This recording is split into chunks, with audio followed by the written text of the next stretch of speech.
Are we ready? Through to you, Madam Chair. The meeting is live.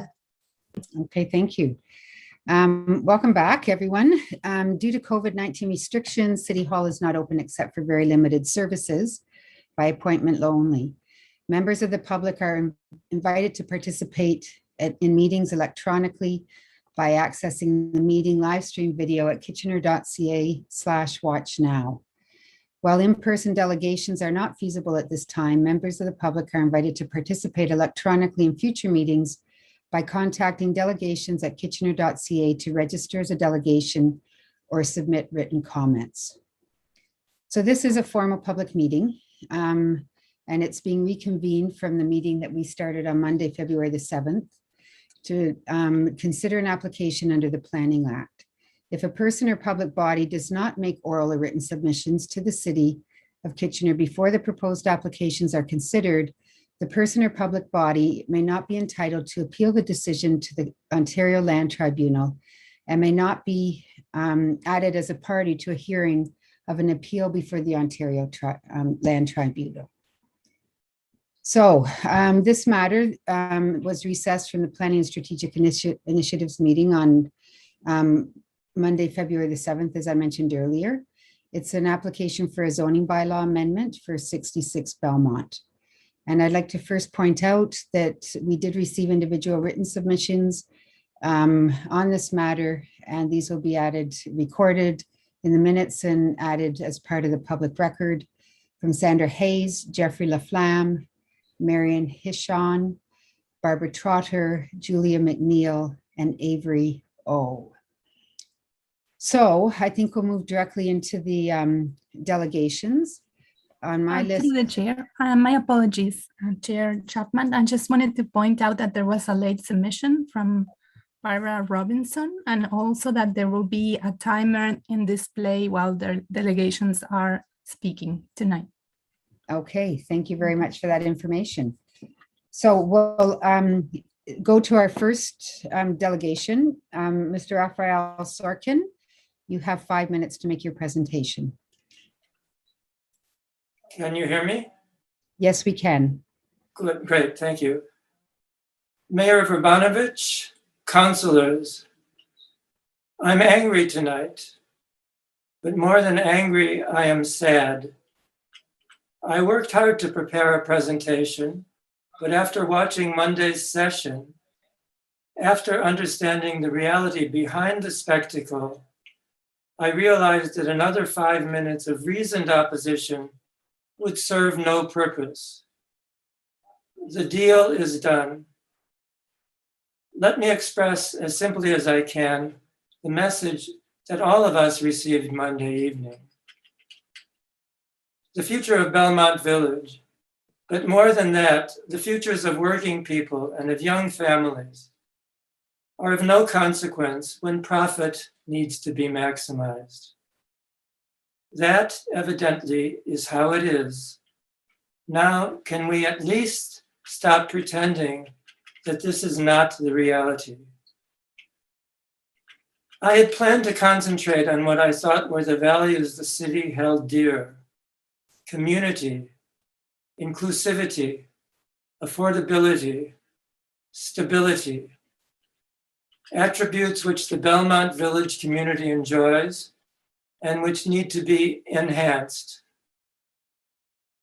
But now I understand that only one word is of consequence here: profitability, maximal profit. On Monday, someone asked Zare Group the crucial question: why can't you live within the city plan and zoning rules? It's not viable, was all they could say. But what does that mean? Permit me to translate it for you. More height brings more profit. Small luxury units bring more profit than family-friendly units, and much more profit than affordable units. A human scale project with a mix of luxury, inexpensive, and family units would not be worth our while. Even an ecological design would eat too deeply into our profits. So, what profit margin makes a project valuable?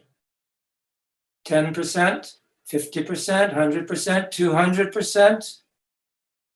What profit does their group anticipate from this project? Is any one of you counselors willing to ask these questions?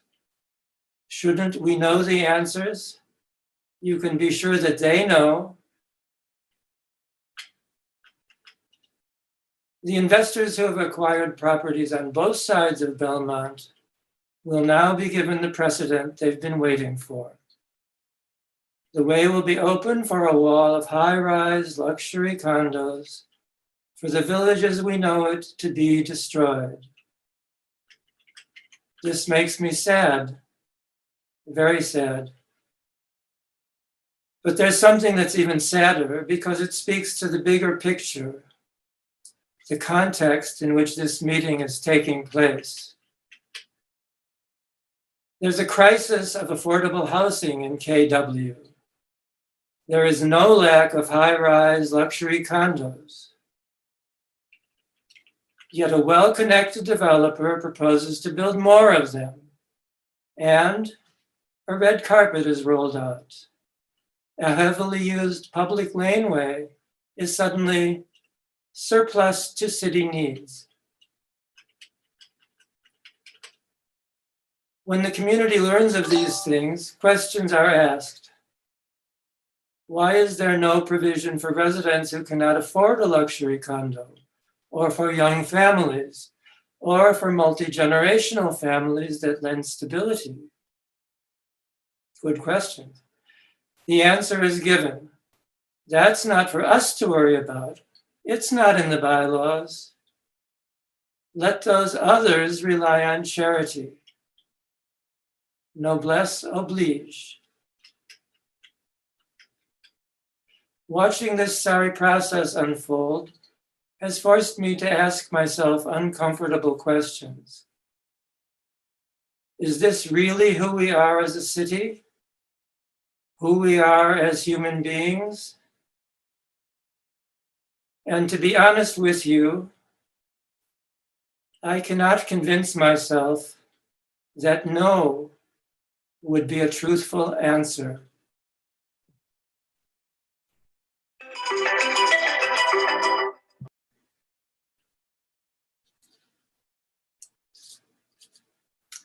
Thank you.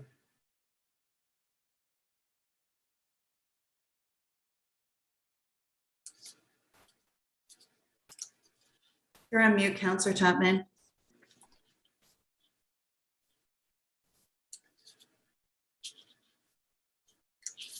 You're on mute, Councillor Chapman.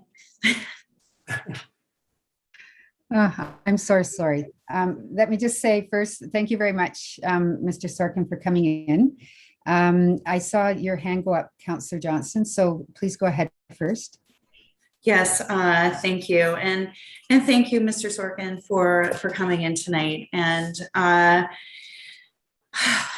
wow, that was a very moving presentation. And I appreciate it. I've been hearing from you for on and off for the past 18 months. And I regret that that's how you're feeling this evening. Boy, I'm wondering, you said, is this really who we are as a city? I'm wondering if you can expand on that a little bit. Yes, it was the things that I mentioned before, that we have an opportunity here to set a precedent for human scale, sustainable, inclusive development, and especially a precedent for what Belmont Village will become in this time of change. And I believe that the precedent needs to take account of our values, and it's just not. It's almost just running roughshod over all of our values. The values that I tried to highlight that I was going to base my other talk on are the ones that I think we need to pay attention to. Community, first of all, and what does that mean? Inclusiveness, affordability, sustainability, stability. This would be the exact opposite of all of these. It's not human scale. It's not inclusive. It's not affordable, in particular, for many of the people that live here in this region now. Why can we not, if we cannot, or can we maybe, can we really chart a different course? Can we, first of all, just reject this proposal? It's just, it doesn't fit. It's not what we need. Send it back to the drawing board, maybe with more, hopefully with more community input, and design something that can put us on the path to the kind of Belmont Village that we all want to see. Thank you, Mr. Sorkin. And Chair Chapman, I'm wondering if I will be putting forward a motion to be dealt with, and I'm wondering if you can come back to me first before we go to any votes tonight. Certainly. Thank you. Okay, thank you. You have another question if from Councillor Singh, go ahead. Yeah, thank you, Madam Chair, and thank you, Mr. Sorkin, for coming forward and providing your feedback. You might not feel that way, but this council does put a significant emphasis in public consultation. And as you're probably aware, this process of this application is not new. It's gone through an extensive process of taking that feedback and some changes in the iteration. My question to you, Mr. Sorkin, because you raised a few points where you may not feel as such, but I think this council is almost in full agreement into the things that you value the most, which is inclusivity, affordability, sustainability. So my question is here, and that's why I struggle, because at the same time, I care very much about what the neighborhood feels, while at the same time, I care very much about those three very strong tenets, about inclusivity, affordability, sustainability. So when you see a project like this, which is building, yes, smaller units, 1 or 2 bedroom, and you may have heard from my questions of the applicant, I too think there should be some more diversity in those number of units. And I'm hopeful that the applicant will add that as part of the feedback received through this process. But when you have units that likely will go in the sale of, I'm just gonna throw a general numbers here, perhaps 5 or 4 or 600,000, in comparison to a neighborhood where there are homes that go for 3 or 4 or 5 times that value. Where in the region of Waterloo, an average home, average detached home, a residence, now goes for over $1 million. Or at average, anyone wanting to buy a property in the region of Waterloo, at average, has to look at their budget of around $900,000. When you compare those realities based on what's going to be developed here and the price points that this will be, how do you feel that's not affordable? Councillor, When you, I'm sorry. I have a few questions. I'm going to add everything together, then you can answer. When you talk about inclusivity, this will allow upwards to 200 additional families into this neighborhood, where if this were not to be developed, it were to remain a low rise or what it is right now, those families would never have an opportunity to buy into this neighborhood. Because anyone who's buying a 1 or 2 bedroom likely can't afford a detached home, because that's the only other options that are in this neighborhood. So this allows for inclusivity too. And then finally, the later point that you raised about sustainability, intensification is in itself sustainable. It allows a prudent and good utilization of existing infrastructure as opposed to pushing out urban sprawl.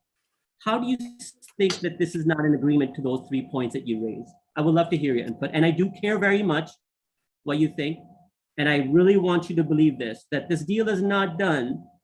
We are deciding all factors, but at the same time, the points that I raised is where I'm basing some of my emphasis on, where I think might be good for the entirety of our city. I look forward to your answers.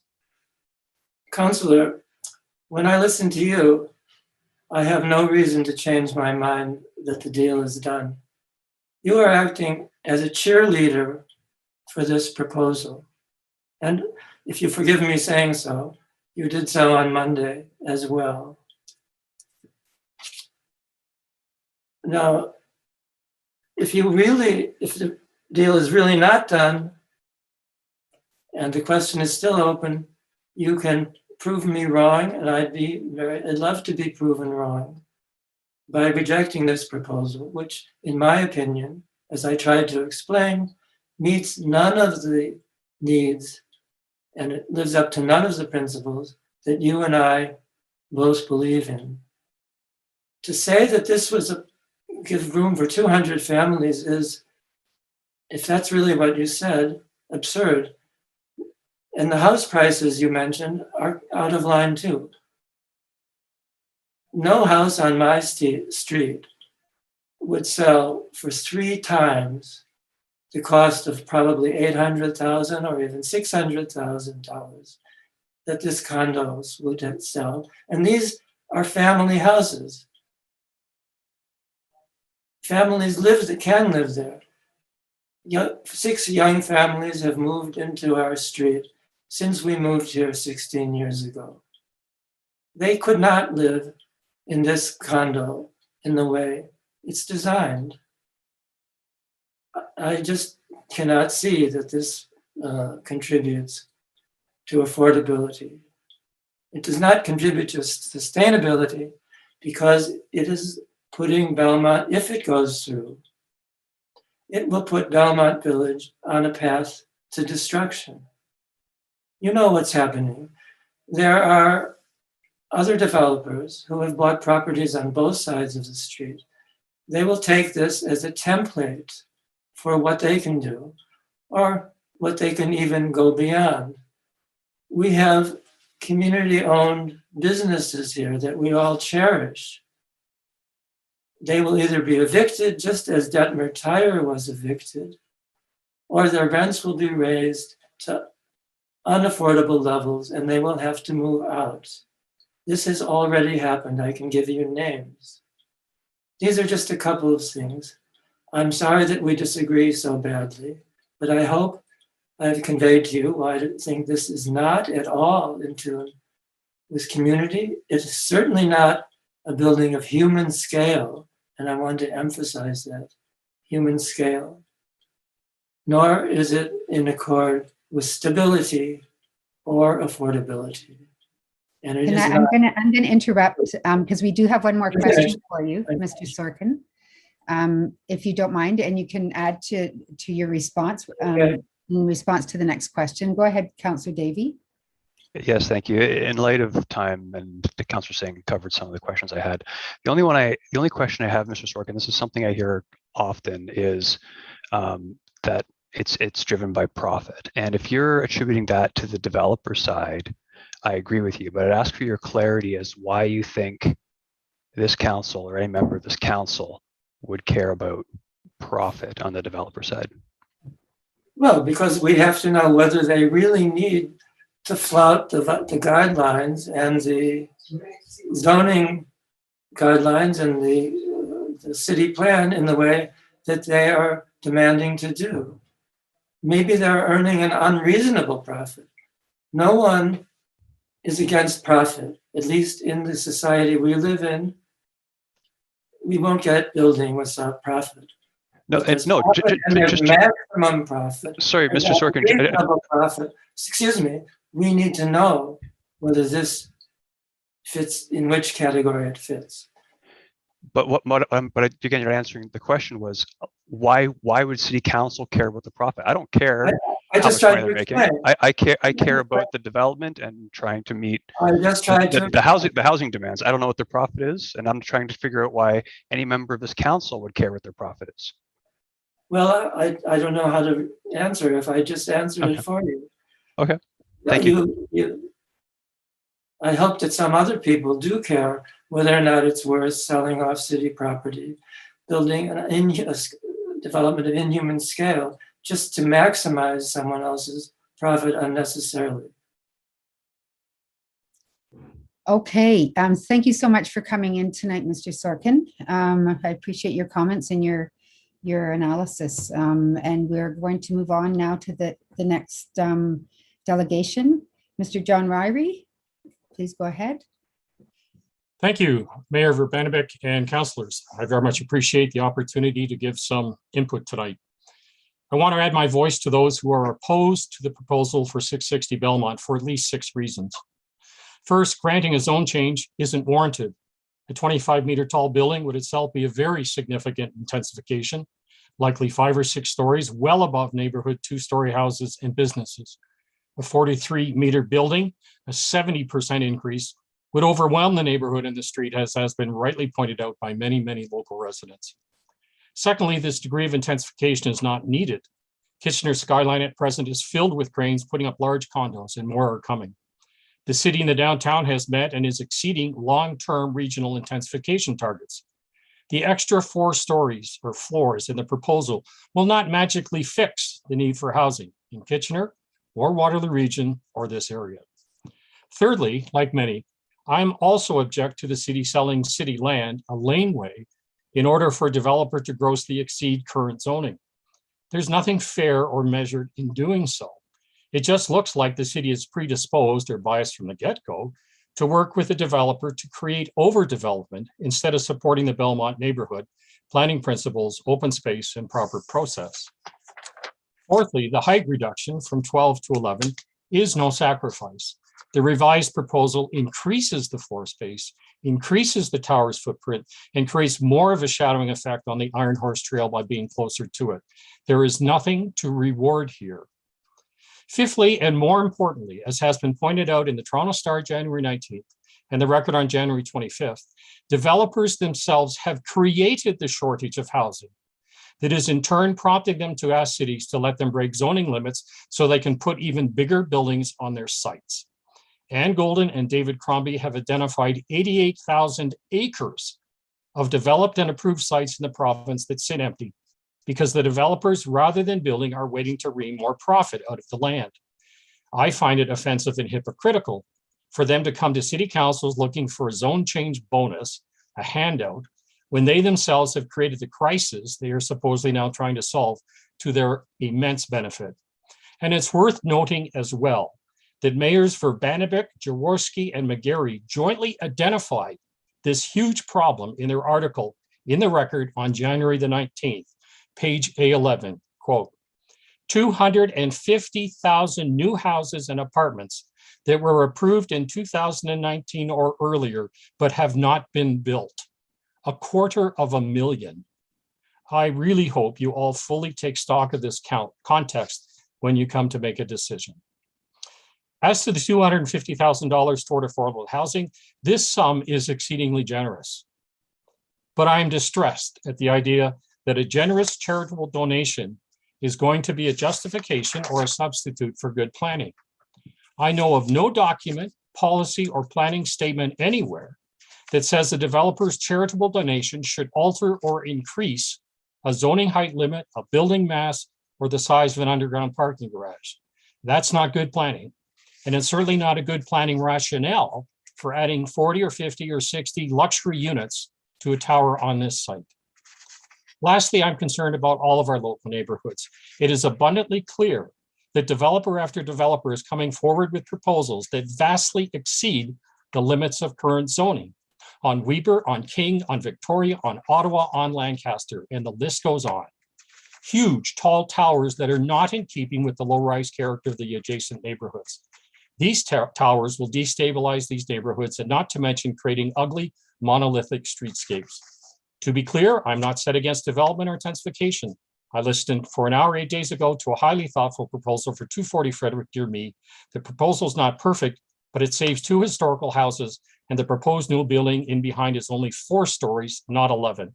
It's pretty much in the right scale. As many others have said, what the homeowners and residents in the city want for their neighborhoods is predictable, reasonable, complementary developments under current zoning, much of which has been properly in place for decades. The proposal for 660 Belmont isn't it. Significantly, our 3 local mayors, including Mayor Verbanibik, said barely 2.5 weeks ago that they supposedly want, and I'm quoting here, gentle intensification in neighborhoods. Gentle intensification in neighborhoods. I'd like to see that happen.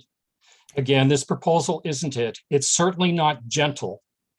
Please do not grant or approve the proposal. Thank you very much. Thank you very much, Mr. Ryrie, for your comments. We have a question for you. Councillor Ioannidis, do you want to go ahead, please?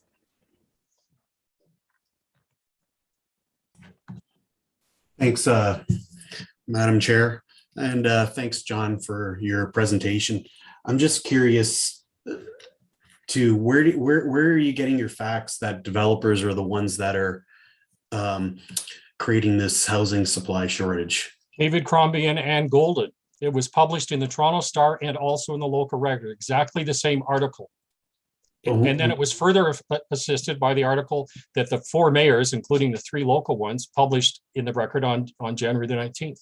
Okay, so because there's land that supposedly can be zoned and available, that doesn't mean that they're ready to be built. Yes, these are proposals that have been fully approved.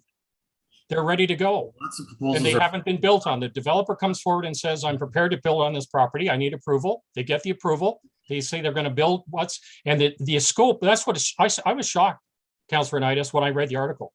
I couldn't believe the scope of this problem across the province. Okay. Because what I've been witnessing in the market is massive fluctuations in price, massive fluctuations in product and supplies, which has basically been stalling development. If they were going to maximize their profit, don't you think they would have put as many housing up for sale as possible? Like, why would you sit on it when you can make the profit today? Well, Like, because in Toronto, I recall reading the article where people had signed contracts for condos that were going to be built, put their money down, $10,000, $20,000, $30,000, and then months before the thing was supposed to start, the contracts were killed because the developer didn't want to do it. There was going to be more money if they killed the contracts and then put up more condos later on.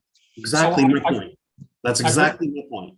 Well, that's my point, that they're not providing the housing that they say they want. They come to city councils, want development, ask for it, get approval, and then the buildings don't go up and the housing isn't provided. So they create their own crisis and then come around and say, well, I need to build higher and for intensification purposes. So please let me go higher and forget about the zone change, the height limits. Okay. I find it's awful. So you think developers created the lumber shortage? No, that's an entirely different issue. No, I'm talking about what David Crombie and Ann Golden, who are very well-respected individuals, have. But anyways, as far as the growth in the community, so what do you consider as gentle density? Well, the proposal I listened to the other week was for 32 units in a very small space, 4 stories, in a neighborhood that's essentially 2.5 to 3 stories. And that, as well as saving the 2 historical houses on Frederick, they're about a block and a half from me. Mm-hmm. In that particular, that's a very, very small piece of land. And that's a scale that fits with the neighborhood. The 2 houses that went up immediately next to me are just slightly taller than everything else in the neighborhood. But the property was subdivided and $2 million houses went up there when there was only one that was built in 1913 and it was run to ruin for 30 years, empty.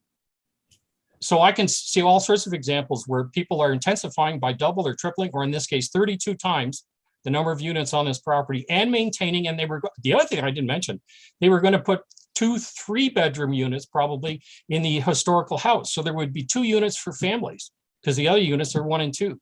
As many people pointed out, that doesn't support families. Okay. So what I think would support families, because if you can't build high-rise development, the next step and the most logical step is unrestricting single-family residential properties and allowing to build more than 4 units on a single residential property. Would you be comfortable with that? Because that's the alternative.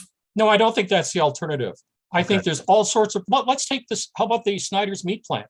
That's a huge property that is waiting for development. That will add thousands of citizens. It's undeveloped as yet. There's an empty space. You don't have to convert any single family houses to 4 units in order to develop that land. And that should be going forward well before you start ruining Belmont Village or Belmont Avenue. I just, there's all sorts of places like that, or the plant further out on, I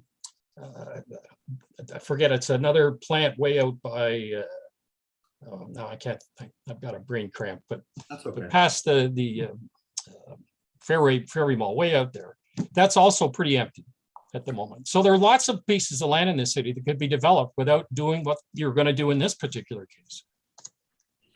Okay, I'm going to ask you, Councillor Ioannidis to, can we move on to the next question, please, from Mayor Bogdanovic? Go ahead.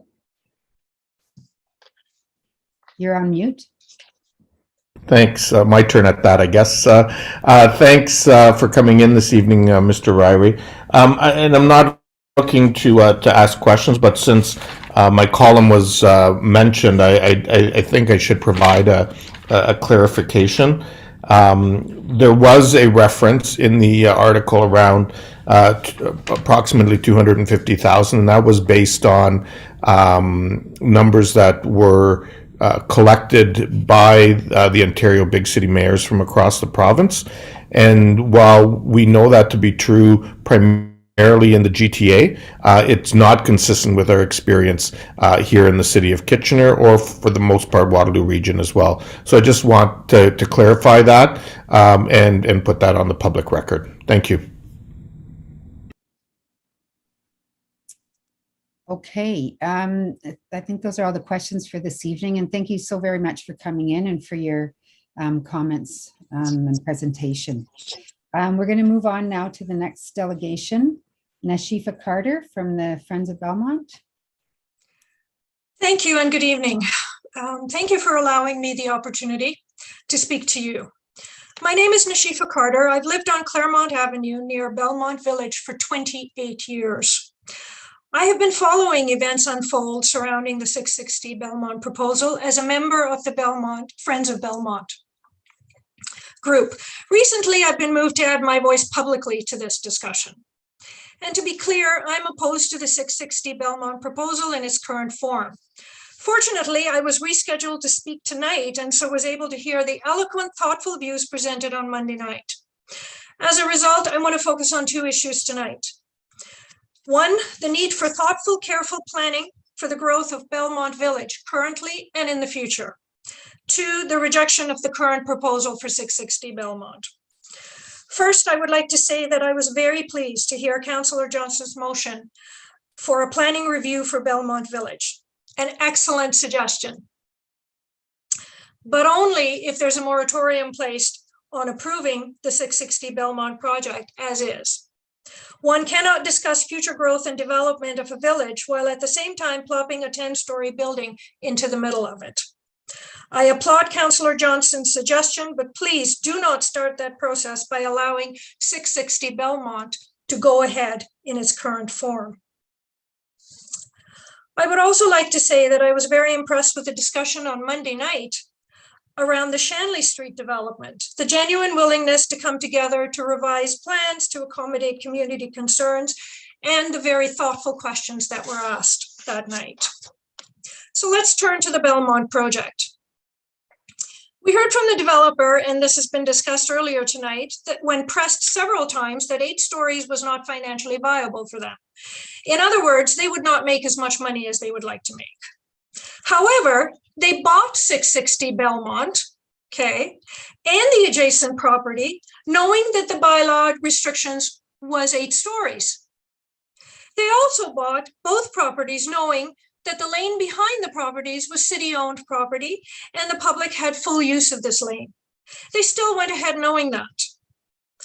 I would like to also go back for a moment to Councillor Chapman's excellent question to the Zayers on Monday night.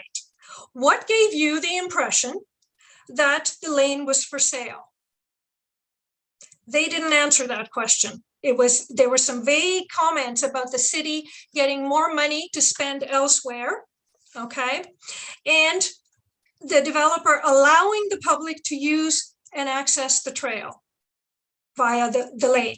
Well, the public already has use of this lane. They use it now, and we don't have to depend on the magnanimity of a developer to continue to use it. I would put to council to please not contemplate selling Belmont Lane to the developer so they can put more parking spaces in a driveway for delivery vehicles for a too large building.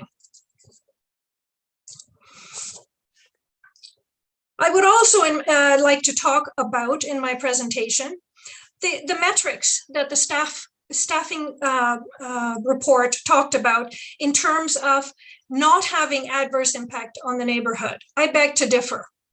Height and size of the building in comparison to the buildings around it. No sustainable or green design. Why the need for extra parking if people are going to use transit? Okay. No need to sell the lane. Traffic impact. There have been studies done on Glasgow, Claremont, and Union, the 3 streets that will be most impacted by people from 660 Belmont trying to cut across to Westmount Road. If this isn't going to be an adverse impact, why do we already see lawn signs on our lawns asking people to slow down? This is already a problem, and it's going to be exacerbated by adding more cars on Belmont. It seems to me that adverse impact has different interpretations depending on which side of the story you're on. But I would counter by saying metrics are metrics, not open to interpretation. Lastly, I would like to say that you as city councillors have an opportunity to do what you did for the Williamsburg area in Kitchener. There are 4- and 5-story buildings with angled parking that fit nicely into the surrounding neighborhood in Williamsburg, making it look and feel like a community. You did that. You made it happen with careful, thoughtful planning of growth in keeping with the neighborhood vibe. Won't you do the same for Belmont Village? You don't have to create it here. We already have it. You just have to guide its development in a thoughtful way. I urge you to reject the 660 Belmont proposal in its current form and to not sell the lane to the Zaire Group or any other development. Thank you. Thank you very much. I don't see any questions, but I'll ask you a question. How would you describe the neighborhood vibe? Neighborhood vibe? I moved from Toronto 28 years ago. And what I found now and have continued to find in the neighborhood is people walking, people talking to each other, people going to the little store, kitchen cupboard when it was there, but it's not there anymore, runner's wobble, okay, and talking to the lady who actually works there, knowing her by first name, talking about what's going on in families, walking outside, sitting at a place, having a coffee, just a very nice community feeling that is not helped by adding 200 cars, okay, and 10-story buildings. We have a perfectly well-used Iron Horse Trail. People use it in this neighborhood a lot, okay. We do walk. This is a very walkable neighborhood, and putting a lot of other cars on Belmont is going to cause a problem. On Claremont, this is already a problem now, and I can see it exacerbated. Community feeling, people talking to each other, people caring about each other. And I'll tell you one thing that really, really impresses me about Westmount right now is the fact that we don't have a one-size-fits-all housing, okay? We have big houses, we have small houses, we have young families, we have older families, we have empty nesters like my husband and myself, we have retired people, big houses, small houses. It's a very diverse neighborhood from that perspective. And that's a strength of this particular neighborhood. And also, sorry, go ahead. Okay. I think there's another question. So why don't we let Councillor Singh ask his question? Yes. And you can develop your arguments for your comments. Possible, Chair Chapman. Nashifa, thank you for your delegation, and I'm not disagreeing with you that this development. Okay, your voice is hard to hear. Maybe it's just me, but I can't hear you.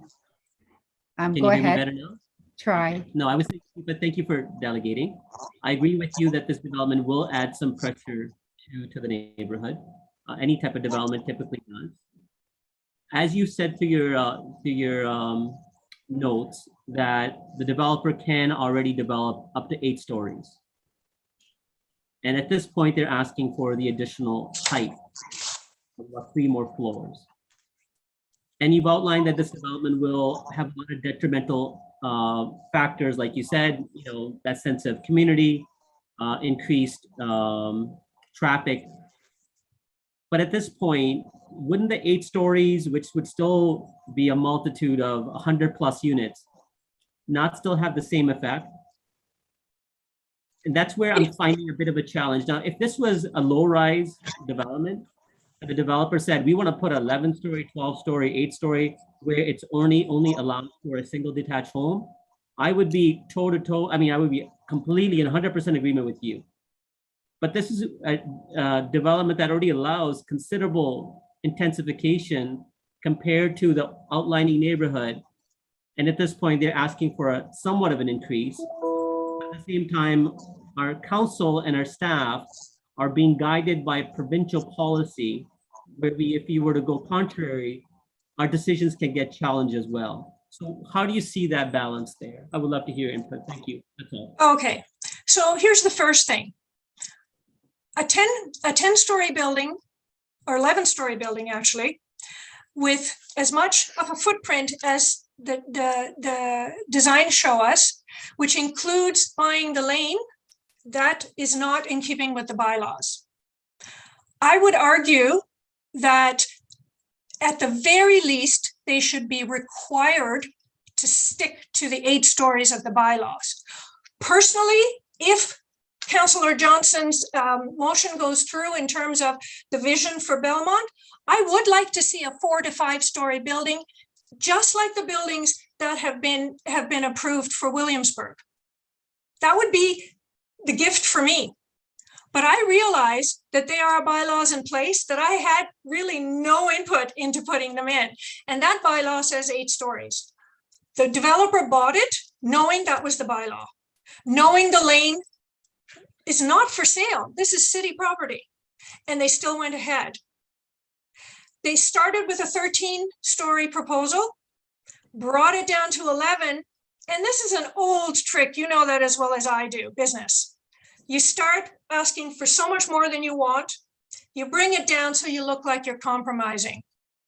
I would say the real compromise is to stick with the bylaws that say 8 stories. It's not ideal. I wouldn't like it if I had any input into that. I would go for 4 or 5, but I can't because that's what the bylaw is, and I can't change that.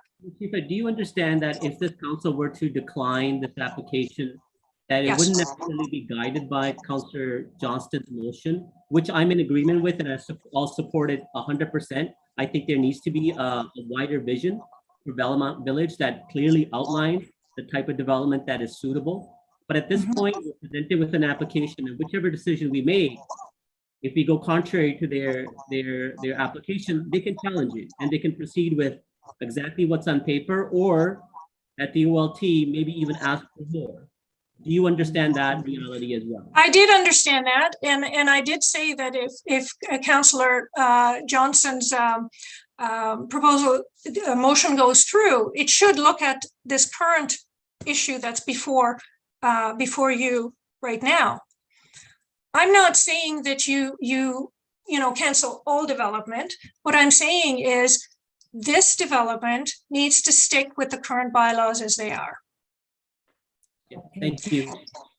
Yes, thank you for your questions, and thank you very much, Ms. Carter, for coming in and Thank you. presenting. Thank you for listening. I appreciate it.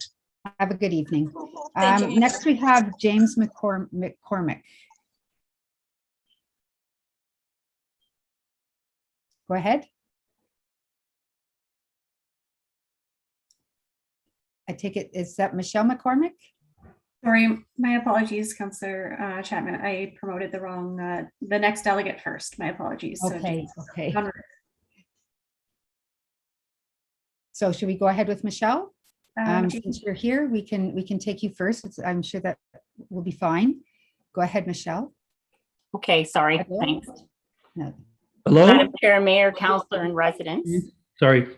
Oh, sorry. Okay, I'll start again here. Okay. When I look out my back window from my Earl Street home, I have a clear view of the former Debt and Retire site. While I recognize that development of this site is inevitable and desirable for the future of the village, I respectfully offer that this application is not compatible with the current scale and character of the village, and certainly not with its preservation. Having listened in on Monday, I'll do my best to limit my comments to what I feel is the real crux of the issue. I asked myself how this us versus them situation could be avoided, and it's not the first one, of course, in this city. In face of strong opposition to this project and so great a desire to preserve the character of the village, what could have motivated all parties to adopt a more sensitive and sustainable view to developing 660? The answer is clear to me: thoughtful, proactive leadership.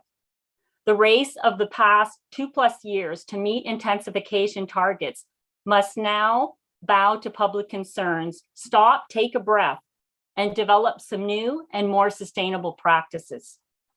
Currently, a developer initiates the process by making an application to the planning department, and the planning department then reacts to each individual application.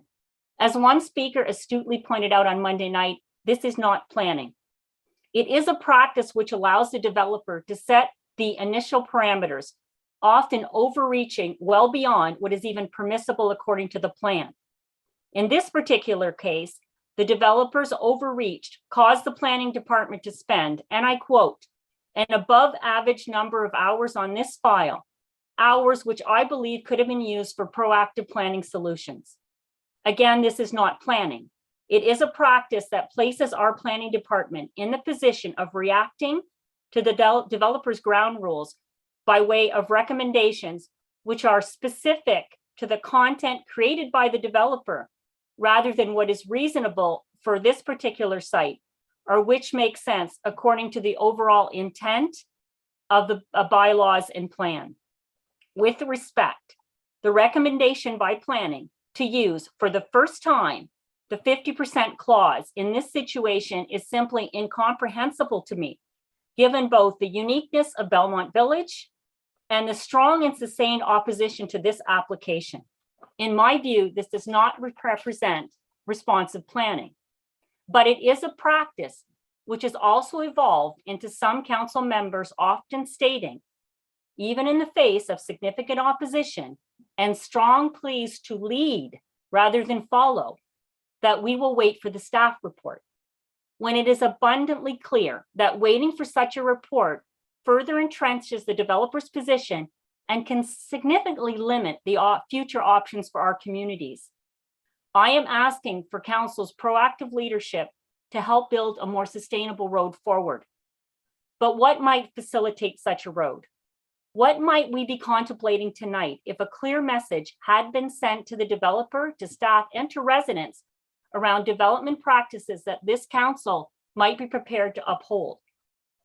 It is my hope that 660 will provide the impetus for this leadership by holding tight to the following. 1, a recognition that intensification is only one tool in addressing the complex housing issue.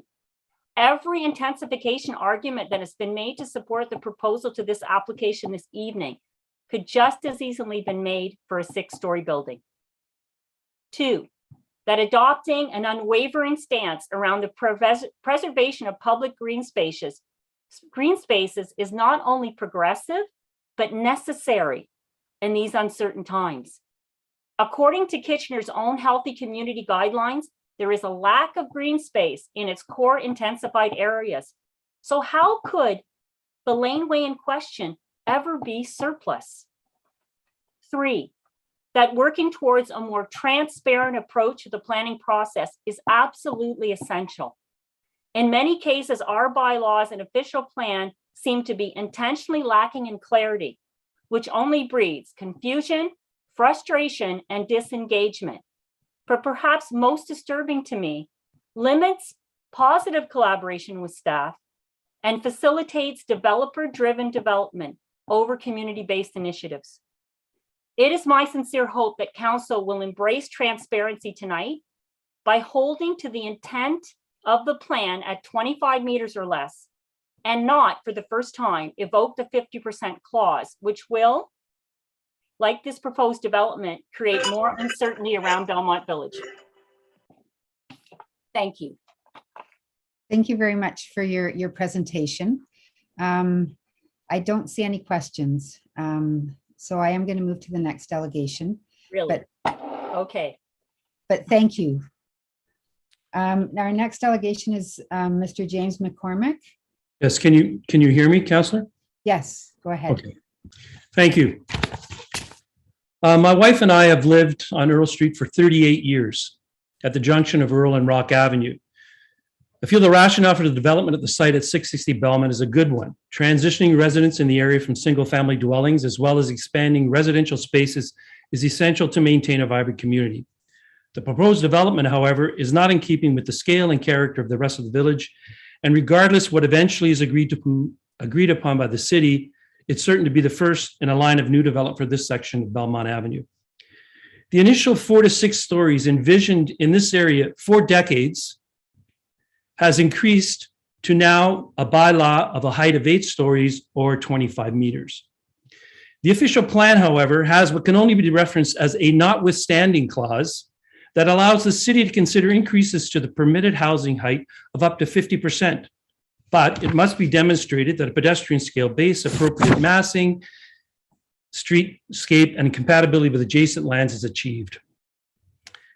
There have been numerous presentations to the city detailing the massing of the proposed building. It has been clearly shown that the building does not achieve what is required to utilize this notwithstanding clause of the official plan. An exception that is presumed to be indicated by this broad expansion of existing bylaws and limitations would be for something of an exceptional nature, a building so unique that it couldn't possibly fit within the constraints of the bylaws. I commend the Zare Group for seeing the potential of the site, having the foresight to anticipate the changing demands and transition requirements of some of the present residents. I was involved in the design build of the first LEED Gold office building in the city of Kitchener. The architect for that building was Patrick Simmons. It was built by Ball Brothers Construction. I was also involved in the first Platinum LEED building in the city of Toronto. The architect for that project was Koobarra Payne McKenna Bloomberg, who also designed both the Kitchener City Hall and the CG building in Waterloo. Both of these buildings feature geothermal heating and cooling and numerous green initiatives. These buildings would qualify for exceptional, but neither would have required utilizing a notwithstanding clause because, as was stated by KPMG, and I quote, "The primary design goals were to create a highly sustainable and efficient green building and to achieve neighborhood integration and signature architecture. The building is masked to respond to the rhythm and scale of the residences. The building will be a model for other organizations to take action and confront climate and energy challenges. There is nothing exceptional about this building other than its height, which is unwelcome and highly intrusive. The developer has also listed design initiatives in a letter but they are contingent on cost and never include a will or a shall statement, just that they may include. That is a zero-sum commitment and means absolutely nothing. The second exception that Zare Group is requesting is to purchase the laneway behind 660 Belmont as well as the adjacent building adjacent at Claremont Avenue. Again, I congratulate them for seeing what others clearly overlooked, that the purchase of the laneway was possible. Regardless of what occurs with the 660 ownership, the laneway will substantially increase the value of both properties. So we have before the city a request for 2 exceptions and special considerations for something that isn't exceptional. The city has all the cards. Because of the potential sale of the laneway, it can provide the catalyst and incentive for the developer and can stipulate that it wants a green building that fits within the village character and refuse to use the notwithstanding clause. It can leverage the sale of the laneway to achieve concrete, measurable, and solid commitments from the developer to build a project reflective of climate awareness. The positive that others have raised are still achievable within a building remaining within 25 meters. This is not an all or nothing exercise.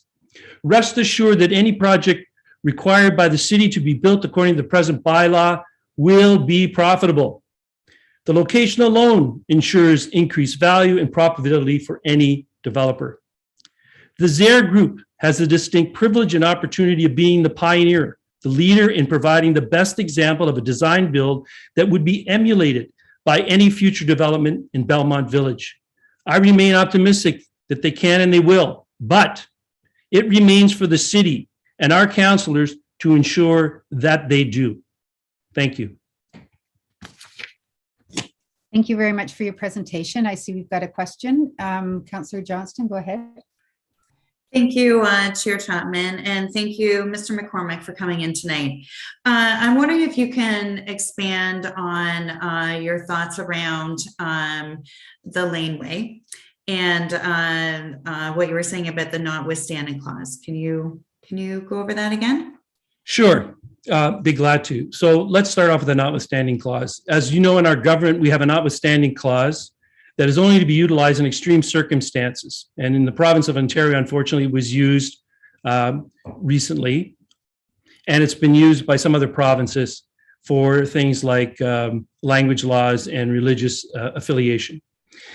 So what the city has is a clause that basically allows them to do something that they don't do anywhere else. It's notwithstanding the bylaw that's present in any situation. The city plan says, you know what, the bylaw says X, but if we feel that there's an exceptionality and it fits all these categories, we don't have to follow the bylaw. We can decide to do something else.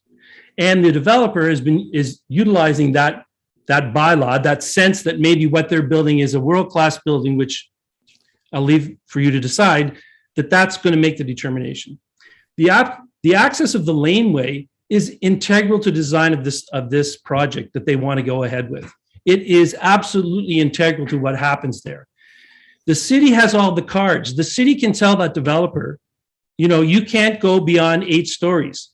Frankly, I think 6 stories would be better, and environmental features would work well there as well, but that's not the point. The bylaw is the bylaw. But the laneway is like an incredible asset for whoever purchases that asset. And those 2 properties will increase tenfold, if not more, if they are able to buy that property. The project will not go ahead as designed if it does not have the laneway. And the city can make that developer follow those rules. This is the legitimate leverage that the city has in Ionitis, who mentioned the fact that something might go back, or maybe it was Councillor Singh that said, you know, it would go back to the province and they wouldn't be allowed to, you know, we'd have to be forced to let them do that building.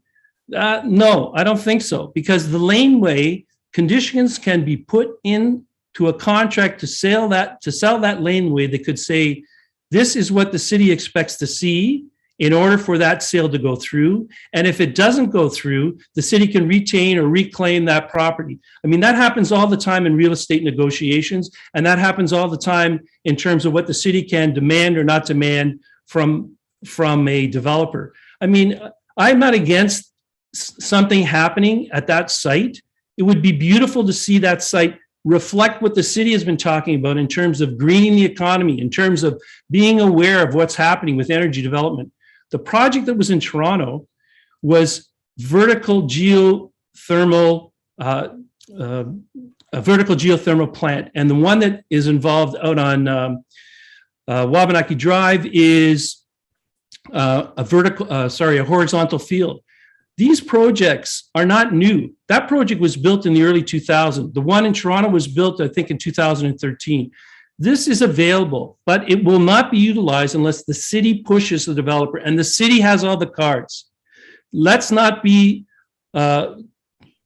to the chase. The city is in control here. Every one of these councillors together can say to that developer, you know what? Build a project, has to be within 25 meters. You want to have the laneway? Maybe we'll sell the laneway to you. If you want the laneway, we want these kinds of features. So I feel frustrated because honestly, the points made by the previous councillor about what can go to the appeal board process are absolutely right, but not in this case. Not in this case. We're in the driver's seat. The city is in the driver's seat, and they just have to take control of the wheel. Thank you.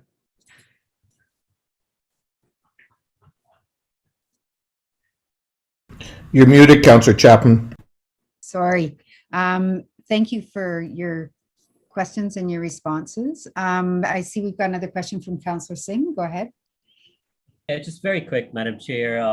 James, yeah, I had mentioned the fact that, you know, we're kind of guided and driven by provincial policies for growth and certain density targets. And in some cases where we go against the applicant, they can take it to the OLT, appeal, in some cases go quite more drastically dense than what they initially proposed. And I was saying that the very same thing could happen here.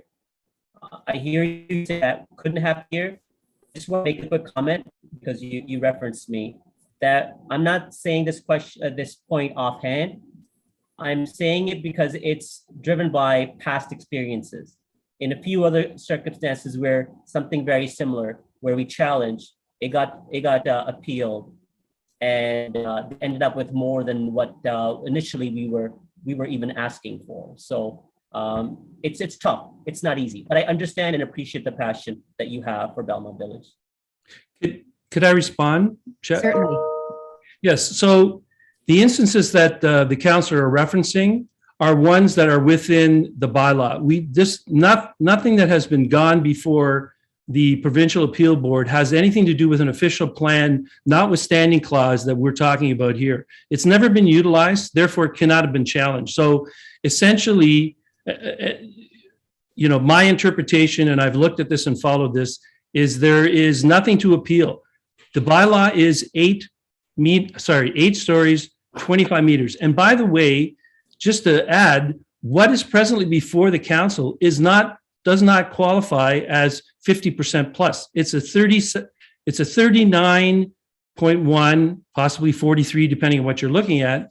And the bylaw, even with the official plan amendment, is only for a height of 37.5 meters. So I'm a little confused at that particular point, but I hear what you're saying. But honestly, in this case, I believe it does not apply. Okay, well, thank you so much for clarification and for your comments. Next we have, and thank you for coming tonight, Mr. McCormick. Next we have Ms. Barbara Robinson. You can go ahead, please. Good evening, members of council and the chair. I'm actually going to work from slides, so and I'm pretty much going to read them because we only have 5 minutes. My name is Barbara Robinson and I live in the Belmont Village community. We need to go back to 2012 to see how we got where we are today. I have concerns. In 2012, the city approved a zone change bylaw, which substantially changed Belmont Village.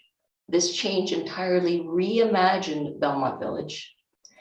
The enormity of this change in our community requires a more comprehensive planning instrument, sort of get technical, than a zone change bylaw. It required being considered under the official plan. The zone change bylaw amendment only looks at one property at a time. So what should the zoning and the updated zoning in Belmont Village be? Well, existing Belmont Village is 1 to 2.5 stories. Updating the zoning to MU1 would have allowed 4 to 6 stories, which represents a substantial change to density in Belmont Village. Would still have changed the character of the village, but it wouldn't have turned the village into a condo jungle. Now, the report that went to council in 2012, staff stated, this is the statement, city staff elected to apply MU2, 8 to 12 stories, along the Iron Horse Trail side of the village. No explanation is given, no rationale. City staff decided to make this decision. Now, I can tell you from experience that intermediate planning staff do not decide to put condos up in Belmont Village. Senior staff and council do. Let me address something else that's very, very important in here, and this is very concerning for me, and that's the need for infill development in the city of Kitchener.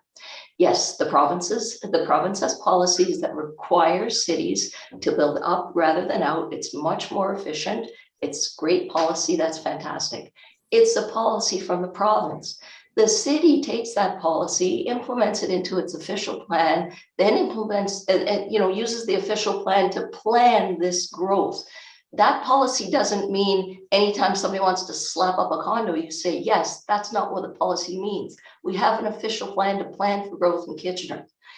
Belmont Village has never been identified for growth in any city or region document, not in the regional official plan, not in the city official plan, not in the parts work, planning around rapid transit stations that took place over 10 years, region, city. Belmont Village was never identified for growth, not in the KW Hospital secondary plan, not in the Midtown Parts plan.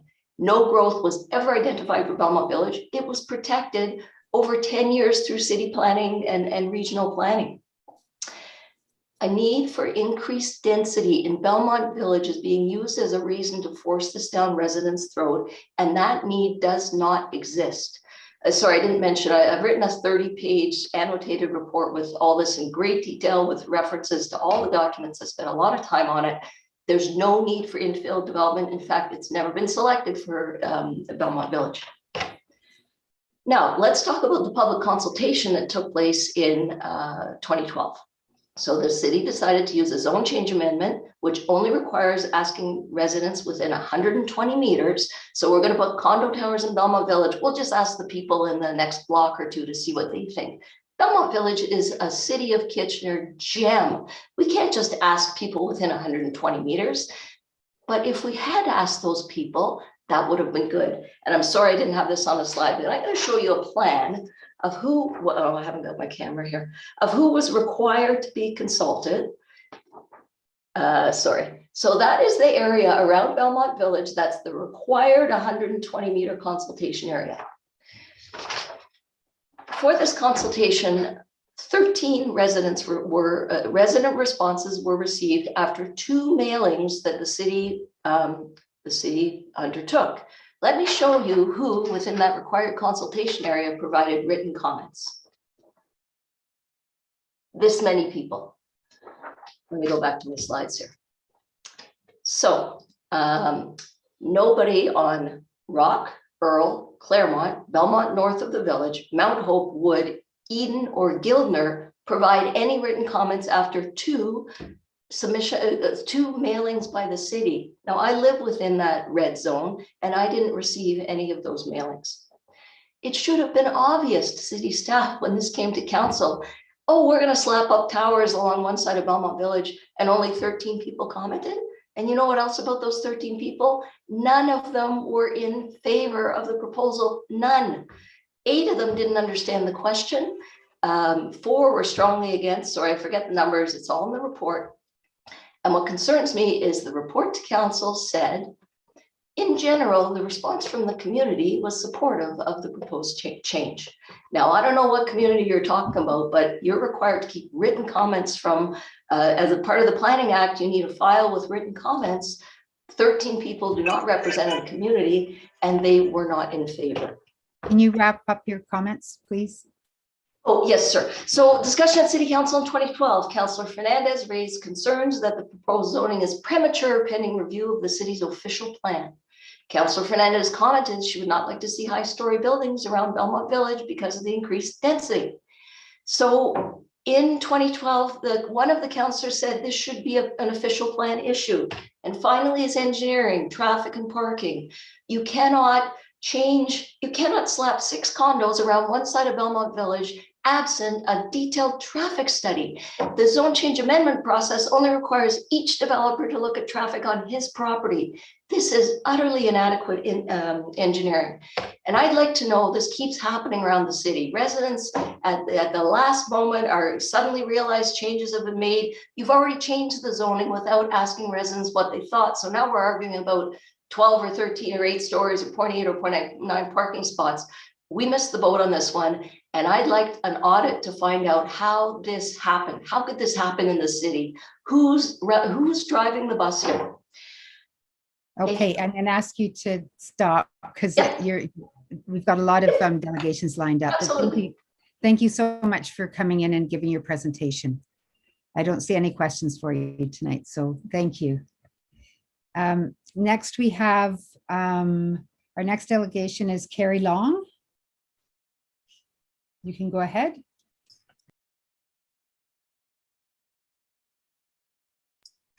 Can you hear me? Yes, we can. Okay, great. I guess you can't see me, but that's okay. Yep, no, go ahead. We can hear you. Okay. My name is Kerry Long. I've lived in Westmount in the neighborhood for 35 years. I want to thank you for the opportunity to voice my concerns about the development currently proposed at 660. I'm not in favor of this development in its current form, nor am I in favor of the city selling the laneway. One of the best things that I heard at the committee meeting on Monday was that Councillor Johnson intends to make a motion to the council about the Belmont Village area. I don't have the verbatim of her motion, but the gist of it was that a long-term plan be developed for Belmont Village area. I sincerely hope that the councillors support this motion because it's sorely needed. This is evident from the amount of objection to this singular project. I want to ask a question. Does anyone know who Talman Ryder was? You can learn about him in Susan Maber's book about Westmount. He was a pioneer in the rubber industry that drove Kitchener's economy for almost a century.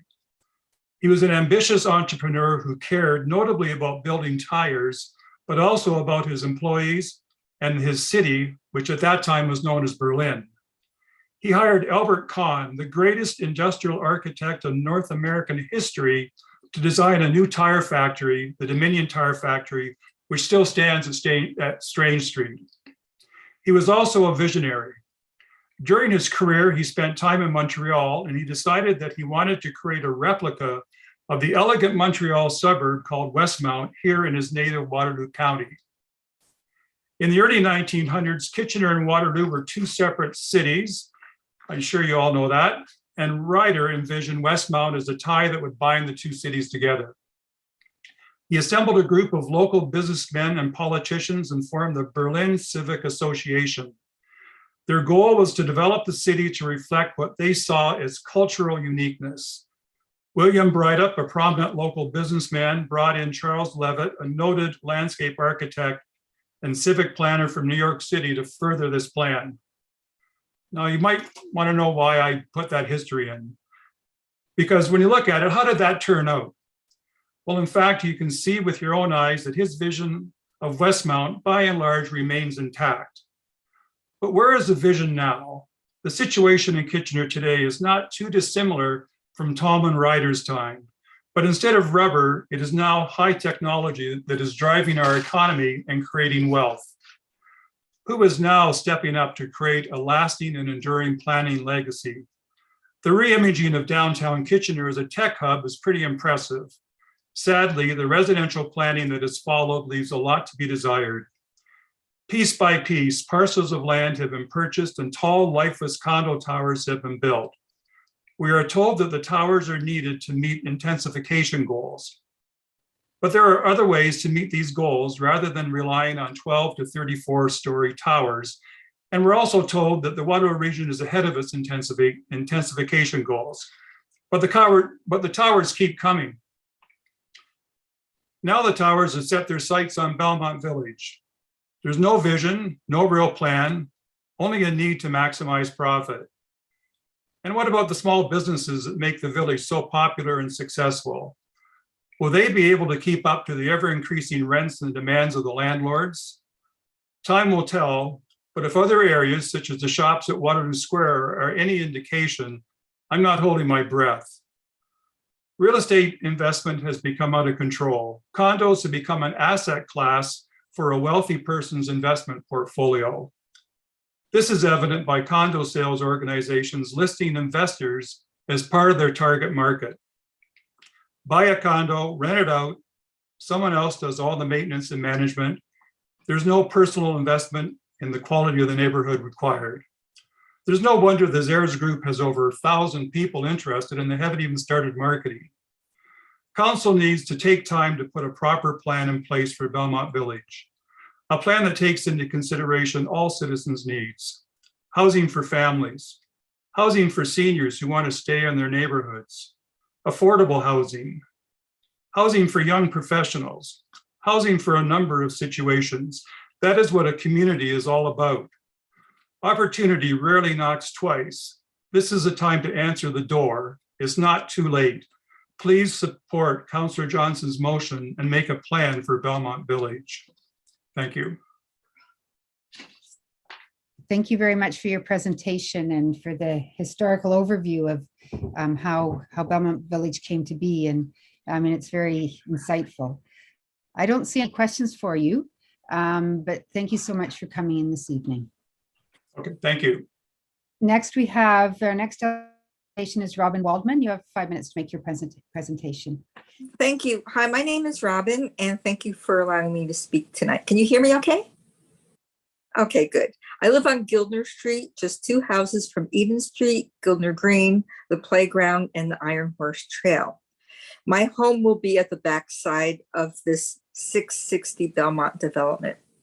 Many have already presented how 660 Belmont will affect the neighborhood of Belmont Village. Due to my location, I would like to make my presentation a bit more personal. My house will be one of those most affected by this monstrosity of a building.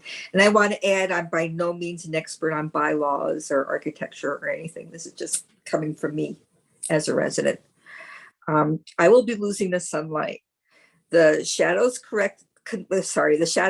created by this building are big enough to block the sun from my property early in the afternoon. Nobody should live without some sunlight. I have a garden. I have a dog, who you saw, and a cat that loved to bask in the afternoon sunshine. That will be lost. For some reason, the developers were not required to perform noise studies outside of the building, only within the building.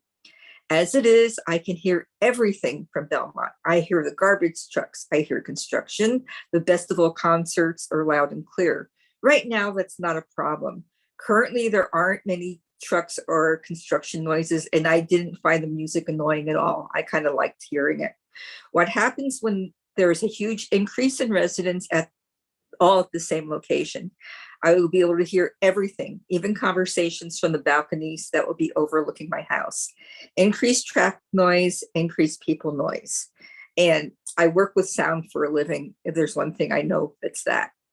Then there's increased light pollution. Since the Catalyst building opened, the nighttime sky has become ridiculously bright. Using light that faces down isn't good enough. Light is reflected right back up again. I can barely see the major constellations, and once this building opens, I can say goodbye to any stars. That may seem insignificant, but for me, it's not. The reason I left Toronto is because I couldn't see any stars. That's why I came here. It makes a huge difference in the quality of my life.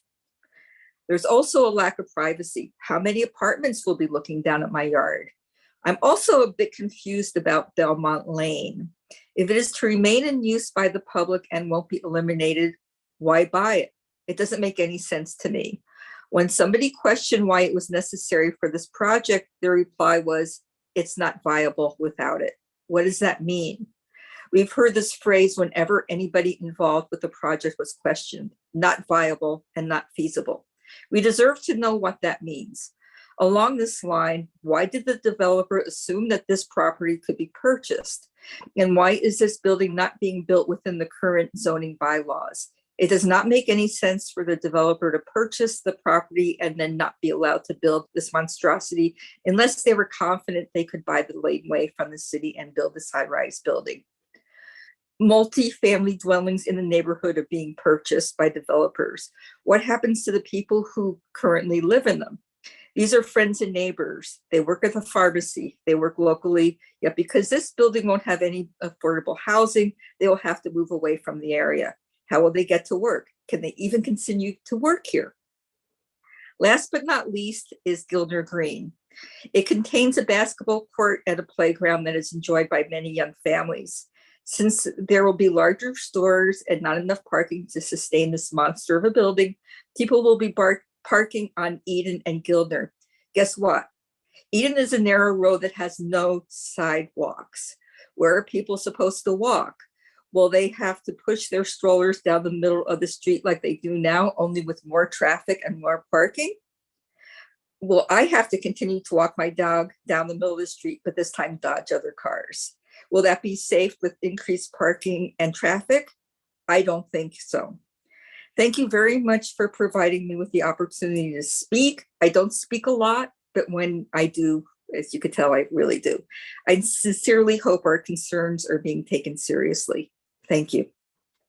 Thank you so much for coming in, Ms. Waldman. I just wondered if you could speak a bit more about and I asked this question because it came up with another development that I've come to be involved in, and the noise that comes into a residential area. Can you, because you said you have knowledge of noise, and yeah, I'm an audiologist, so I work with this stuff all the time.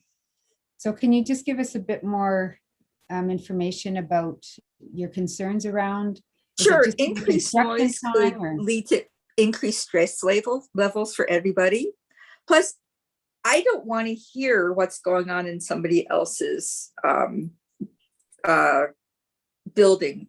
But yeah, there's going to be increased road noise. There's going to be, the construction is going to be crazy. Now, don't get me wrong. I'm not against development. I would love to see development if it worked with the community and it benefited everybody who lived here, not just the people who are building it and who may live in it. But that's going to end up increased stress levels, increased lack of sleep, which in turn spills over to work and everything personal. Okay, thank you. And I was shocked during one of the other presentations a few months ago to hear that they only had to measure noise levels inside the building. There was absolutely no consideration given to what the effects will be outside the building and in the neighborhood. Right. Okay, I see Councillor Marsh also has a question. Go ahead, Councillor Marsh. Yeah, well, actually, I just want to thank you, Ms. Waldman, for bringing your presentation. Oh, now I have background noise. It's giving me stress. Okay. Oh, no. I'll leave it to Councillor Ioannidis and then I'll be back. Go ahead, Councillor Ioannidis. Thank you. And thank you for coming in and for your presentation. You'd mentioned you live on Gildner and you're concerned about shadow impact. Did you read the report at all? I did read the report. And what I read here that there is no impacts. Oh, that's actually not true. And we were told that during the presentation by the developers that in fact it will impact where we live on this side of the street. Okay, well, I'm just reading what their study was put forth, and it says no impacts from 7 a.m. to 4 p.m. Okay. And let's say you live, for example, where I live, where we get most of the light in the afternoon. After 4 p.m. That's when we get our strongest sunlight.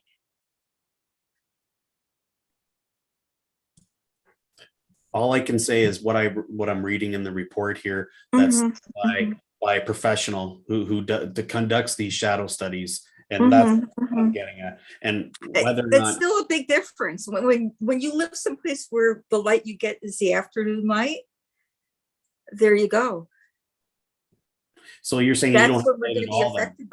You don't have any light at all then? Is that what you're saying? Because it's going to make a pretty big difference. Most of my light comes in the late afternoon. Okay, thanks. Okay. Early morning and late afternoon. Okay, thank you for your question. Councillor Marsh, go ahead. Thank you. Apologies for the noise from before. I just want to, first of all, thank you for bringing your perspective to our attention. We haven't heard from many people on your side of the trail.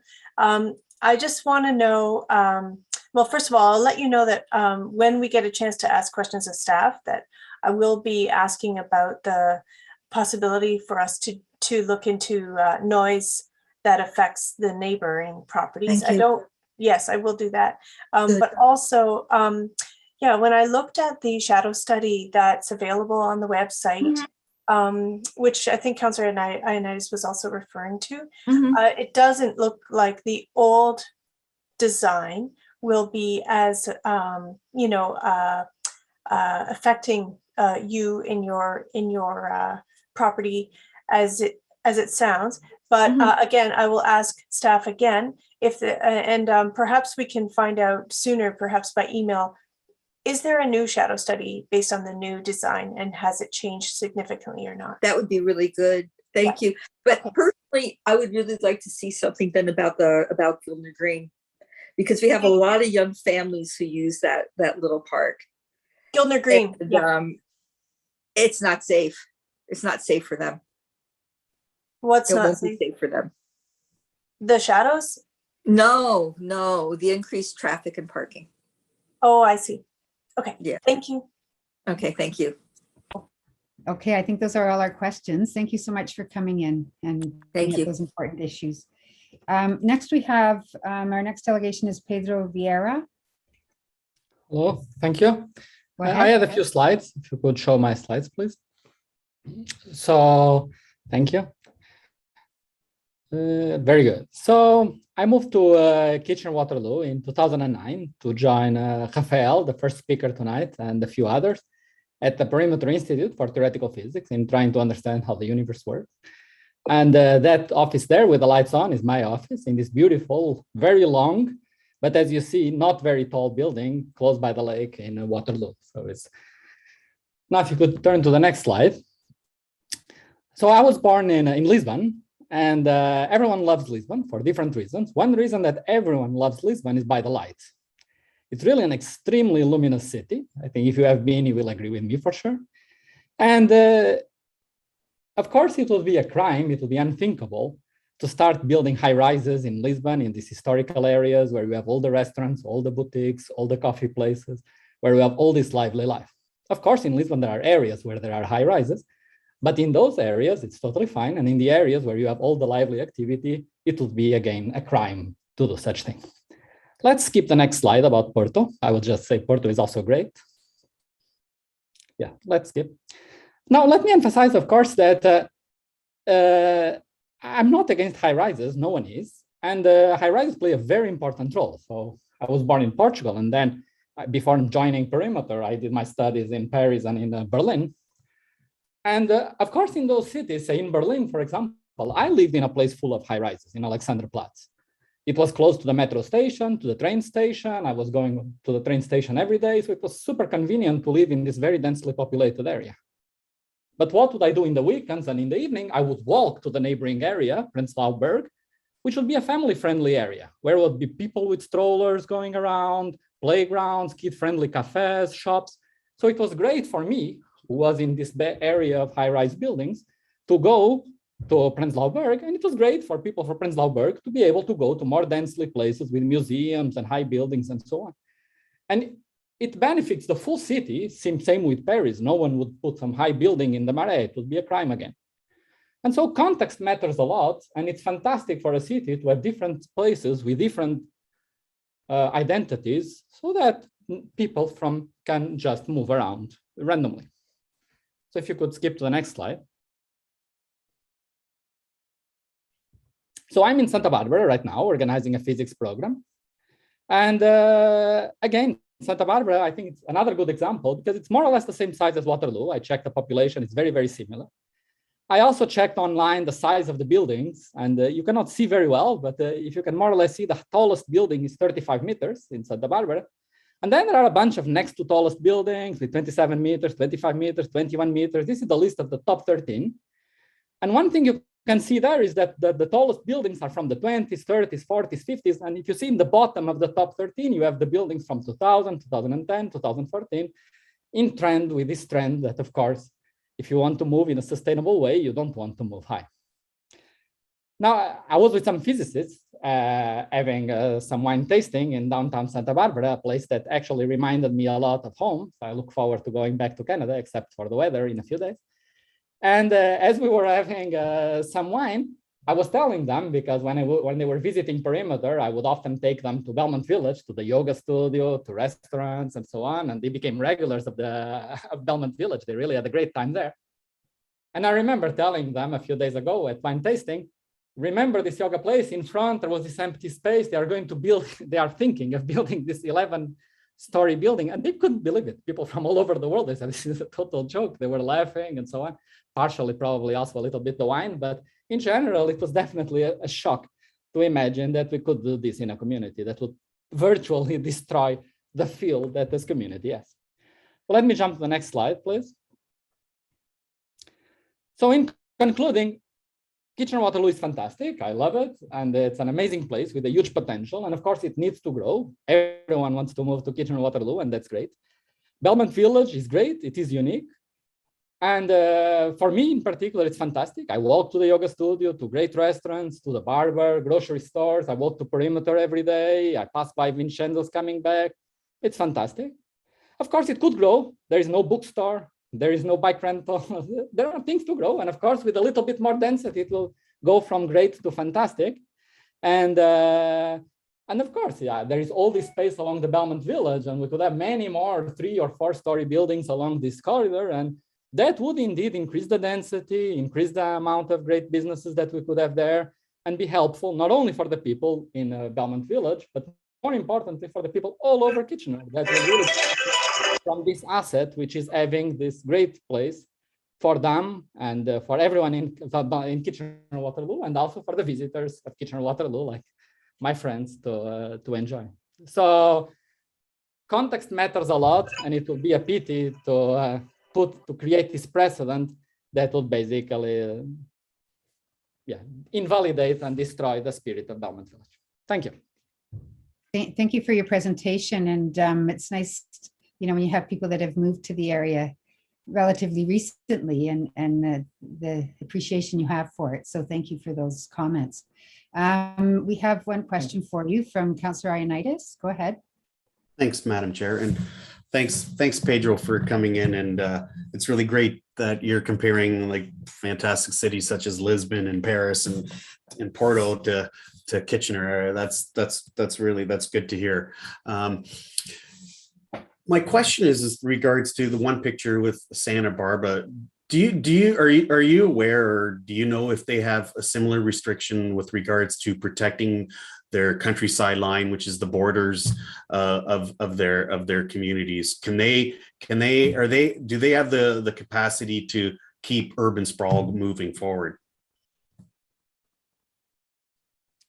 No, the short answer is no. What I know is in the background are equations and physics and so on. I mean, I Googled and I saw the population was similar, and no, probably Santa Barbara has more space around to grow. It's also, people use the car more. It's a bit different, so these examples are not transposable. I think the first examples I gave of Porto and Lisbon are probably more similar, because these are regular cities which do have places where there are buildings, and it makes sense. And you have some university campuses and so on. And then there are areas which don't have tall buildings, but it's more diverse. Santa Barbara is very uniform. And that leads me to my next question. And I'm glad you showed those photos, because that's sort of proving what the point is, what Europe is doing, and where they really don't have single family use properties. They're all within 4-story developments.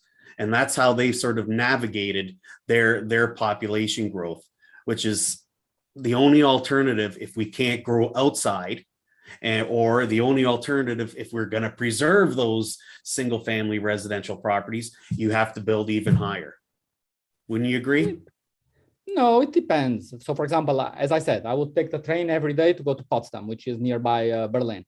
Potsdam, for example, is full of single houses and so on. And again, close to the university, there is a whole high-rise building. It's very diverse. It depends. I think if you don't start building with single houses, it makes no sense to start a new area with single houses. But if you already have single houses and businesses and so on, you should preserve it. And because it's an extra feel to the city, right? I mean, right now I can walk to Victoria Park and it's one feel. I can walk to downtown Kitchener, it's another feel. To uptown Waterloo, it's another style. So why would we start putting a big building in the middle of something? It looks crazy, to be honest. Well, thank you, Pedro. I'm glad you relocated in our community. Thank you. No, welcome. It's a fantastic place. And I do think the comparison to other cities makes all the sense. I mean, if you look back 20 years ago to some of these places I quoted, or places grow and become fantastic if guided properly. Okay, you have another question from Councillor Singh. Go ahead. Yeah, thank you, Pedro. I appreciate your enthusiasm to want Kitchener to be fantastic. I think it already is, and it can become even more fantastic. So we share that ideology and vision, Pedro. But you're comparing to your life experience in living other places in the world. You've mentioned traveling from the suburbs of Paris into Paris, and the fact that that too can be feasible. But in fairness, would you say that the transit network is quite different than what's available in Europe, or especially in and around Paris, than what's available in Kitchener? Of course, I mean, cities are very different. There are places in Europe that have Cities are metro, different. places. No, I appreciate cities are different, but you're saying it's easy that people can travel from the outside in, where we can have low rise as well in abundance, while not necessarily requiring too much high rise. But what I'm saying is that requires a good transit network. And you're referencing cities that have a much better transit network than Kitchener does. I just wanted to get your comment on that. Is that a fair comparison? And that as an alternative, we need to invest more in Hey, transit. Councillor Singh, can we let the delegation respond? Yeah. So, I mean, of course, as I was going to say, Porto had no metro station until 2003. Now there is a metro station, so now it's very well connected and so on. It was not before. I mean, our transportation in the city will change, right? In 15 years, it will not be what it is today. But if you build a huge high-rise building right now in the middle of places that have only 2 floors, it's going to be very hard to take it back and to later do a study that brings everything to 4 stories. I'm just saying it's a big decision. If you do it, you will create precedent. Okay. Of course, right. The transportation can improve. Also, in the example I gave in Berlin, where I showed these 2 areas, one with lots of low rises and one with high rises, in the one with low rises, in the background, you could see the big tower. It's walking distance. It doesn't need to be super far away. I would walk every day from my big building to the small area where I would walk with my wife. I agree, transit does need to increase. And Madam Chair, I wasn't cutting off the delegation. There's a lag, and generally that's more so when we on Zoom meetings. So just a little bit of latitude there. Thank you. Okay, thank you for your questions, and thank you very much for coming in, Mr. Vieira. Enjoy your time in Santa Barbara. Next, we have Mr. Jeffrey Bennett. You can go ahead. Can you hear me? Yes, we can. Great. Unfortunately, the video on this laptop isn't working, so you'll have to imagine. Good evening. My name is Jeff Bennett. I live on Belmont Avenue West, just up the street, 660 Belmont. As you are all very aware, the proposed development at 660 Belmont has grown into a very high-profile matter. The fact that this meeting tonight is an extension of the Monday meeting is ample evidence. For the first 7 months after August 7th, 2020, when the developer's applications package was deemed complete by city planners, there was absolutely no information about this proposed development on publicly accessible pages on the city's website. None. And yet, a neighborhood information meeting was staged in December 2020, and the public was invited to engage on this matter when they could not see what the applicant had submitted in their proposal. Almost a year ago this coming weekend, the Friends of Belmont Village was formed in an attempt to gather and deliver complete and objective information about the development proposal. Our mailing list now contains over 330 people who have asked to be kept informed about this project, and we have done our best to answer those requests. Our FBV leadership group has guided this effort with an extremely strong level of dedication, contributing thousands of hours of work because we love our hood. However, our ability to secure candid and fulsome responses to the many questions that we have raised about this proposal has been difficult at best. None of us are planners, so we often felt that we were working with one hand tied behind our back. With the recognition that the developer's revised proposal in early November did very little to answer the concerns of this community, the Friends of Belmont Village in recent weeks engaged an experienced land use planner in order to provide us with an independent perspective on the matter. Mr. Alan Ramsey has almost 30 years of experience in land use planning, having served in senior positions in the town of Oakville and the city of Burlington. He now manages a private practice. He has provided expert testimony at OMB hearings. His original mandate was to assist us in identifying effective, convincing arguments that we could present at today's meeting. But very soon after the planner started his review of documents, he suggested that his findings were leading him to take a different approach. Mr. Ramsey's observations focus on inconsistencies and ambiguities within the city's planning regulations and how those regulations are interpreted by city staff and developers. We have supported his memorandum, including his recommendations.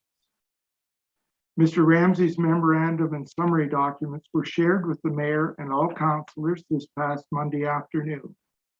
In the covering email, I stated, "We are delivering these documents to you now so you are fully aware of the options that could be exercised, which we believe would do a great service to Belmont Village and the city of Kitchener." Mr. Ramsey's documents were also provided a week earlier on the evening of January 31st to the councilors whose wards embrace Belmont Village, Margaret Johnson and Debbie Chapman. At that time, Councillor Johnson, as the councillor for the ward within which Belmont Village lies, was asked in a virtual meeting to champion a council motion that would activate Mr. Ramsey's recommendation, including a planning study of Belmont Village, coupled with an interim control bylaw that would freeze approval of the development proposals if they are not in compliance with the city's official plan and zoning bylaws. 4 days later, we received an email from Councillor Johnson, which advised, "I will not be bringing forth an interim control bylaw as per your suggestion."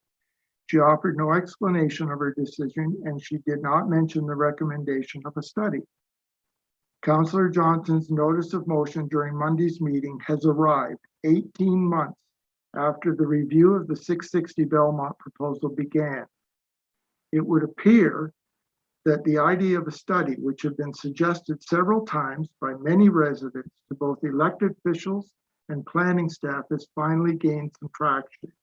I thank Councillor Johnson for the action. Sorry, it looks like I've run the clock. Yes, you have, but finish your thoughts. Okay, 2 paragraphs. Councillor Johnson's proposed motion, however, does not present clear guidelines and timelines for deliverables. The study's priority within the work plan is not clear, and its funding by the city is not assured. And the fact that it is not coupled with an interim control bylaw leaves Belmont Village very vulnerable for 2 years or more to any development proposals that require official plan and/or zoning bylaw amendments. I urge council to strengthen the motion proposed by Councillor Johnson and to give serious consideration to implementing an interim control bylaw. Alan Ramsey, the planner who delivered this report for us, is scheduled to speak later in this meeting. Thank you for your time. Thank you for your presentation. There are a couple questions for you. First, go ahead, Councillor Ioannidis.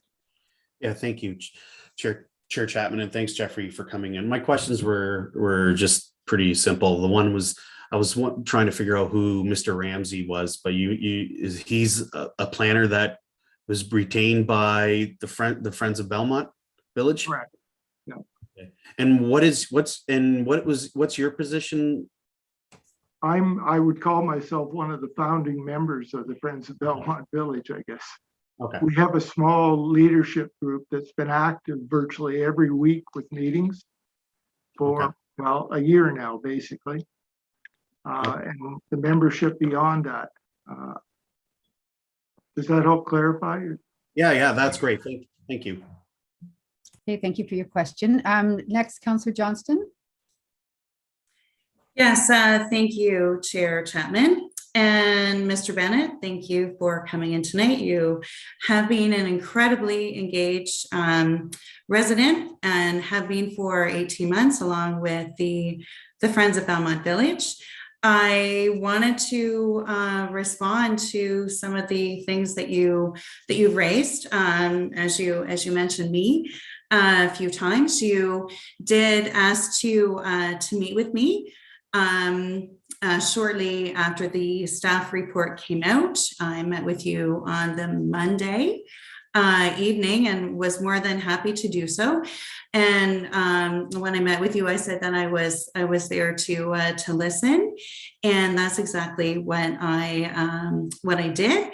And I did my homework as well. And to get back to you that week, and that is certainly my purview to do so.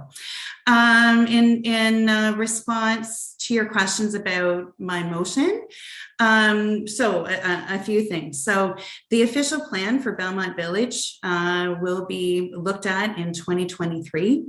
What I've suggested is it is a planning study. And it does have teeth in that the information that comes out of the planning study will go into the official plan, and that's the place that has the teeth. So that's what I have suggested. I'm hoping that that council will agree to go ahead with that.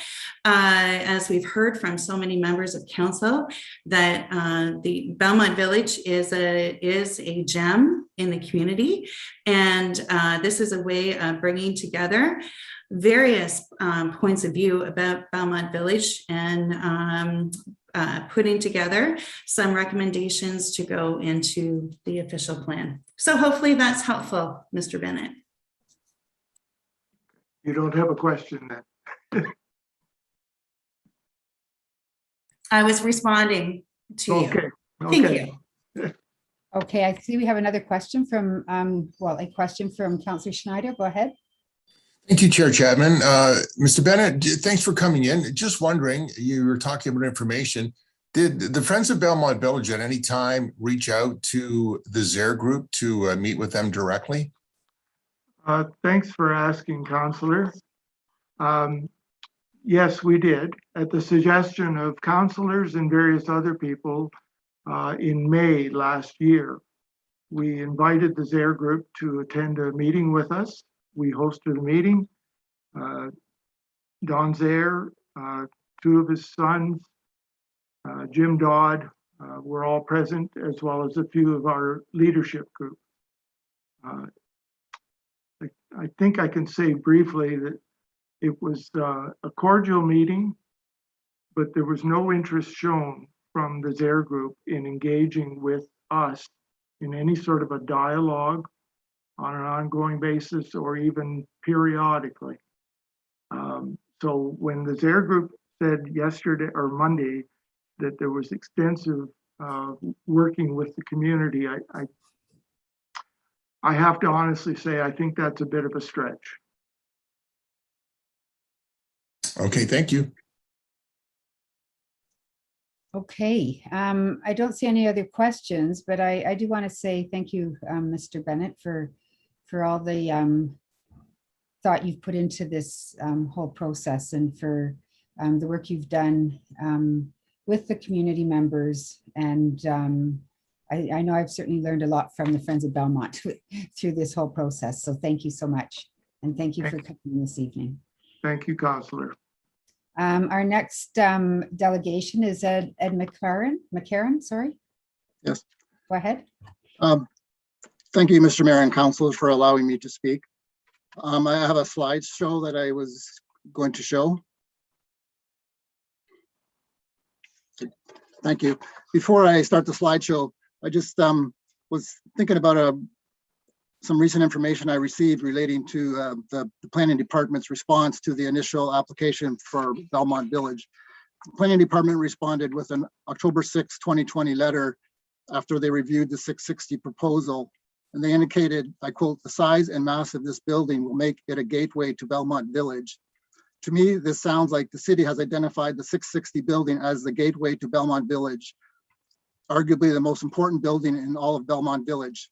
So while I appreciate Councillor Johnson's motion that planning staff initiate a planning study for Belmont Village urban corridor as a whole, in part to, quote, "develop new or refined policy directions," quote, independent of the 660 proposal before us, I will submit to you that the city would be practically negligent to not also include the 660 Belmont location in the planning study, the building which they have identified as arguably the most important building in the area.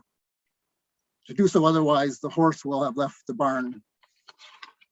I want to start my slideshow. I was wondering about the current proposal for 660 Belmont, 11 stories and 132 units. We've heard talk from people about what we need density in the city. We need to have more units in the built up area.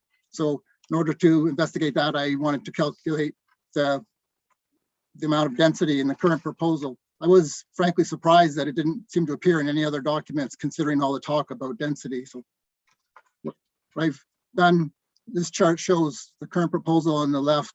On the bottom right-hand side of the screen is a scale of how tall the building is. And on the left side of the screen is the number of people and jobs per hectare. And the current proposal, lastly, you can barely see it in the bottom left side, there's a little dot just after the 0. That's a pedestrian, the height of a pedestrian relative to the current proposal to allow for what I consider pedestrian scale. So when I use the current development, I can calculate the density of the proposal, and it comes out to almost 600 people and jobs per hectare.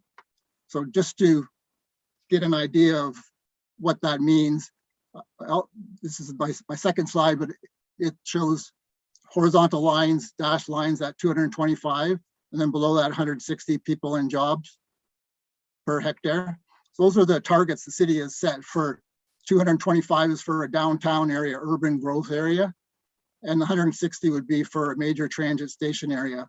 So as can be seen, could you revert back to the previous slide, please? As can be seen, the current proposal is multiple times the required density for Belmont Village area. Next slide, please. I wanted to try and see how other proposals would compare. Next slide, please. Here I've calculated the density for 2 other scenarios. The middle scenario for an 8-story building, which using the original proposal would provide 111 units. That's the purple vertical bar, which goes up to about 500 people and jobs per hectare. In the bottom right is a reduced proposal at 5 stories or 63 units. This would be the level that the city of Kitchener has identified in their urban design briefs as the desired level for the Belmont Village area. What this slide, I believe, shows is that even at the 5-story level, the Belmont Village area would be above the target, even for a downtown area, and almost twice the target for major transit station area. There's one other density that is not indicated on here. They've indicated that Belmont Village could be considered as an urban corridor. That would probably have a lower density, maybe around 100 units. So even at 5 stories, the proposal would be multiple times the required density for Belmont Village. Next slide, please. Back 1 slide, please. In order to also try and compare how the 660 proposal would compare to other buildings currently on Belmont, I computed the density of the Trials building, which is just added as the blue horizontal line. It's a density of about 370 people and jobs per hectare. So as can be seen, the current proposal is around 600, whereas the Trials building was almost half the density of the current proposal. So I asked myself, for Little Belmont Village, what is enough density? Even at 8 stories, we would be above the density of the Trials building. Okay, are you finished with your presentation? No. Next slide, please. Can you just summarize? This shows a walking where you can get to in 10 minutes from Belmont Village. Basically, you cannot get to the Grand River Ion Station. Next slide, please. This shows the direct route from the 660 Belmont to the Ion Station. And it's not considered in the planning documents, but the hospital creates an unusual barrier to the direct travel. So that's something that's not considered and provides longer travel distances. That next slide, please. Lastly, this slide shows the reality of locating a high density away from the Ion Station. The red curve shows the amount of people that will have walked to a LRT station from the distance away from the station. At 500 meters away, approximately 55% of the people will have walked. But once you get to 800 meters away, only about 20% of the people will have walked further than that distance. And I believe that 660 Belmont will be about 900 meters away. So only about 13% of the people will have walked that distance or more to the Ion Station. So to put high density in Belmont Village and think that you're going to be creating effective high density to use your LRT station would not be correct. Is that the end of this, the presentation? Yes, that's the end of the presentation. Okay. I guess I'm not sure how, I can't see how much time I have left. Is that? No, you're over time. Oh, sorry. Okay. Yeah, no, not a problem. Thank you so much for your presentation. I see you've got a question here from Councillor Marsh. Go ahead. What a lot of detail you put into that. Thank you very much for putting all of that together, Mr. McCarron.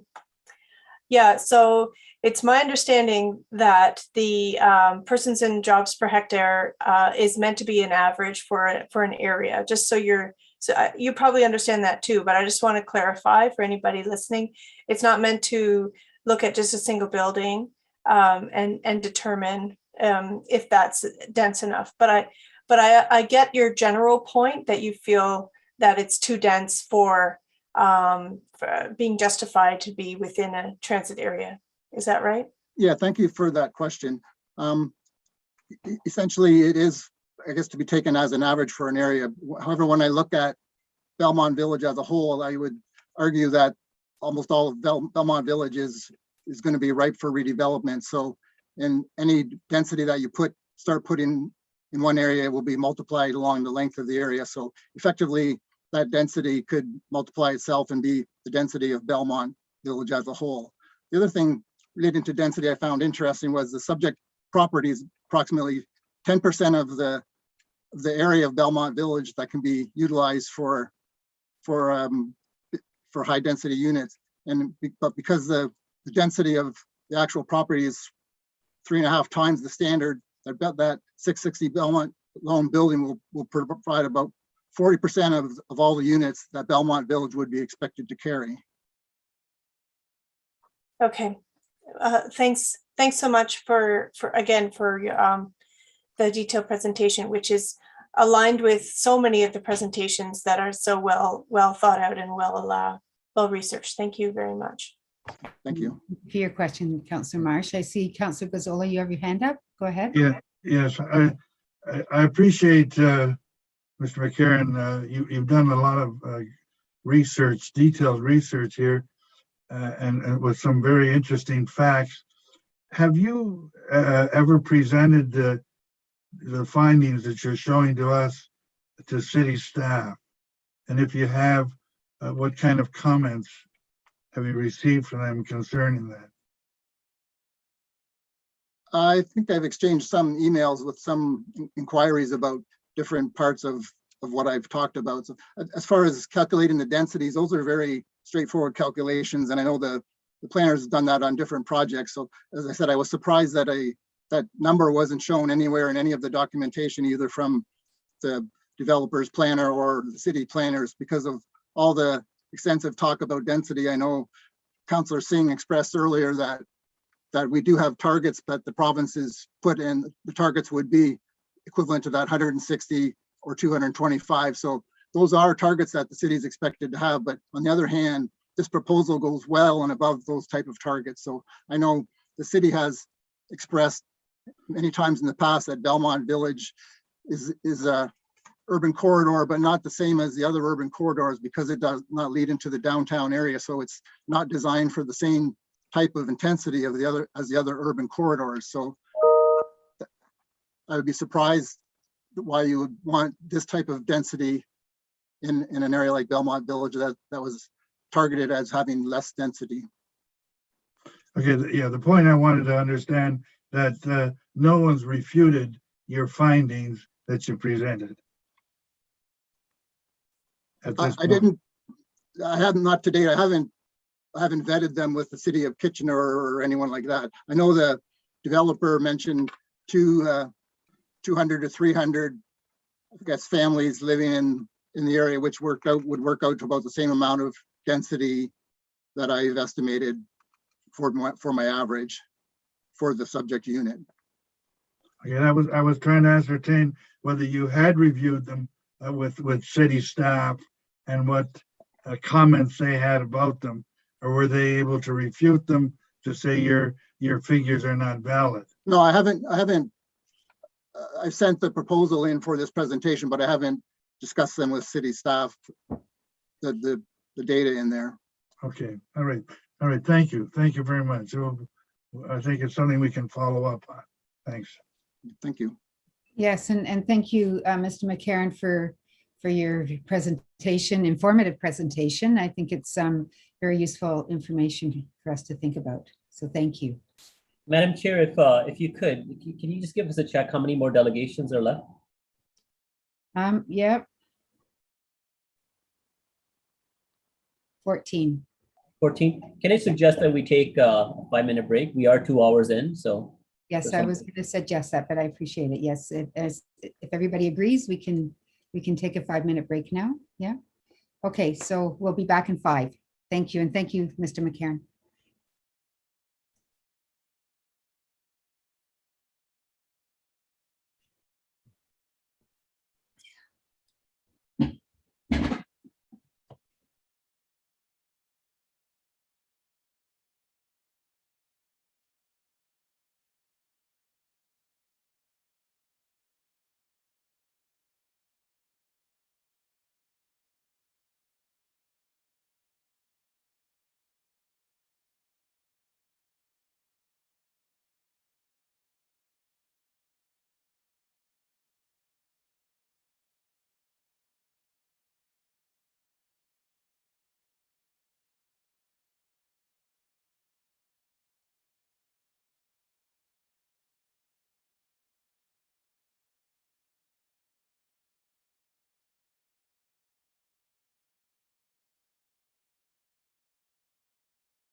I'd ask councillors to turn their cameras on when they're back, please, so we can continue.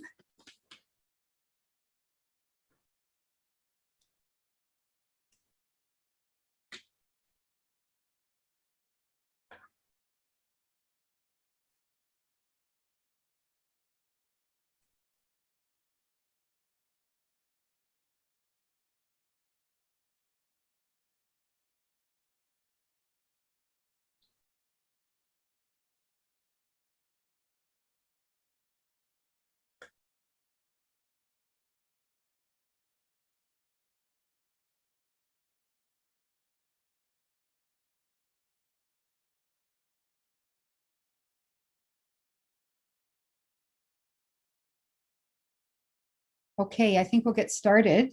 Our next delegation is Erin Smith. Hi, Hello, Erin. how You are have you? 5 minutes to give your presentation. Thank you. Thank you for having me. My name is Erin Rellinger Smith, and I'm actually not a resident of Belmont Village. I'm coming to share kind of just what I feel, what Belmont Village is to me. As I've learned kind of more recently, I'm a little bit newer to the conversation about the large condo building 660 Belmont. So I grew up in center Kitchener, and now I live in the northwest side of Waterloo in the Lakeshore Village, which is not quite like Belmont Village. I wish it was a little bit more so. And I work at the University of Waterloo in the Faculty of Health. So part of my job, I'm a clinical exercise physiologist. I deliver exercise programs to older adults, to the clinical population, as well as to staff and faculty of the University of Waterloo. And then we recruit tons of volunteers for our programs that are students from the UW. And I've had a lot of conversations with a lot of people, all different ages over my 14 years working at the University of Waterloo. And a lot of them have been about Belmont Village and what people like about it. If somebody comes to me and asks me for a restaurant recommendation, that's the first place I would send them, because it's just, we've mentioned it tonight, it's a little gem within the city of Kitchener. That's a really interesting place to go and visit. My clients, their favorite places are like Casa Rigatino, JLB, and Arabella Park. They just love the atmosphere of the village and the boutique feel that it provides to them. And it's almost like a destination. We're organizing a big gala charity event for one of our programs. And one of the prizes suggested was an afternoon in Belmont Village for a silent auction that people could bid on, that kind of gives them an afternoon going to the village, experiencing everything. So I love it. I can bike there from my house. It's a destination for me to visit. I can go and pick up a scone from the sconery. There's lots of great places, shopping, restaurants for people to enjoy. So for me, when I heard that a rather large condominium was being proposed to build there, I was not in favor of it. I think it would kind of deter from the charm that the village offers to our community, as well as to people visiting the Waterloo region. And I think it's just kind of an opening for more development to happen, that we would lose this little gem in our city that is a place to go and to enjoy for everybody, not just people in Belmont Village, but the community in general, as well as tourists to the area. For me, the building would it just would be too large for the size of the village, and it would create a lot of traffic to the area. I'm not personally in favor of areas that have large condo complexes. I don't travel to them.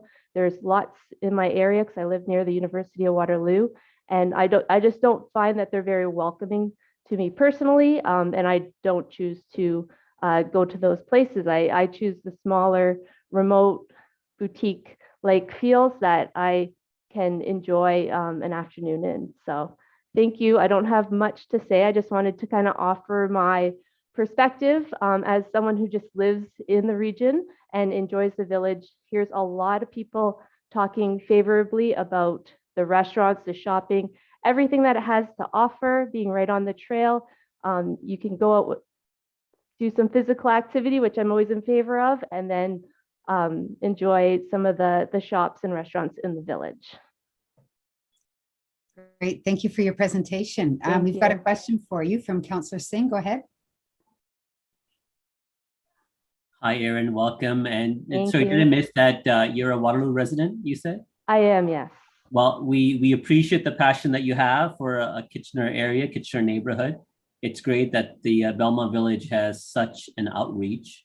And from all the comments and the delegations, it's clear to see that there is a distinct feel to this area. But what we're dealing with today is an application that under the current guidelines for density, as you said, it would make room for other development applications. The official plan does allow for significantly more density and development than what you see there now. Keep in mind the development is happening now because of the overall pressures of development across the city, not just in Belmont Village. And although this area was allowed for increased density, it's only we're starting to see the applications come now. But regardless of whichever direction this application goes, they can develop an 8-story here or adjoining property and then down the road as well. So do you think the extra 3 floors would be as a huge detriment, the fact that 8 stories are allowed regardless? Well, I think 8 stories is large in and of itself. So anything additionally, I think would be like even more towering. So yes, I do think that the 3 stories do make a difference. Okay. I would prefer like less, obviously, but it's not with like if it's within the zoning bylaw, then there's not much you can kind of say towards that. Okay, for someone who may not have the same necessary concern about, shadowing and or the increased traffic issues because you don't live in the neighborhood, someone who comes from the outside in to appreciate all that Belmont Village has. What's your assessment of the fact that newer development will add some vibrancy as well with additional storefronts and the fact that you're going to have additional residents that can support the businesses on Belmont? I'm just trying to understand the counterbalance to some of the pushback.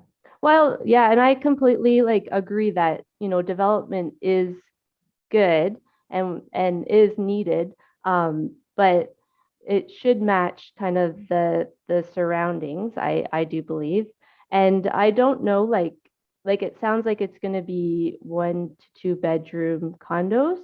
I don't know who we're trying to attract into the village with smaller apartment sizes like that, because it sounded like you were saying that a lot of families might invest in here, but I personally don't know. Like I'm a mother myself, and I don't know a lot of people that want to live in a condo with a family, especially coming out of a pandemic, having to work from home, having your children working from home, all the Wi-Fi that is needed. If there's like signals that are becoming weaker, I don't know who we're trying to attract into these apartments. Well, Erin, thank you for your perspective and thank you for your patronage into Kitchener. Keep bringing those Waterloo dollars and spending them in Kitchener. We appreciate that. Will do. Okay, you've got another question from Councillor Verbanovic. Go ahead. Thanks, Ms. Rellinger-Smith for coming in this evening. And I'm wondering if I just want to follow up, I guess, on your last question and really maybe pull on some of your professional expertise. Particularly when we look at a neighborhood and its vibrancy and so on. I'm just wondering how important you think seeing a high degree of vibrancy from an intergenerational point of view, and so on. I know on Monday, for example, we heard from a variety of delegations with various viewpoints. Some who obviously aren't in favor of the project, and some who are. We did hear from a couple who are looking to who are empty nesters and looking to downsize but want to stay in the neighborhood. We heard from a representative from Catalyst who, was thinking about some of their employees and whether they're single or young, couples or families who are just starting out but maybe not looking for a house yet. And so I'm just wondering if, when you talk about health, the importance of sort of that intergenerational and to a certain degree in the broader neighborhood also a socioeconomic mix which might be provided by a development of this type. So yeah, like I don't know if I fully understand what the question is. So yeah, really what I'm, Councilor Gazzola, I don't think that was really meant to be funny. I think I think to be clear, what the question is, from your professional expertise, are you finding that it's helpful for a neighborhood when we have a good both socioeconomic and intergenerational mix in terms of the long-term vibrancy of a neighborhood? Yeah, absolutely. I would say that the mix is important. It would help keep people more active, like giving them more opportunities to be active, because physical activity is not something that is kind of equal among all populations and all socioeconomical classes. So like, if you have communities that have a mixture of people, you're going to have programs that within that community that serve everybody there, so that there's a little bit more equal opportunity for others to engage in healthy activities. Wonderful, thank you, and I'll just echo as well. Thanks for all you do to encourage folks to come in and support the village. It's much appreciated. Thank you. Take care. You too. It looks like those are all the questions. So thank you so much for coming in. Thank you for having me. And for your comments. Have a good evening. You too. Next, we have Shirley Gosselin from the Cherry Park Neighborhood Association. Welcome, Shirley. Go ahead. You have 5 minutes. Madam Chair, members of the Planning and Strategic Initiatives Committee and city staff, thank you for this opportunity to speak to you regarding my concerns and those of our neighborhood about the proposed project at 660 Belmont Avenue West. Firstly, I'd like to support the more than 30 other speakers who have voiced concerns about this development. We wish to restate the position of the Cherry Park Neighborhood Association on changes to the official city plan and the current zoning for Belmont Village. The official plan was put together with much work and input from multiple sources over several years, including members of our neighborhood. We do not want the official plan and the current zoning changed on this plot. We want the wishes of the residents of Belmont Village area to be respected rather than the wishes of a private developer. Secondly, we do not support the selling off of the adjacent city-owned Belmont Lane East to the developer. The CPNA official position is all city-owned property in the CPN area, if no longer needed for their current use, should be kept in city hands and converted to public green space or public recreational space and or public community meeting space. Members of our neighborhood have brought this matter to the city officials several times over the last few years. Our last response from the city through Nail Loby in September of 2021 said Cherry Hill is currently well served for local park provision with a little more than 13 square meters per person. The city average is slightly under 10 square meters. Despite their confusion about where Cherry Park neighborhood is, let's say this is accurate. He doesn't say when these population statistics are from. Let's say it's spring 2020. We have 13 square meters per person. By this date, we have added more than 565 residential units. That means our current green space ratio is now 10.5.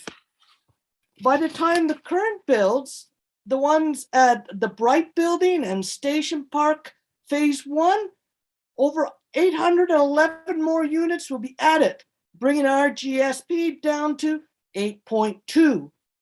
If this proposed goes ahead, as well as the one at Park and Victoria and phase 2 of Station Park, our GPS will be 5.2, well below the 10 recommended by the city. Yet the city has not talked about or approved even one additional square meter for our neighborhood. So we strongly object to the laneway or to the Bram Yards being sold to private interests. Thirdly, the CPNA objects to any zone changes allowing this building to go above the maximum 8 stories allowed, because it would detrimentally affect our accessible community garden in the adjacent Gildner Green Park. The developer's own shade study showed that we will have no sun on our gardens after 2 o'clock if the additional stories are allowed. We believe that they are showing the most favorable outcome in their study, and it's probably far worse. These are raised vegetable beds for seniors and those with disability mobility challenges.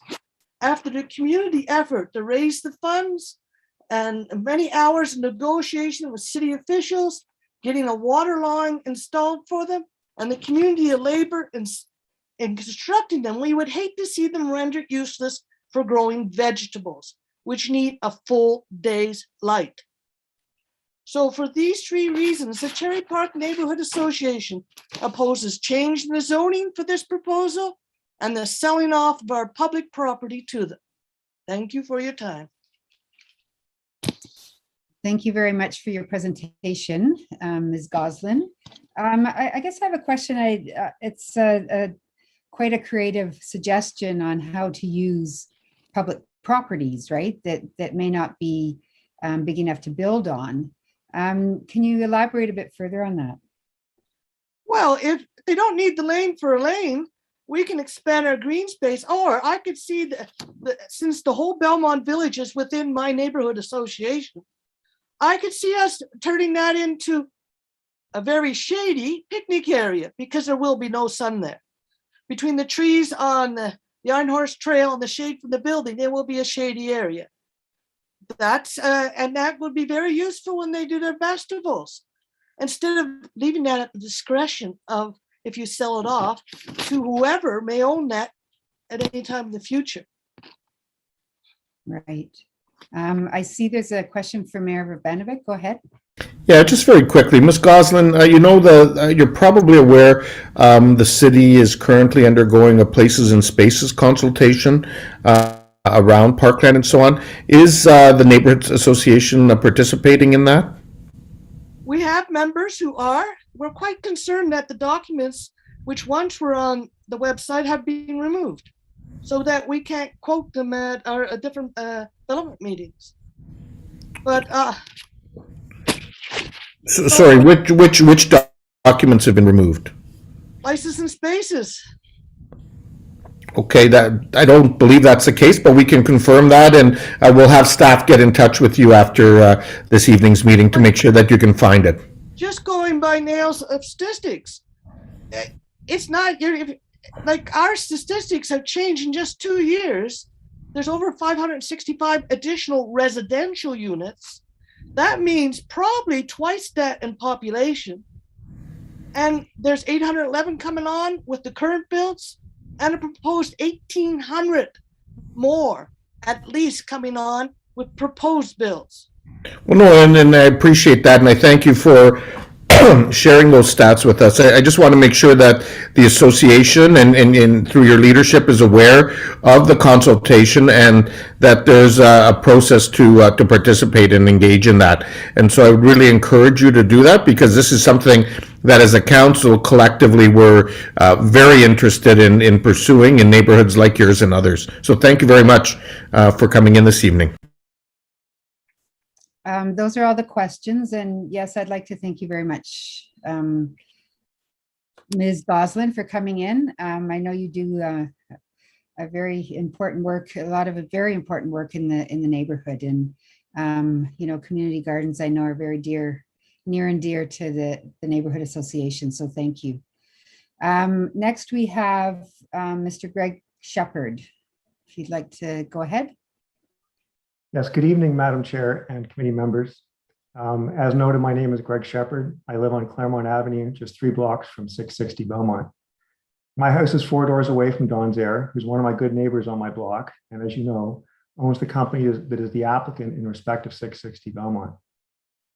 I'm concerned about the 660 project as being not appropriate for Belmont Village because it will materially and adversely affect the character of the village. Many of my neighbors are also concerned, but have been reluctant to speak publicly about it, out of concern for causing friction with Don's Air as our good neighbor. I don't anticipate any such friction, knowing that Don is respectful of the opinions of others, and he will understand that in opposing his firm's application, no personal offense is intended. In other words, it's not personal, it's just business. You've heard many comments about why people love Belmont Village. I echo all of those sentiments, and I don't need to elaborate further about that, as you know how residents feel about it. I've looked at the various elements of the official plan and zoning bylaws and the extensive material in the staff report, attempting to justify their recommendation in support of the project. I'm a lawyer, and I can tell you that even as a lawyer, the staff report is enough to make my head spin. It's not easy stuff. The planners are burying you and us in words, jargon, and unsubstantiated and subjective interpretation. With the assistance of Alan Ramsey, an independent professional planner mentioned by Jeff Bennett in his presentation to you this evening, whose fees were funded entirely by concerned residents on my block of Claremont, and who will speak to you this evening, we learned that it is uncertain which rules apply to Belmont Village. Alan is based in Milton, and he was retained after it was clear that no local planners who were contacted were willing to assist due to an apprehension to act against local developers due to fear of loss of future developer paid planning work. This made it challenging for us getting professional planning assistance until we found Alan out of town. Given our challenging experience in trying to retain a local planner, I submit to you as stewards and counselors of our city that in the future it is imperative that city employed planners be mandated to interpret the official plan and zoning bylaws in ways that challenge and question subjective interpretations that may be put forward by developers and their planners, so that the burden and expense of doing so is not put directly on local residents. Among other things that we learned from Alan, it's not clear whether Belmont Village is within a major transit station area on the official plan or an urban corridor, despite what the city planners are saying in the staff report. Among other things, this has significant implications for the maximum floor space ratio allowed on properties on Belmont. The official plan makes use of the word appropriate in various parts that provides tremendous flexibility. But with flexibility comes significant uncertainty. For example, policy 15.D.4.19 permits a minimum floor space ratio of 1 and a maximum floor space ratio of up to 4 for individual properties where higher density development or redevelopment is desirable and appropriate. Those words, desirable and appropriate, are subjective. What staff planners consider to be appropriate is completely at odds with what the vast majority of local residents believe is appropriate. The staff report contains the word appropriate an astonishing 42 or so times. Saying something is appropriate once or many times does not make it so. I ask you to use your own judgment as to what is appropriate, taking into account the numerous opinions submitted by local citizens that contradict the staff opinion. Any of the foregoing reasons offer you justification for rejecting the 660 project. But regardless of the problems with the interpretation of the official plan and zoning bylaws, we need something completely different for that little block of Belmont from Glasgow Street to Union Boulevard that's part of the Westmount residential neighborhood. This has been done in other communities. Consider Forest Hill Village that's part of the Forest Hill residential area of Toronto. Forest Hill Village is 3 short blocks of Spadina Road, also an arterial road that is comprised of low-rise buildings with independent shops and restaurants adjoining the residential streets of Forest Hill. Sounds just like Belmont Village, doesn't it? Please look at the Forest Hill Village Urban Design Guidelines available on the City of Toronto website. In closing, I urge you to refuse the applications in respect of 660 Belmont. Please either adopt the motion to be made by Councillor Johnston that is printed in tonight's meeting agenda, or use any other available procedure to pause all development in Belmont to allow for 2 things to happen. First, a study of the Belmont Village area itself and its unique characteristics, And second, with input from residents in the area, development of specific rules that will apply to all development in Belmont Village. Such rules take into account the unique character and Main Street nature of Belmont Village. Protecting this very short stretch of road from overdevelopment will not cause the city any hardship in achieving its intensification goals. This is your chance to protect a very unique space in Kitchener. Thank you very much. Thank you very much for your presentation and for coming in to speak to us tonight. I see you've got a question from Councillor Johnston. Thank you, Chair Chapman, and thank you, Mr. Shepherd, for coming in tonight. And thank you for all of your engagement around this. You've been very thoughtful with your comments and your input, and I really appreciate that. So I know you had to go fast in your 5 minutes, so I'm wondering, can you expand on what you said about making the block really of Belmont Village between Glasgow and Union Boulevard, have it be considered part of Westmount? And what does that, what would that do? What does that mean to you? Well, I'm glad you raised that question, because something else I did want to speak about tonight, but there wasn't sufficient time. It relates to an earlier presentation. One of the presenters spoke about Mr. Reeder, who was the gentleman who envisioned Westmount and fashioning it after Montreal. When he laid out the plans for the Westmount area that are actually printed in the Westmount book, it shows that Belmont was actually a street within that Westmount layout. And in fact, the word Belmont is one of the street names that was imported here from Montreal, along with Claremont, along with Earl, along with, I can't remember the other ones. Rushholme was in that list as well. And Talon Reeder himself lived on Belmont in Montreal. Belmont was intended and was part of the Westmount area. And there's also photographs in the Westmount book that show what Belmont looked like when it even had the historical Westmount street lanterns on it. It was part of the neighborhood. It's just that it's a commercial area adjacent to our neighborhood. So I see it as integral to our community, just like Forest Hill Village is in Toronto, integral to the Forest Hill neighborhood down there. Thank you. Yes, and I've certainly seen that book and seen those, seen that same reference as well. So if then this was, deemed to be part of Westmount, which many of us already think that for sure that it is, what does that mean then in terms of what you're asking? Well, it doesn't mean that I'm asking that it is given any other special designation than Westmount already has. Westmount itself was identified as a cultural heritage landscape by the city. I think it was, and the staff report notes that. I think it was a mistake when the CHL was done, that the boundary of Westmount for the purposes of the CHL didn't incorporate Belmont. So if it's incorporated into the cultural heritage landscape, I think that should afford more protections as to what development is permitted, as I say, on that very, very short stretch of road. Thank you. Okay, good questions. We have another question or more questions from Councillor Gazzola. Go ahead. Yes, Mr. Shepherd, you have been involved with this project for some time, so you're very knowledgeable as to what's going on. I just want to ask you a question.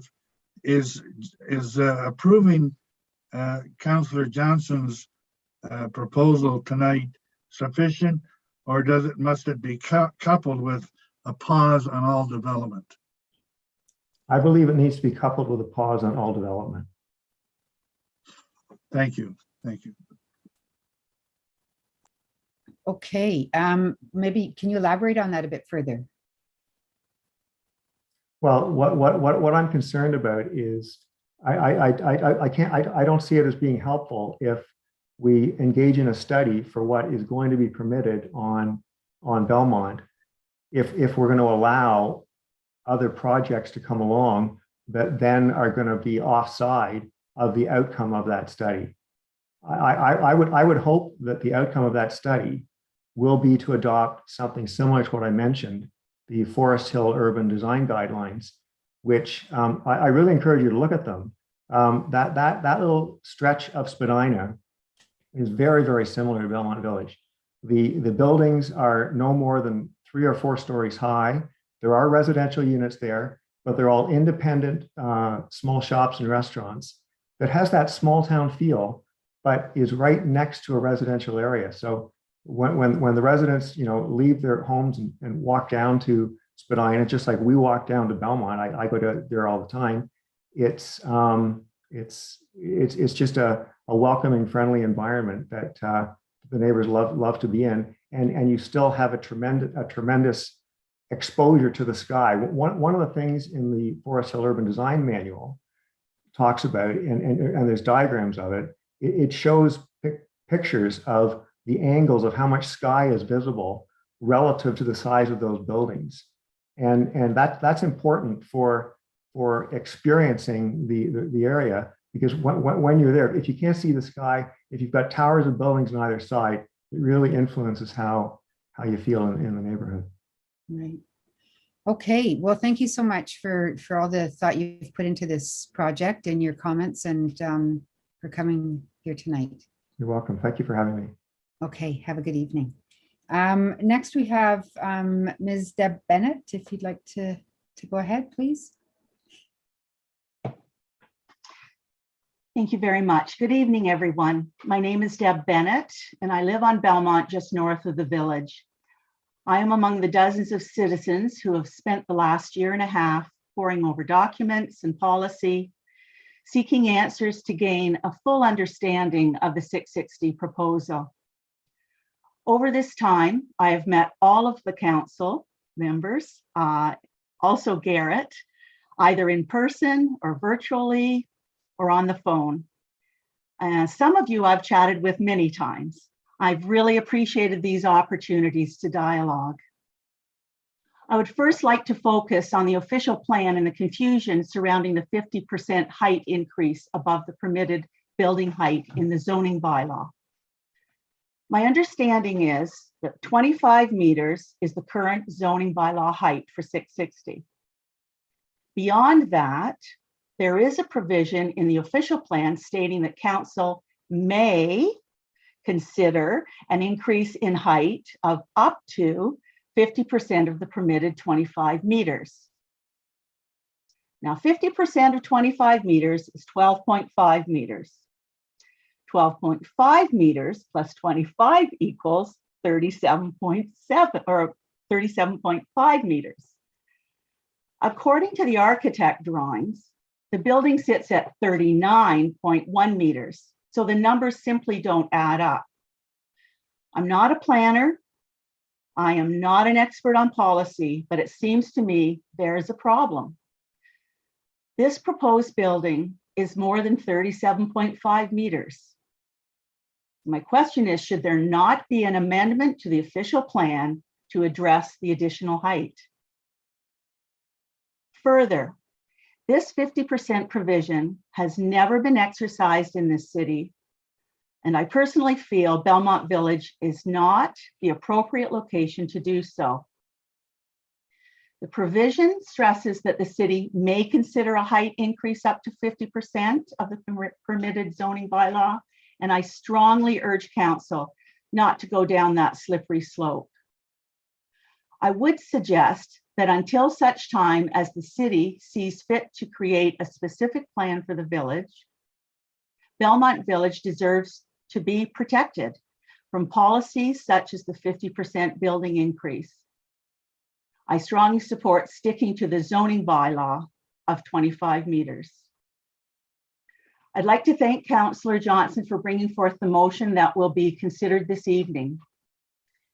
If Councillor Johnson's motion is approved, nothing will happen until early in 2023.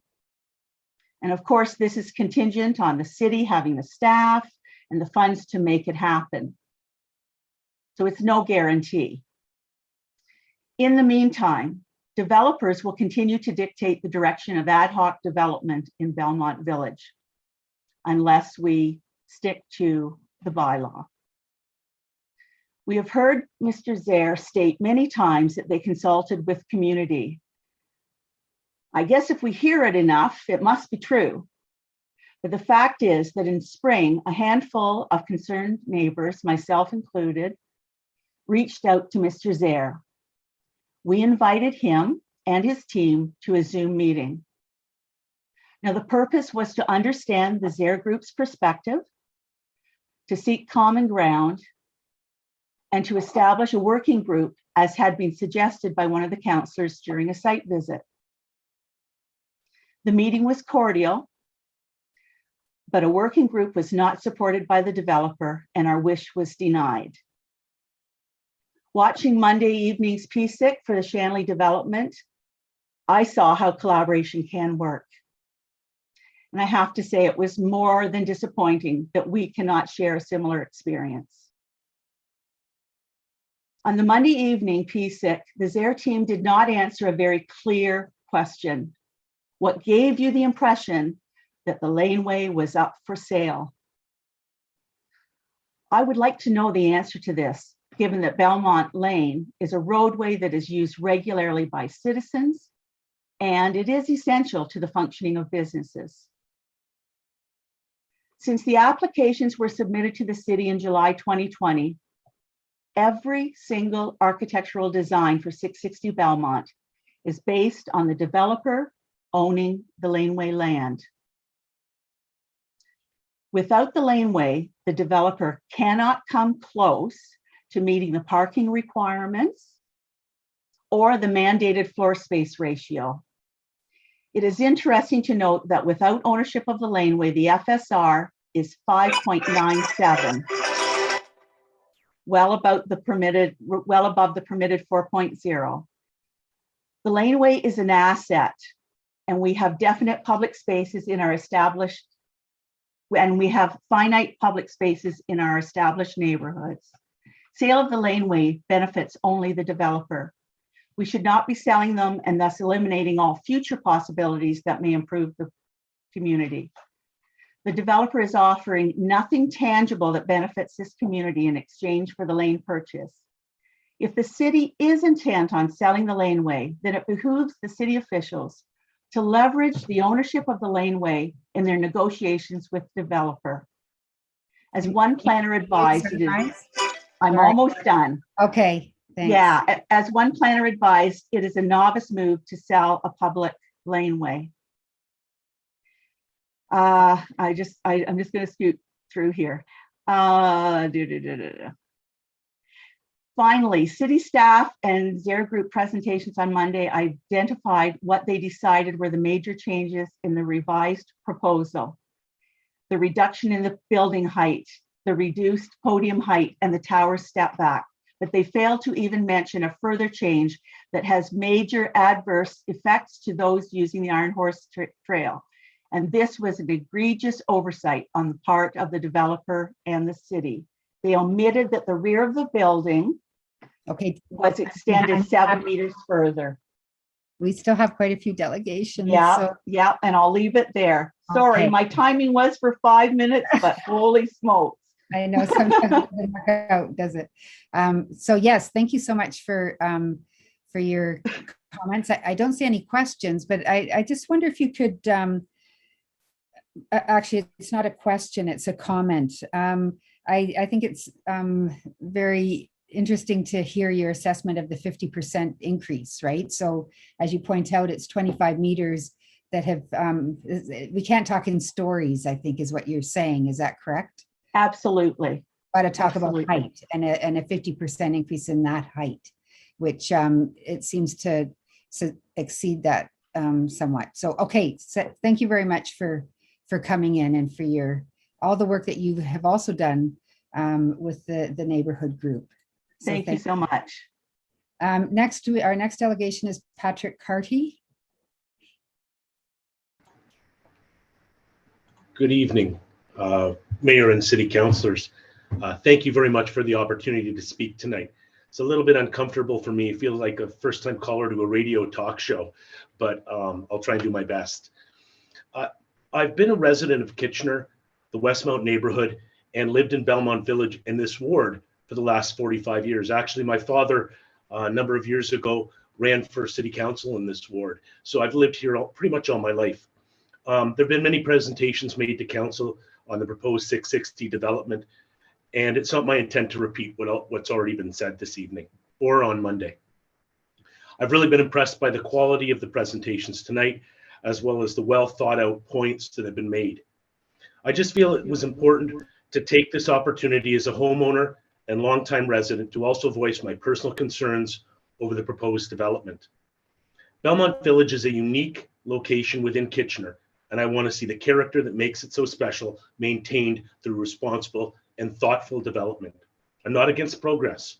My concerns are rooted in the application being made that goes beyond what's currently in the city's official plans and the zoning bylaws for buildings in this location, the questionable or lack of justification presented for these exceptions, and the precedent it sets for future development in the Belmont area. The developer has stated that following the current bylaw limitations for the site is not feasible, but it's unclear why it's not feasible. I urge the city's planners and the council to listen to the concerns expressed by citizens in this forum and reconsider whether these concerns and the city's development objectives are being adequately addressed by the applicant's plans and the request for an exemption to the current 8-story standard. The Belmont Village area has changed a lot over the years and has always been able to attract high-quality shops and services, great restaurants. It's really made it a wonderful place to live. The decision you make now will impact the residents in Belmont Village for years to come and set a standard for future development applications in the area. Hence my comments this evening. I'm not, as I said, I'm not opposed to development. I think we just need to be careful when we're starting to make exceptions as to the justification for those exceptions and do they make sense. Thank you. Thank you, Mr. Cardy, for your presentation. I see Councillor Johnston has a question for you. Yes, thank you through Chair Chapman. Mr. Cardy, thank you so much for coming in this evening. And I know that I've met you before, and it's great to see you tonight. What you said about character and maintaining thoughtful development. Yeah, if you want to, can you expand a little bit on that? I'm interested in that as well. You know, I've seen a lot of shops come and go on Belmont Village, and whether it's the old Zayres and it was downstairs where Hagler Pharmacy, and which is now, I guess, the Rexall. Many restaurants have come and gone. There have been places that have stayed for years. Big John Submarines. I remember as a kid going there and picking up a sub. The Belmont Village has had that character for years, and I recognize that the city needs to progress and we need housing, we need sustainability, we need to develop the city. But we've got planning bylaws and we've got zoning bylaws and we've got things in place to support that development. And as soon as we start making exceptions to that, I know that it's the old slippery slope situation where without that justification, why do we need to sell the laneway? Why do we need to go above the 8-story or 25-meter standard? And without those rationales, we're going to change the character of the village. And we know that's going to happen. And without thinking about what the implications are of that, we're moving towards really drastically changing the character of the village forever. And I think it draws in people. We've heard that from other speakers tonight. And I think we can change, but we can change progressively. Does that answer your question, Margaret? Yeah, it does. And I really did want you to expand on that, because I think for many people that really is the key here, right? Yeah. And so thank you so much. Yes. Yeah, to me the key is not pushing out the small stores that have been there for years. That things will change. But all of a sudden putting a whole bunch of high-rise buildings and developing up so much as developing the character is just going to change it really well. Okay, it Thank looks you. like those are all the questions we have for you tonight. Thank you so much for coming in Thanks. and giving your perspective. Next, we have Andreas Kitzman. Would you like to go ahead? All right, good evening, everyone, and thank you for giving me the opportunity to speak with you and share my ideas. My name is Andreas Kitzman, and I have lived on Union Boulevard between Earl and Avondale for about 18 years. I first want to say that I am not against the idea of building higher density housing in the Belmont Village area, nor do I wish to demonize developers for seeking opportunities that generate a reasonable return on investment. I am not anti-development or anti-change. I also like modern architecture and design. But I think there is a need for balance and for careful planning and long-term thinking, which I think is lacking in 660 Belmont. I was initially heartened by Councillor Johnson's motion on Monday to initiate a planning study to develop a comprehensive engagement plan to guide urban form and built design, to quote directly from the motion. This sounds great and would indeed be a welcome approach if it was actually implemented before any new development was even considered, let alone approved in Belmont Village. There's no point in forming yet another committee and initiating yet another government study if the cement trucks are already en route to a massive building site. Now, getting to the actual proposal under consideration, there are indeed many positives to the development, and I appreciate the changes that the Zaire Group made to the original design. However, the revised building is still simply too large and too high to fit into the existing area. Tall buildings make people uncomfortable, as noted by the neuroscientist Robin Mazunda. He goes on to say that people have less of a stress response when they're in environments that are built at a human scale, which tends to top out at 5 stories. The project also seems limited in terms of providing units for families. As others have pointed out, do we really need more 1 and 2 bedroom luxury apartments and condos in the downtown core? No, we need spaces for families to live in, meaning 3 or 4 or even 5 bedroom units. We need homes, not more opportunities for investors. It is telling that the video that we were shown on Monday only showcased the very bottom of the structure. It did make for some nice eye candy, and speaking for myself, I could imagine sitting on the covered patio, sipping wine on a nice summer's day. But it is important to consider what the video did not reveal. The virtual camera did not pan upwards, nor did it situate the building within the context of the entire area.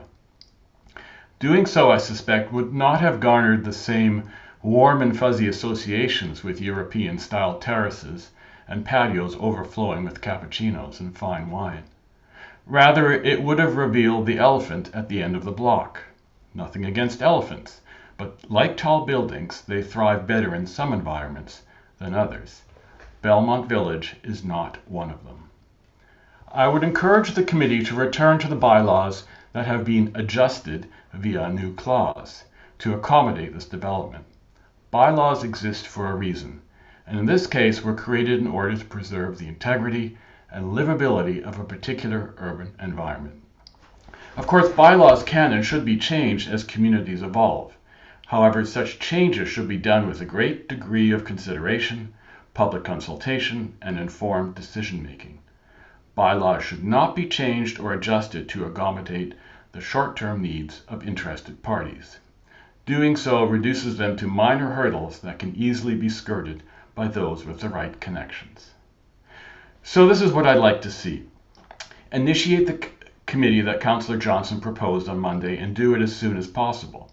Consult widely with the public and look at existing developments, both locally and internationally, for inspiration.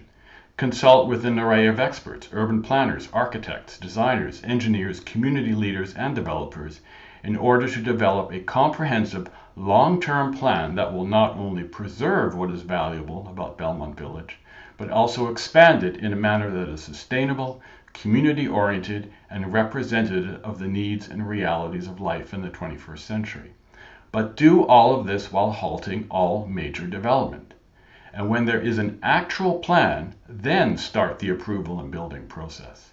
Doing so will result in a cohesive and holistic model for the future, and not the hodgepodge approach to growth that sadly can be seen in many of our towns and cities. I'll let the urban theorist and activist Jane Jacobs have my last words, and to quote, "Cities have the capability of providing something for everybody, only because and only when they are created by everybody." Thank you. Wow, thank you for that presentation. Very articulate and very well said. I don't see any questions. I think you said what you wanted to say very well. So thank you so much for coming in. Thank you. Our next delegation is Zig Janecki. Chair Chapman. Yes. I don't know if it's, I see there's several mics on, but we're getting a lot of feedback when you're speaking. Okay. That seems to be better now. Thank you. Okay. I also see Councillor Gazzola has his hand up. Okay, sorry. Go ahead, Councillor Gazzola. Sorry, I missed you. Yeah, no, I have a question that it's going back to the comment. Is Mr. Kitzman still here, or has he left? I don't see him. I'm back, yes, sorry. Yeah, okay. I want to go back to your comment about halting all major development. So what do you see happening if this development continues to go through? Well, I mean, the point of doing a study is to come up with a cohesive plan, and you can't really come up with a cohesive plan if you've already started on such a major project. I think someone said it's a classic deal, putting the cart before the horse. I mean, if you want to develop a cohesive plan, then do that first. You know, and I also, the building is of such a large scale that it would set precedents before any development. I mean, it would set such a number of precedents that it would make any kind of planning very, very difficult, I think. You know, we're not talking about a small gas station or a small shop. I mean, this is a major project that will change the landscape of Belmont forever. So I would think you'd want to plan it for that in advance, not do it after the fact. You know, so. Okay, thank you. From what I'm hearing, it's that they should go hand in hand. Yeah. Thank you. Okay, thank you. I am a bit concerned about this echo because it is quite bad. Is it gone? Yeah, Councillor Chapman, it seems to only be on when Councillor Gazzola turns his mic on. I don't know, Councillor Gazzola, if you have 2 units on with voice or something, but that seems to be causing it when your mic was on. No, I don't have 2 units on. Do I sound normal now? Yeah, you do. Yeah, I think there was something happening outside of my control. I only have 1 unit. Okay, good. We're good to go on to the next. So former Councillor Zig Janecki, welcome. Thank you very much. Good evening. There is false and misleading information in the staff report presented by staff. It refers to lands to be sold to the developer as surplus lands. This is totally incorrect. There is no so-called surplus lands. When I worked at the City Planning Department many years ago, I chaired a committee known as the Surplus Land Committee for a number of years. Our role was to determine which parcels of city lands were to be declared surplus based on roll numbers, zoning, location, services, etc. The city had hundreds of parcels, many of which were 0.03 or 1 foot reserves. There were many other parcels that were left over as pieces from road expansions, widenings, after properties bought by the city for public purposes. Many of the parcels were not usable and were declared as surplus. There were also unopened lane allowances on paper, but never physically opened, and were determined not to be usable for any city purpose independently, and were declared surplus and offered to abutting owners half of each. The city committee never in their investigations ever recommended to city council any existing road allowances that were actually physically used to be declared as surplus. Never. Wikipedia defines surplus land is property are those that are not needed or not appropriate for provisions of public services for which the agency owning the property is responsible. Land which is vacant and not planned for future service may also be termed as surplus. Google defines surplus land is land that is not currently needed to support the existing improvement. However, it cannot be separated from the property or sold off. Surplus land does not have an independent highest or best use and may or may not contribute value to the improved parcel. In all my years in involvement with the city of Kitchener, almost a half a century, since 1973, when first employed as a planner, working on the city's surplus land committee, to recently as a city councilor, yes, in almost 50 years, not at any time has city council declared an existing traveled public roadway as surplus land. In the past, there have been land exchanges with developers to realign and straighten out roadways for efficiency. In Chapter 177 of the City's Municipal Act, Section 177.3.4, small b, states, a report shall be presented to council outlining whether the real property is surplus to the city's need and the reason why it should be declared surplus, unquote.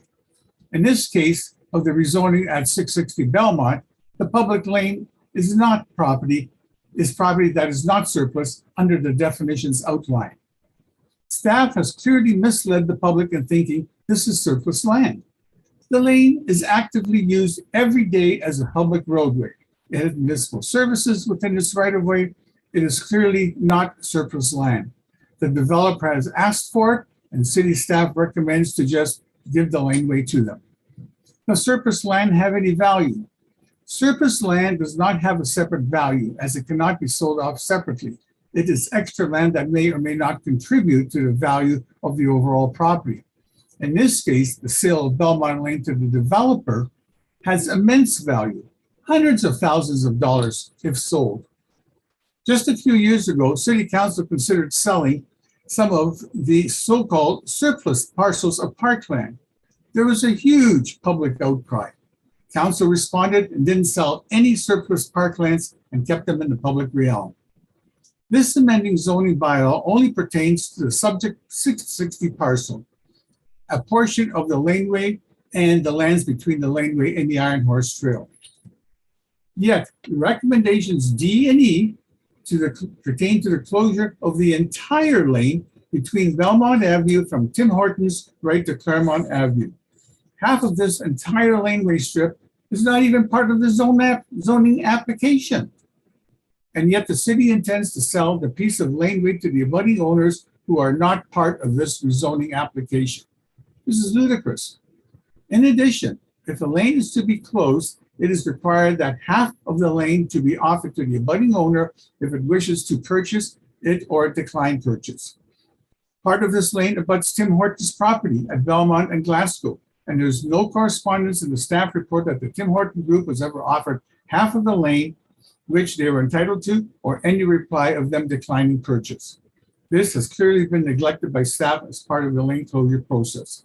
Surplus land means that it's not needed, not used, sitting idle, vacant, and this is not the case. But in this rezoning application, Belmont Avenue does have a value, and it is developable land that the city is contributing to the development desired by the applicant. Unfortunately, the city is in bed helping the developer. This is wrong, very wrong, immoral. It's also poor planning against the public interest. This is a clear misrepresentation of the word surplus by staff. In conclusion, the staff recommendation pertaining to the sale of this laneway must be denied as it is not surplus. City Council must refuse the sale of this laneway. And if not, I'll need to throw my hat into the ring for the next election. Thank you. Okay, thank you so much for your presentation. We've got a few questions. Go ahead, Mayor Urbanovic. I don't have a question, Chair Chapman. I'm rising on a point of privilege. I'm quite concerned by the comments that have been made by the delegation. I think to be making allegations that staff have placed false and misleading information in the report, that staff have intentionally misled the public, and that the city is in bed helping the developer are not appropriate comments.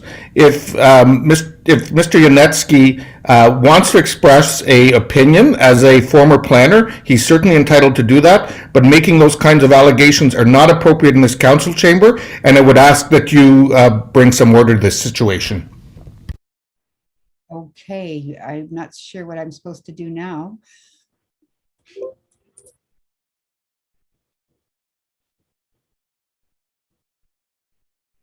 I can go to the next question, I guess. Madam Chair, I think it'd be prudent for you to ask the delegation to take those comments back. I think that's what Mayor Brvenovic is trying to reference. And as chair, I think it's appropriate for that to come from you. Okay, Mr. Janicki, would you like to reconsider your comments? My comments were appropriate. It's a matter of how you interpret them. You could be working with the developers and trying to help them out. And that's one perception.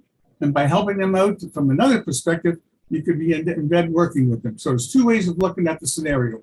And I pointed out the one side. I am not withdrawing my comments.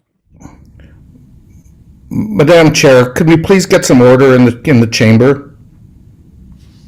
Certainly. I mean, I can ask him to withdraw his comments, but I can't make him, can I? I'm sorry, this is the first time I've had to deal with this, so please have some patience with me and help me through this. I would appreciate that. Maybe the Madam Clerk can give some guidance.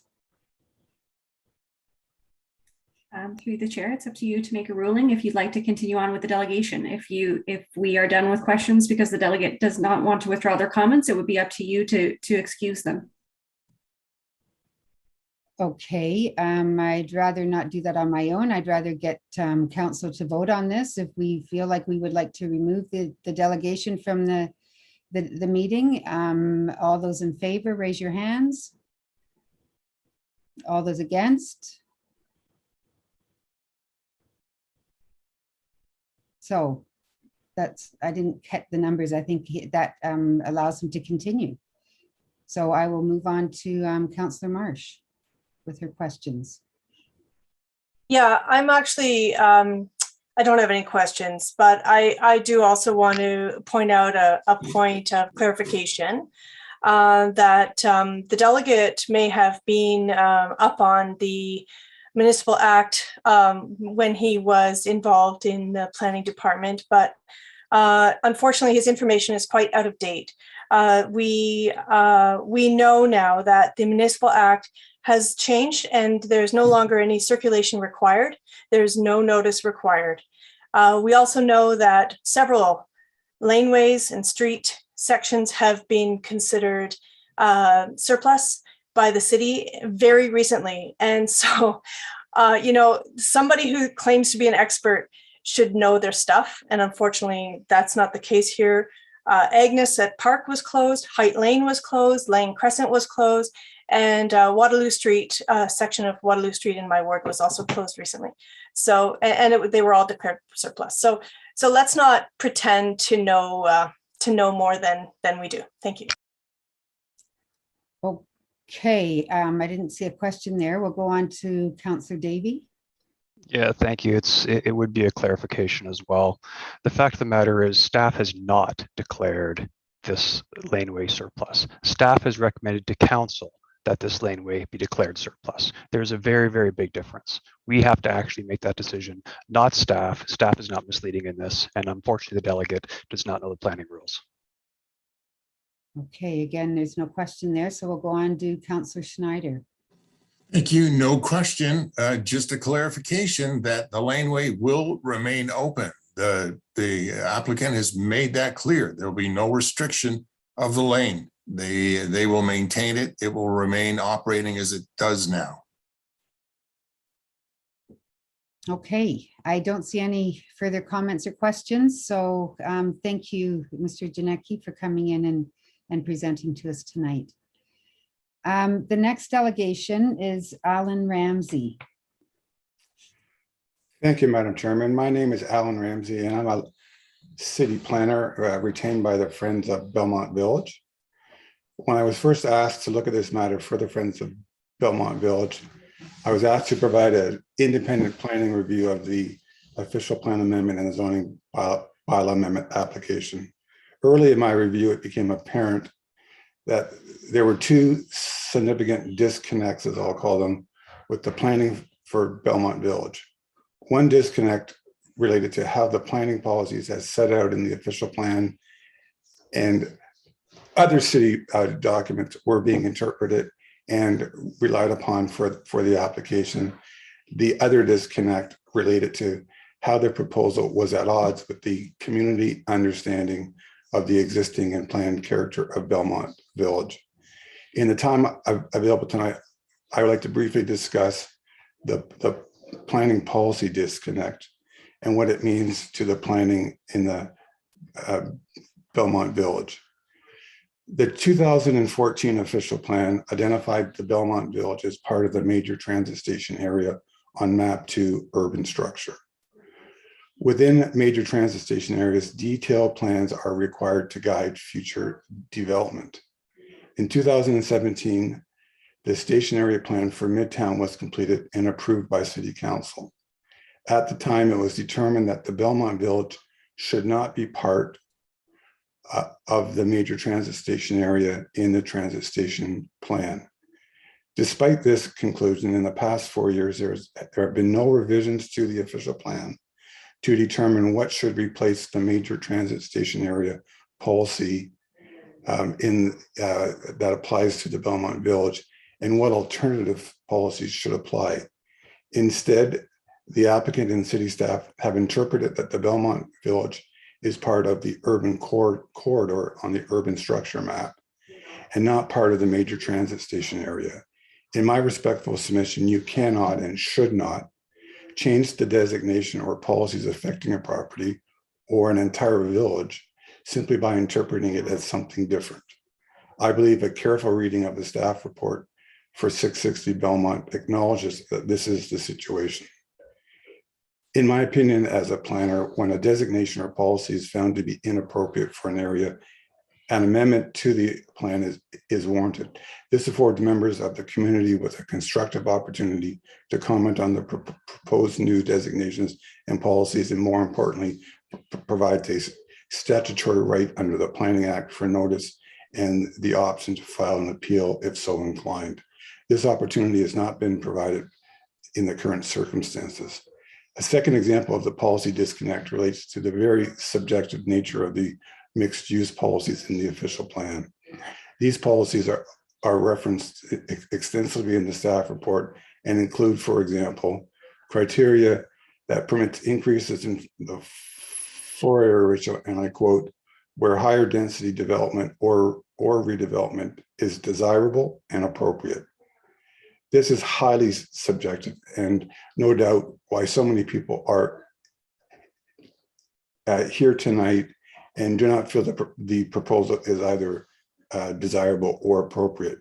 A final example of the policy disconnect relates to the city's urban design guidelines. As I understand, the Belmont Village guidelines from 2010 provide direction for a built form of 3 to 4 stories.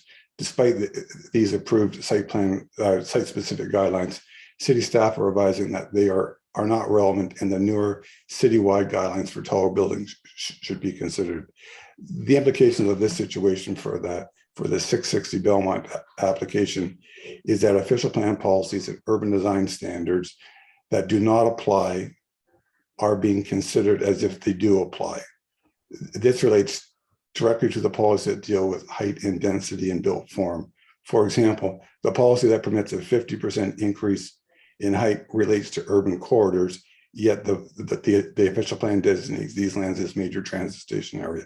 This situation clearly leads to ambiguity, confusion, and should be clarified prior to council's decision on the application. I understand that Councillor Johnson has filed a notice of motion that calls for a detailed planning study of the village, and I'll offer the following 3 or 4 comments.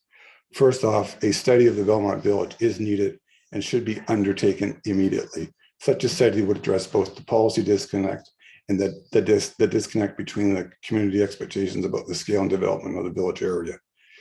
Secondly, I would strongly recommend that the study not be incorporated into the official plan review.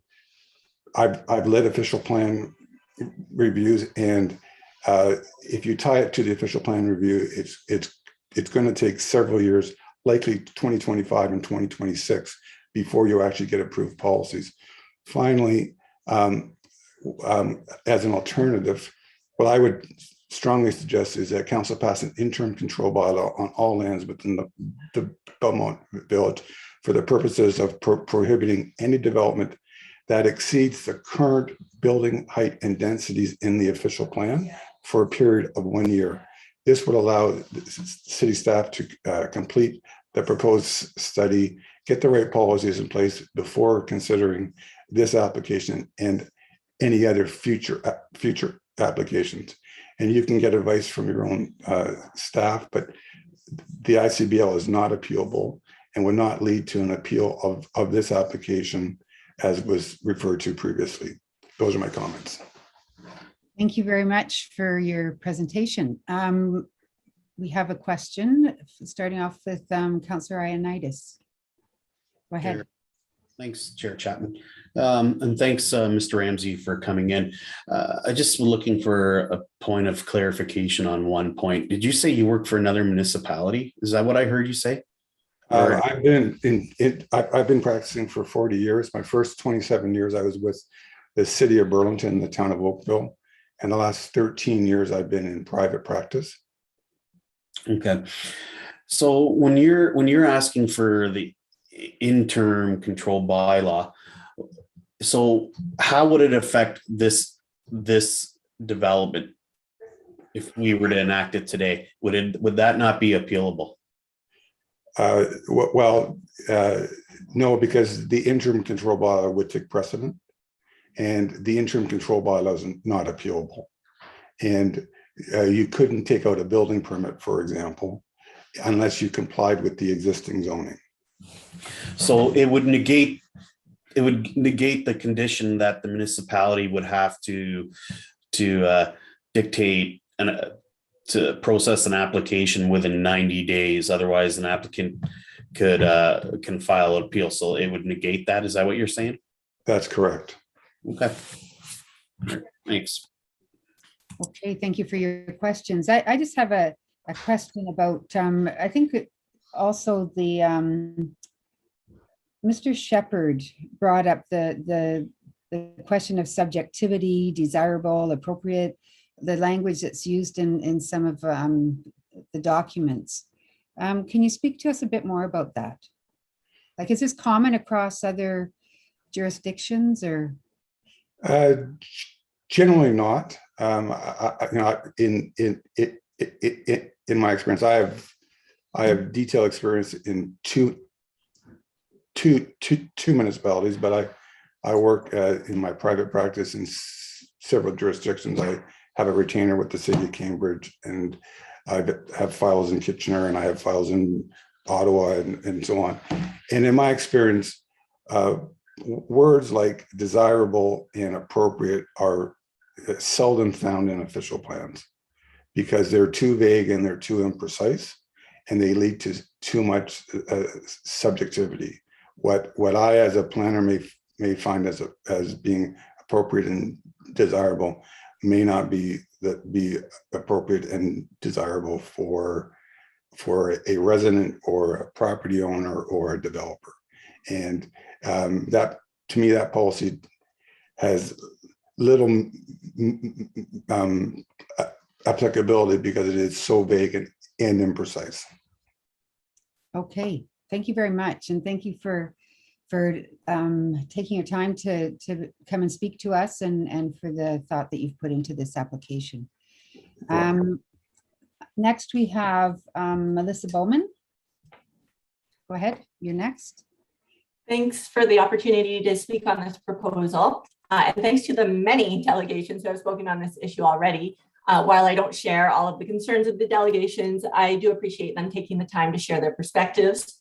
Add to that Councillor Johnston's proposed motion for future discussions and plans for Belmont Village. I'm actually really excited about what's to come for this neighborhood.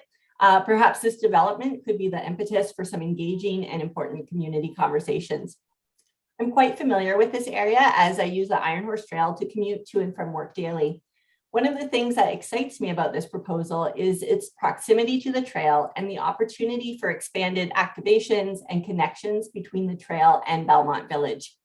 I do want to respond to some of what I heard and noticed in the delegation so far, both Monday and this evening. The first thing I noticed was how many of the delegations were homeowners in the area, many of whom noted how long they have lived in the neighborhood. Of course, that makes sense. We tend to pay most attention to those issues happening close to us. But I only note this because it does highlight an important group that we rarely hear from at these kinds of meetings, but need to consider nonetheless, and that is of future residents. We don't often hear from people who may move into these homes, but I believe future residents would be very supportive of this proposal. Now, we did hear from a few nearby neighbors who mentioned that this kind of development could be exactly the thing that allows them to stay in their beloved neighborhood when they're ready to downsize. When I hear of these situations, I'm reminded of my 85-year-old neighbor who has lived in the neighborhood for over 40 years. Her spouse passed away a few years ago, and her children have long moved from their childhood home. My neighbor has often commented that the house is just too big for her, and she's finding it more and more challenging to stay there. However, she's reluctant to downsize as she's so connected to everyone in the neighborhood and doesn't want to give that up. This kind of proposal could be the very type of thing that my neighbor would benefit from. I heard several delegates who were disappointed by the lack of 3-bedroom units in this proposal, often commenting that families are what make neighborhoods. While I suggest we need all sorts of household combinations to create awesome neighborhoods, I understand the desire to ensure our neighborhoods are inclusive of larger families and multi-generational families. However, I think we're misguided to assume that any one development can be everything to everyone. We must instead take more of a macro view and look to the neighborhood as a whole. In Kitchener, the majority of our residential neighborhoods are zoned for low rise, meaning anything of much height or density is excluded from many neighborhoods. I agree that we need a diversity of housing, which is why I'm supportive of this proposal. The surrounding neighborhood is largely single detached and low-rise housing. And while we must be inclusive of larger families, the 2016 census data notes that 60% of households in Kitchener are made up of either 1 or 2 people. So clearly there is also a need for 1 and 2 bedroom homes. Another thing I heard from delegations were many references to luxury condos that are simply unaffordable. And while I agree that we need much more purpose-built affordable housing, I am often perplexed at how we consider condos to be the bad guys of housing affordability and not single detached housing. In December, the average sale price for all residential properties in KW was just over $840,000. The average price of a detached home was over $1 million, while the average sale price for an apartment style condominium was $500,352, so basically half. While these condos do not offer the deeply affordable housing our community is also in need of, they do provide a less expensive option to single-family housing. As I noted, we must do much better in providing purpose-built affordable housing. Fortunately, our community has some terrific ways of doing this with folks like Indwell, Show, Menno Homes. This proposal includes a contribution to the great work that Menno Homes is doing in our community. And as we heard from Dan Dredger on Monday night, this plan has been in place from early on, and Menno Homes is able to leverage that kind of donation into much more than any private developer could do on their own. I appreciate that so many people are concerned about affordability. I'd encourage those residents to connect with one of the many organizations regularly advocating for exactly that. How great would it be to have this kind of turnout at council meetings about affordable housing issues? We have heard from many residents in the Belmont Village neighborhood, and it's clear that they love their hood. I believe this proposal will help welcome more residents to a terrific neighborhood. In addition to providing more homes for more residents, those new neighbors will also become customers of the beloved local shops and services ensuring the long-term success of a vibrant Belmont Village. Plus, a wonderful nonprofit will be able to utilize this donation to create more affordable and supportive housing in our community. For all of these reasons and more, I'm happy to support this proposal, and I urge council to do the same. Thank you. Okay, thank you for your presentation. We have a few questions for you. Mayor Bogdanovic, go ahead. Thank you very much, Chair Chapman and Ms. Bowman. Thank you very much for coming in tonight, as well as all of the work that I know you do on a volunteer basis in the community around, well, quite frankly, the whole issue of housing, from deeply affordable housing all the way through to this kind of infill development. I think your group has called yourselves YIMBY, yes, in my backyard, and so I thank you for that. My first question, I just want to clarify a stat that you used. I believe you said 60% of households are 1 to 2 people. Is that correct? Yeah, that's from the 2016 census data I found. I'm happy to send that link over if anybody wants to see it. But yeah, that's the research I found. Yeah, if you can send me that would be great, because I know the new numbers are either just out or will be out imminently, and so it'd be interesting to see how they connect. But it certainly is an important stat in terms of this kind of conversation. I'm really wondering if you can expand a little bit on the reference you made to, both the need for things like 3-bedroom houses. Yes, not one development can be everything to everyone, but also the importance of things like aging in place and so on. In other words, a fulsome community of options, and a community with many options for people in different stages of their lives, whether they're young people who are just starting out and looking for something affordable, to people who want to become, who are empty nesters and want to downsize.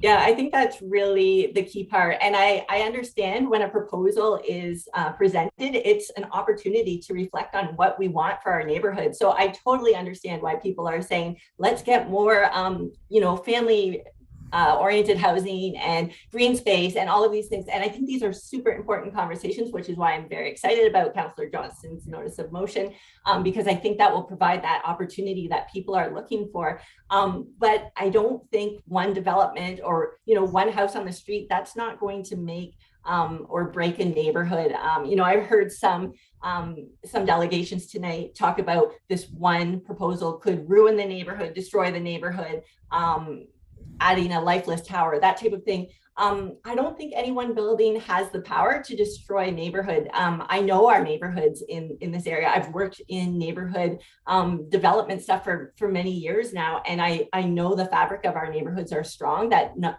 one building isn't going to make or break a neighborhood.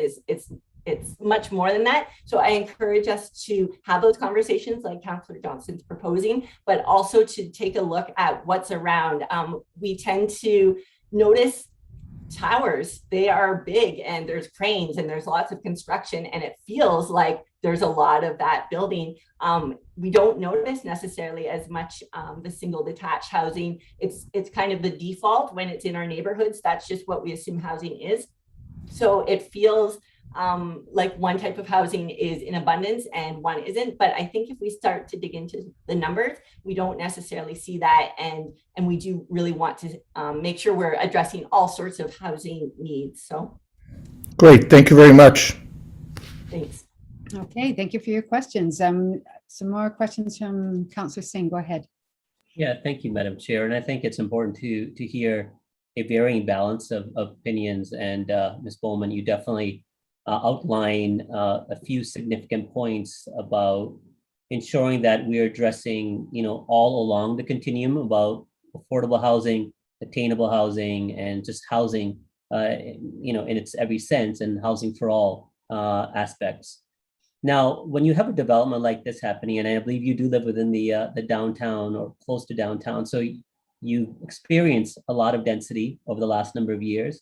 Many talk about development and their evils, but again, the new families that come into a neighborhood, what have your experiences been of, negative or positive, or aspect of vibrancy of having new families being able to enjoy certain aspects of, say, the downtown, or in this case, where new families would be able to have the opportunity to come enjoy the Belmont Village as a lifestyle? Yeah, I think, so just generally, I think from what I'm reading, supply is part of the issue. We just need it across the housing spectrum. And I am completely pro affordable housing and doing some work on trying to help raise that conversation and highlight that. But I also believe that we need housing. Like my neighbor who is feeling overhoused right now, and people just starting out and that type of thing. So anybody who is looking for homes right now could speak to this much better than I could. But I've been reading some of the posts that people are, some of the stories people are sharing, and how challenging it is right now to find any place to call home.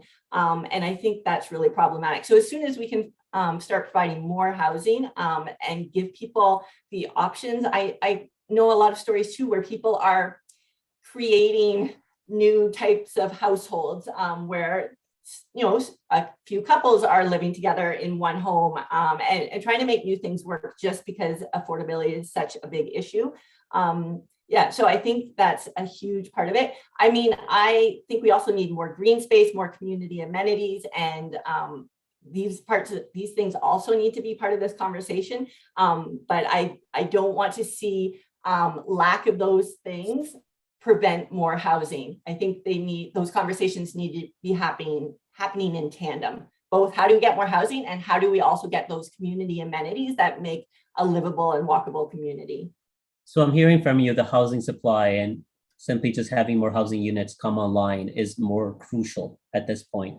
The other question, and I just have two more just to get your feedback. Again, we've heard from the area residents about the opposition to the height. The fact of the matter is that this development absolutely can proceed forward based on the existing official plan and the planning policies that allow up to 8 stories at a minimum, and which would mean a high multitude of number of units being built on this parcel. So there's no question that there is significant density that can be built on this site. The opposition is the fact that residents are opposed to the 3 extra floors that's being proposed on top of the 8 stories. And the other is staff support of the sale of the laneway behind this parcel, which would encompass the overall design of the development. But the important point is the laneway, and I think the applicant is in agreement, and as per staff recommendation, would retain as a public right-of-way, which means that it wouldn't lose any of its benefits enjoyed right now and would still have public access. What would be your comments on the 3 stories height and of course the proposal for the sale of the laneway? Yeah, as I've learned a little bit more about housing stuff, I understand why height is kind of a go-to for people, but sort of massing and how buildings are set up can really mitigate some of those challenges. So I think, one 11-story building can feel very different than another 11-story building. So I know we often talk about height, but I think there's some nuance to height that is missed in some of those conversations. And again, yes, for me, this feels like we're talking about three stories. I know some folks would prefer 2 stories, 4 stories, or thereabouts. But for me, it's less about 3 stories and about how many more homes we can offer to people in our community there. I'm also very excited about how that laneway could be used. Just seeing some of the proposals and opportunities for activations. I mean, Belmont Village has done some pretty awesome things, especially over the pandemic, that I've been really impressed with.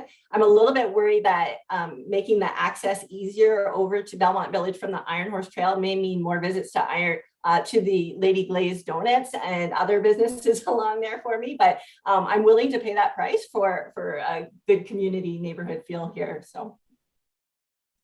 Okay, we have overpassed the 5 minutes. If you'd like to make one last question, please keep it short. Councillor Singh, I thought you said you had another question. No, I asked the 2 about the extra height and the laneway, and then I hand down. Sorry, I thought you still had another one, but thank you. Thanks for your questions, and thank you for coming in, Melissa. Thanks.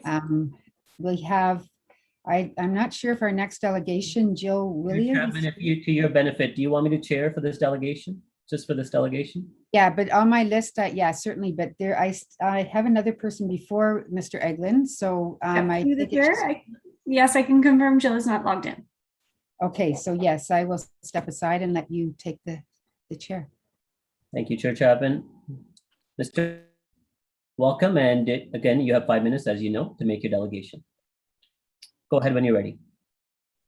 Good evening, everybody. My name's Peter Eglin. I live on Strange Street in Cherry Park, just down the road from Belmont Village.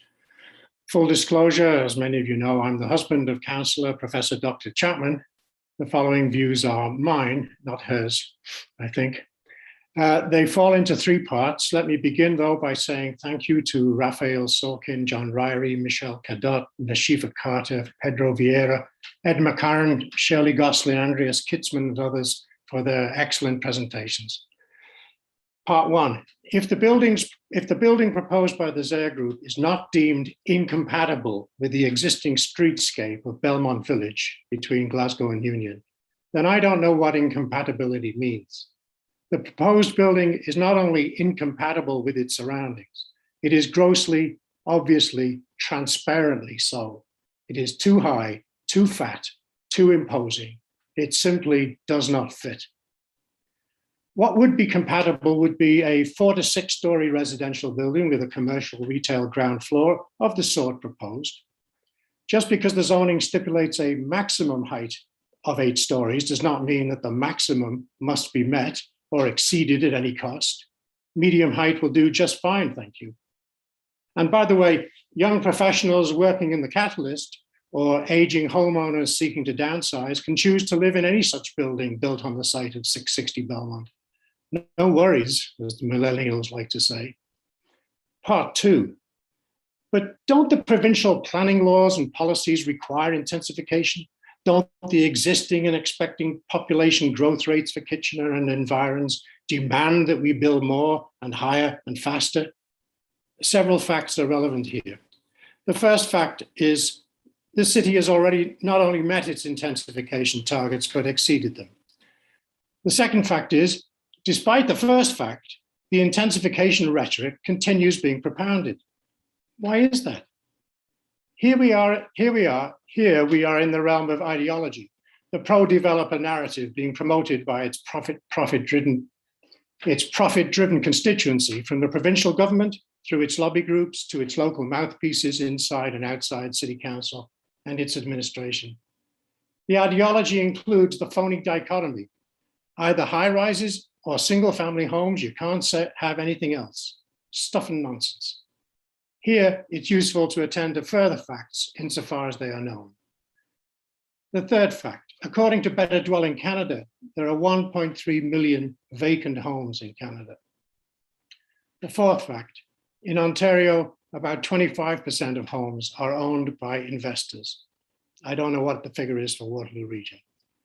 It should be obvious to any observant citizen that housing policy in this country, as elsewhere in the capitalist world, is designed by all levels of government for the private development industry. The idea and practice of both parties, government and industry, are to keep the supply of housing, and just the right kind of housing, just far enough below the demand for housing so that its price makes money for those who treat real estate as, to quote UW planning professor Brian Doucette, a commodity from which to extract wealth, a speculative source of investment. These facts explain why the price of housing continues to rise even as more and more condos are built. What I'm saying is that there is no need to bow to every developer's wishes in order to be good provincial citizens or to meet the housing needs of the community. Appropriate planning will be sufficient to meet the crisis. Part 3, but then what is the nature of the housing crisis if it doesn't mean building any housing at any cost? Well, of course, it's the need for affordable housing, that magnificent fiction in the capitalist housing narrative, spoken of with heartfelt conviction, used ad nauseam, promised repeatedly, but delivered in dribs and drabs, and even then cloaked with mystification. The truth is that truly affordable housing will not be provided by the private real estate development industry, unless it is forced to by inclusionary zoning. They cannot afford it, they say, given the return on investment they must provide to their investors. It's simply abject feudalism for the public in the form of its local governments and local nonprofit housing organizations to have to go to the wealthy landowners to beg them for a morsel or two from their sumptuous table.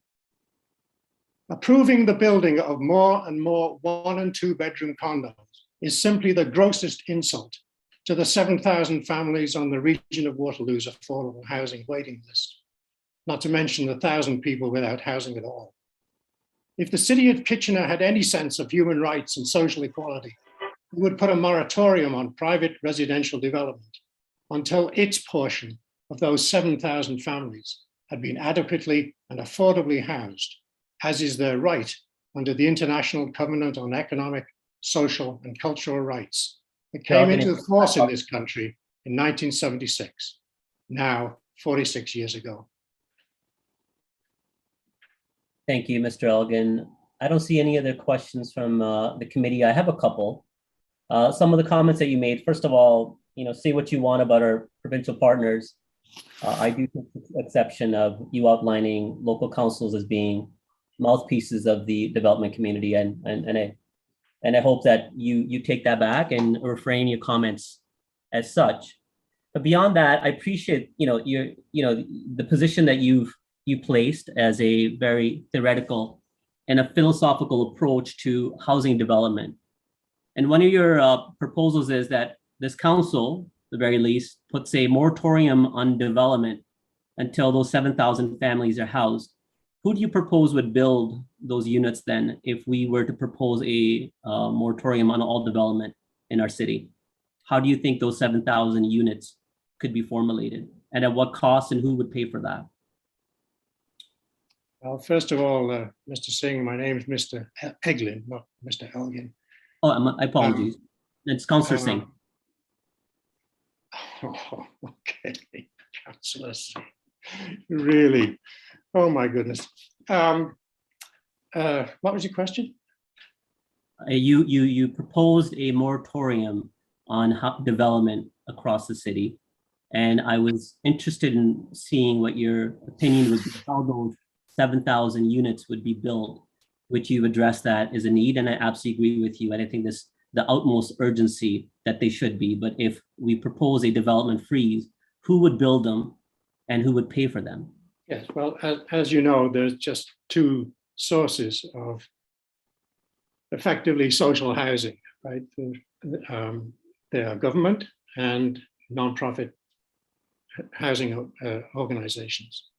In our system of government, it's the regional municipality of Waterloo that has the job of providing affordable housing. And there are 2,500 units over the next 5 years they're going to build. Well, it's not enough. They've got to find their budgets enough to build what we need. Okay. So perhaps instead of funding the police to the extent that they do, they could build more houses. Okay. So you answer my question. We would not permit further private stuff going on until those people are housed. Okay, so you're saying government should pay for it. Fair enough. I appreciate that. Now, I have another question, and then I'll go to Councillor Davey. He's got his hand up as well. You've outlined that even though the current zoning of this parcel allows for 8 stories, you're saying they don't have to build 8 stories. Is it our right then for them to downzone themselves beyond the 8-story? And the second question would be, as I've asked many other residents, Mr. Eglin, the fact that they can build 8 stories, the very least, and they're proposing 3 additional stories, does it really undermine this neighborhood that much, the fact that they can build 8 stories, and that is significant development in proportion to the outlining properties beside, adjacent, or across? How big is that detriment of that extra little bit of density? As the previous delegation has outlined, the serious need for housing supply and the urgency to create more units. And that'll be my last question, then I will go to Councillor Davey. Councillor Singh, have you been listening to the delegations that have been presented on Monday night and again tonight? about what they've been saying about this development. I'm not going to repeat what they said. This development is completely at odds with Belmont Village, should not be contemplated from the beginning. That case for clarity. There's no reason somebody might not want to build a 4 to 6 story building there that would fit into the neighborhood, provide decent housing. Why not? You said you refused to answer because others have already commented, and I appreciate that. That's fine. You don't have to go into that. You don't have to answer my question. Yeah, anyways, that's fine. Councillor Davey, you're up. Go ahead. Yeah, thank you, Chair Singh. So I just sparked on the notion of freezing development. I just want to clarify, Mr. Eggman, if I could. You do certainly acknowledge that there are people that are looking for housing that aren't necessarily looking for affordable housing in our region. They're desperate for any kind of housing. People that have good income that simply can't find a place to live. Do you acknowledge that's part of the problem right now? Yes. Okay, so then how do you reconcile that with your comments about putting a moratorium on development? I think, right, like, I guess what would I say to those people in that sense? I think the needs of poor people come before the needs of wealthier people. And I think we should try and address all of them. And the other question I have is, certainly our intensification targets, we're ahead of those intensification targets, but I'm just wondering if you followed at all the recent data that's come out that is indicating that those targets were way off. I'm going to speak about it in my comments later on. Have you been following that at all? No. Okay, so I won't indulge any further. I'll make those comments when it's the appropriate time. Thank you. Peter, my apologies for mispronouncing your last name. It's been a long night, as you know. It's been a long week. And I appreciate the passion that you're coming forward with this. I appreciate the passion that you have for a community and for housing as a whole. Our opinions are quite different. We see the end goal, our desire is the same, I think, for making sure that those that need those affordable housing units does get met. But I think our avenues are a little bit different, and that's okay. And differences are not necessarily a bad thing. I think it provides for a good discourse. So thank you for your delegation and appreciate your time. Forgive my testiness, Paul. That's okay. Take care. Madam Chair, go ahead.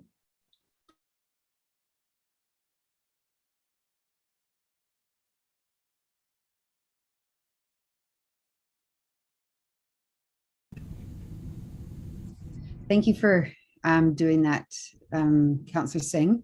Our last delegate is Ken Potter, and thank you for sticking around for this late time of the evening. Yeah, I understand you have a PowerPoint presentation. Yeah, I have some slides, but I don't want them to start until such time as I say so. Okay. And just before I start, I assume that council is aware that the OLT does not have the authority to force a municipality to sell land, and any decision that's negative, i.e., we will not sell the land, is non-appealable. So I assume that that's correct. Anyway, Madam Chair, Mr. Mayor, and councillors, I've listened to the many reasoned, intelligent, and passionate arguments presented in opposition to this application, and I strongly agree with them. However, my position is that there is no application before you to consider. The city, through its various policies and departments, has created forms for applicants to complete in applying for the official plan amendments and OPA and zoning bylaw amendments, ZBA. Forms with specific requirements. Because these forms haven't been included in the staff report, I have slides of the relevant sections. So if we could produce slides 1 and 2 together, please.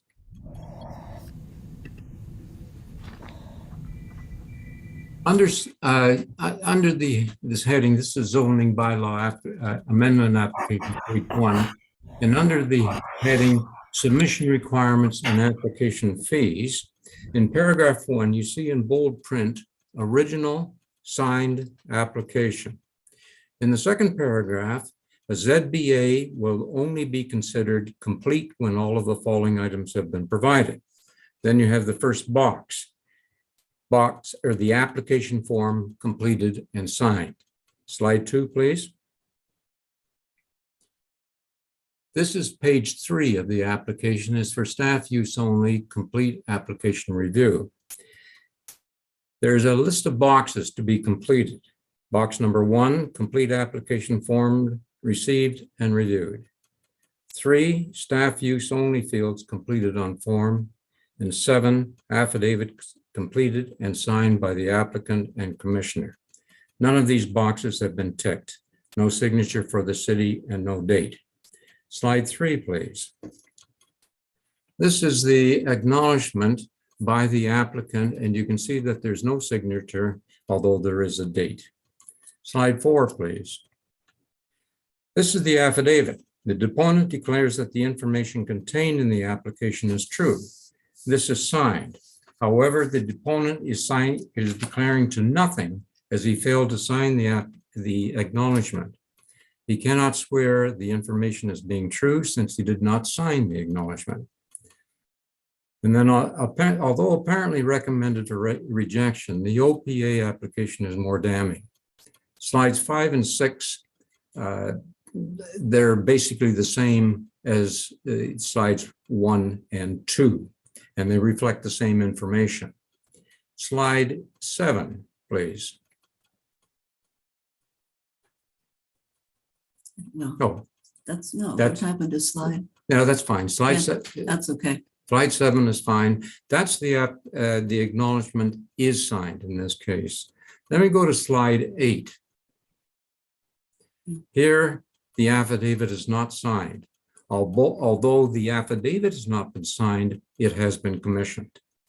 In both of these cases, had a lawyer been the commissioner, she or he would likely face a suspension or possible disbarment. The failure to sign in the proper places leads one to consider whether the deponent was even present as required at the time the commission was taken. Despite these fatal errors and omissions, staff deemed this application complete on August 7th, 2020. Under what possible delusion could either of these applications be deemed complete? Both the city and the applicant seem to have exhibited a cavalier approach to a legal requirement, which I find deeply unsettling.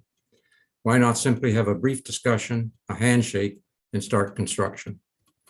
With neither of these forms completed and properly sworn, I believe, as a point of law, neither application can stand and must be rejected as non-existing.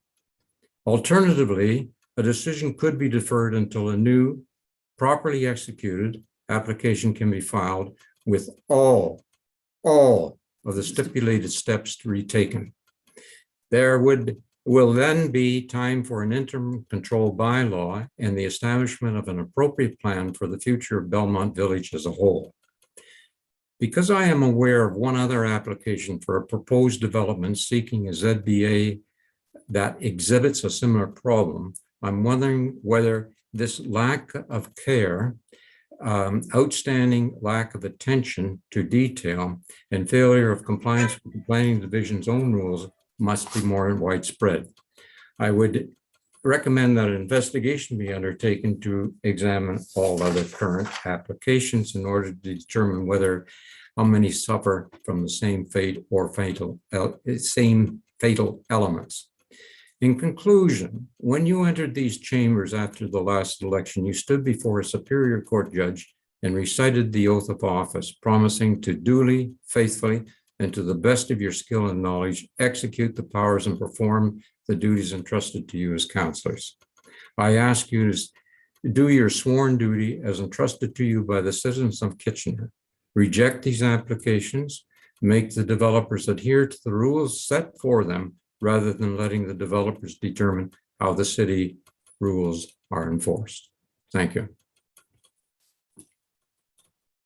Thank you very much, Mr. Trotter, for coming to speak to us tonight and to pointing out these concerns. I don't see any questions, but I think this would be useful to address with staff and when we get to the question and answer period.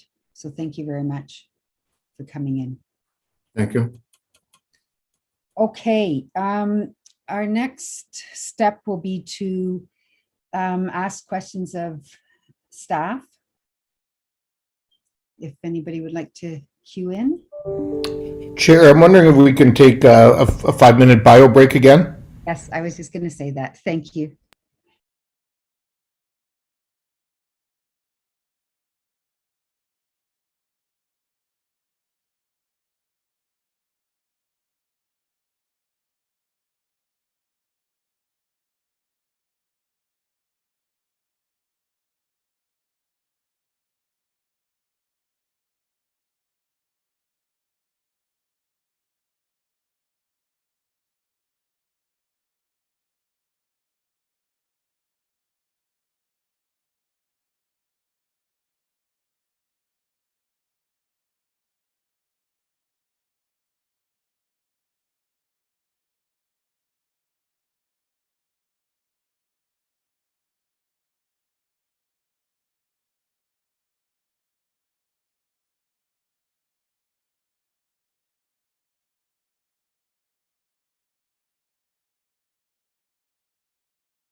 Okay, if you've returned, can you please turn on your cameras?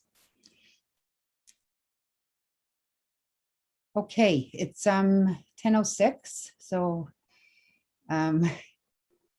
still got a bit of work to do here. I'd like to, so we've opened the floor for questions.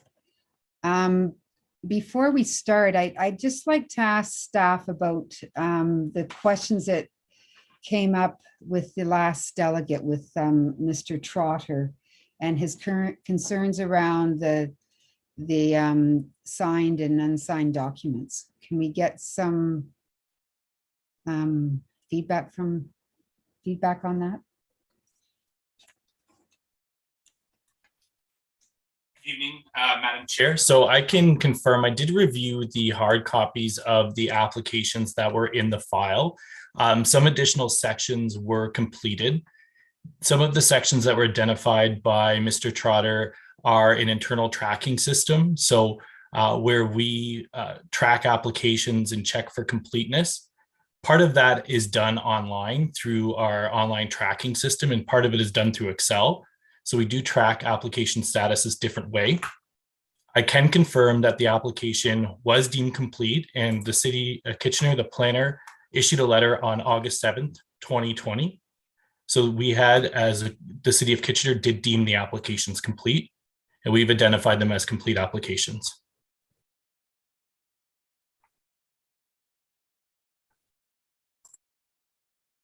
Sorry. And signed, the complete and signed. I mean, I think his concern was about the signing of them. I don't have the hard copies of the application in front of me this evening. They are in the office. When I did review the hard copies, additional sections were completed as part of the hard copy of the file. I suspect what may have happened is an earlier version of the applications were scanned and uploaded to the city's website, which would then post onto StoryMap. Okay. Thank you. Thank you for that. So let's go on to questions. First, we have Councillor Singh. Yeah, thank you, Madam Chair. And you came to the question I had at first regarding the last delegation. And Mr. Stevenson, I'm assuming if earlier copy was uploaded, the later version would be amended so that it clarifies and calms the concerns of the previous delegation, and now that others have heard for them as well. Correct? Through Madam Chair, I won't suspect, or I won't hazard to guess whether that's calmed anyone, but the tracking system. So Mr. Trotter did show the pages that where we would deem, and there was check boxes that weren't complete, and then the application page does indicate when it was deemed complete. We issue a formal letter with a date, and in that letter we do indicate that the date of the letter is the date that the application has been deemed complete. So our official correspondence on whether or not the application is complete is the letter dated August 7th, 2020. Okay, all right. So I'll just leave it with a comment that we review, and whatever the later versions of those files are appropriately updated as well. So it provides for a clear picture, not necessarily of the concerns that were just laid out of tonight's delegation. And so I'm confident that it's in good hands, and you will review that. So my question to you tonight is that over the 2 nights, we've heard continually that, it should be at 8 stories, it should not be any higher. And the fact that the additional provision that allows for a 50% increase should not be allowed. And then additionally, on top of it, one delegate raised a point that what's being proposed right now goes beyond the 50% increase of the current height. Can you comment on those 2 points? Yes, through you, Madam Chair. It's important to look at the full policy spectrum that applies to that specific policy. So while 15D 423, that's the policy that specifically talks about 50% more of permitted building height, does not reference stories or meters, but it does start with the term notwithstanding 15.4D22. So you have to look to that policy in the official plan to determine what the 50% is in relation to. And that policy, section B, talks about 8 stories or 25 meters in height. And the next three words are important, and they're what maybe is creating the confusion. It says 8 stories or 25 meters in height, whichever is greater at the highest grade elevation. So when you look at the 50% policy and then look at the policy that is as an exemption to, the with whichever is greater policy applies. So that does allow 50% more in stories or 50% more in meters, whichever is greater. Where there's some confusion, as the zoning bylaw in the mixed 2 zone has a maximum building height of 8 stories and 25 meters. So the official plan has whichever is greater. The zoning bylaw doesn't have that same language. So that's why a zoning bylaw amendment is needed to implement that policy, but an official plan amendment is not required.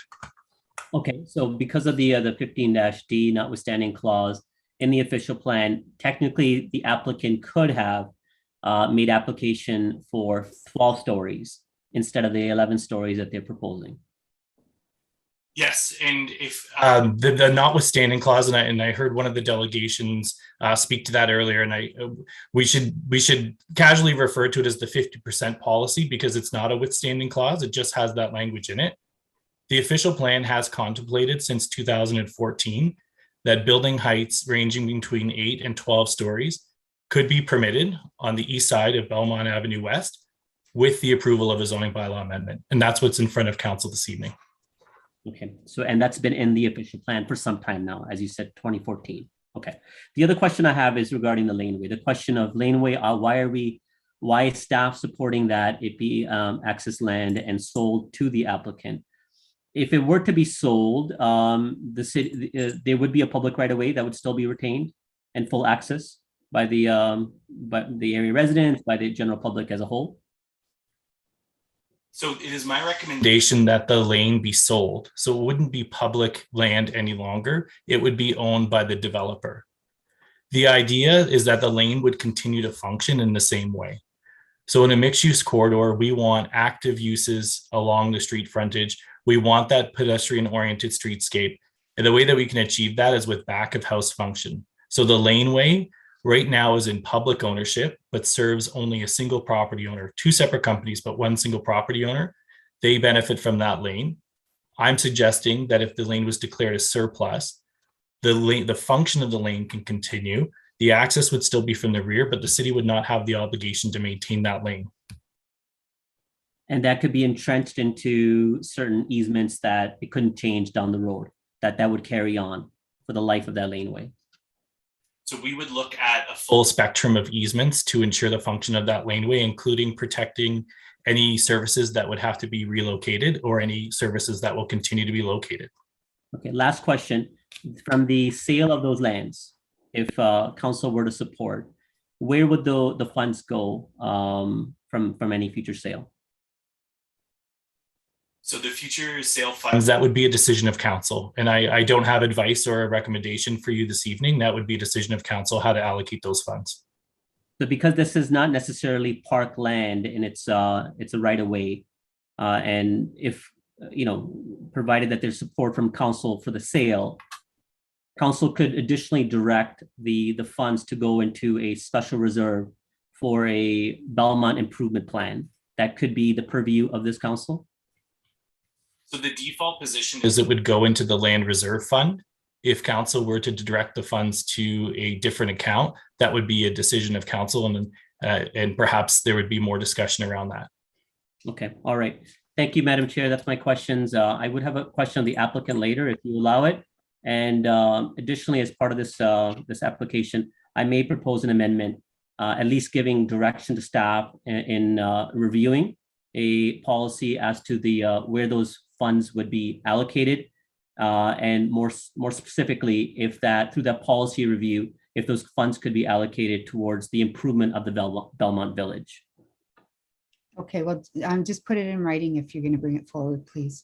Next, we have Councillor Ioannidis. Thank you, Chair Chapman.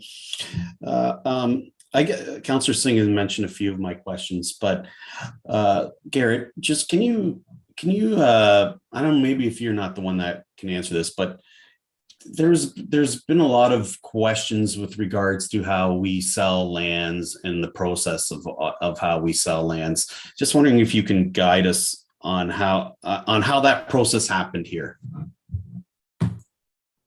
Certainly, through you, Madam Chair. And maybe I'll describe the process we took here and the reasons for it. And I can't speak to the process we would always take. So in this case, the sale of the lanes was closely related to this development application. And it was clear at the second neighborhood meeting that there was a lot of interest in discussing that and having further dialogue on it. So we did ensure that we, at that point forward, continued to identify the lane sale purchase. It's my recommendation that we follow the similar process that we did for Bright Up Block Phase 3, and that's have an open session discussion about the disposition and declaration of that lane as surplus, as it is directly related to these applications. It's my recommendation, my staff report tonight, that they should be considered together. Okay, that's good. My next question is with regards to when I was asking questions to the one delegation that is a professional planner, and I'm just wanting understanding what are the implications if we don't make a decision today, or if the time limits and all that stuff, and whether or not we implement a what do you call it? A moratorium on the Belmont Village area of zoning control bylaw. I wonder if you can touch upon that a little. So through you, Madam Chair, I can confirm that these applications are beyond the statutory consideration for the timeline. So the applicant is in a position that they could appeal to the OLT, both the official plan amendment and the zoning bylaw amendment. So they would have that opportunity. I don't know if they would exercise that. I wouldn't want to speak on their behalf. Okay, so but if we arbitrarily put in interim control bylaw on here, how would that affect the application? So it would be dependent on the wording of the interim control bylaw. So the interim control bylaw, if it did limit development applications, it could consider and limit this application as well. But it would depend on the wording of the interim control bylaw. Okay. All right. And then, so if in case we don't agree to, let's say, if this is not even up for discussion or at all, an interim control bylaw with the proper wording, what would happen then if the proponent decided to go to the tribunal? Like, what is the process there, and what kind of costs would you expect for the municipality to incur? So through you, Madam Chair, and that's kind of a difficult question to answer because it would depend on the position that council takes. Certainly my position has been outlined in my staff report, and if that position aligned with a council decision, then I would be able to represent the city of Kitchener and provide evidence as part of a hearing. Should there be independent advice that's required, there would be additional costs allocated to council, and I'm not prepared to estimate what that could possibly be. So if we voted down this proposal as ourselves, that would put yourself in a position for us to get, basically the municipality to go out and get a third party planner to fight against you. So I would, you think that would be strategy and that might be legal advice that you should receive? But that has been the case previously in a situation that I've been in. So I can only share my experience, but specific strategy, I would suggest you seek legal advice on that question. Okay. All right. Thanks, Garrett, for all your questions. I mean, your answers, sorry. Okay. Thank you for your questions. Next, we have Councillor Johnston. Thank you, Chair Chapman. And I'm going to start my questions of Garrett by saying thank you so much, Garrett. You have been working so diligently on this file for a very long time and have gotten back to so many residents and have made yourself available for questions, for meetings. And I just want to give you a big thank you. So I'll start by that. And now I'll start asking you questions. So Garen, I would like some clarification with regards to the current application and whether or not it could be built without the laneway included. So through you, Madam Chair, we have not seen a proposal that didn't include the laneway lands, but the proposal 660 Belmont on its own does have the mixed-2 zoning that is applied. There are height permissions that are available currently under the zoning bylaw of up to 8 stories. The applications could be revised or they could be appealed and they could be scoped to that specific property. So it is possible that 660 could be developed on its own. And the scale and the intensity of that would really depend on whether or not the lane was included and if the applications were revised again. Okay, so maybe I didn't ask that correctly. So with the current proposal that's in place right now, could the current proposal fit onto the property without the laneway? So the current proposal is including the laneway as well as the adjacent lands. And so it's a larger lot area, which is used in calculating the floor space ratio. So the current proposal without those lands would likely, and I know they do exceed the floor space ratio maximum of 4.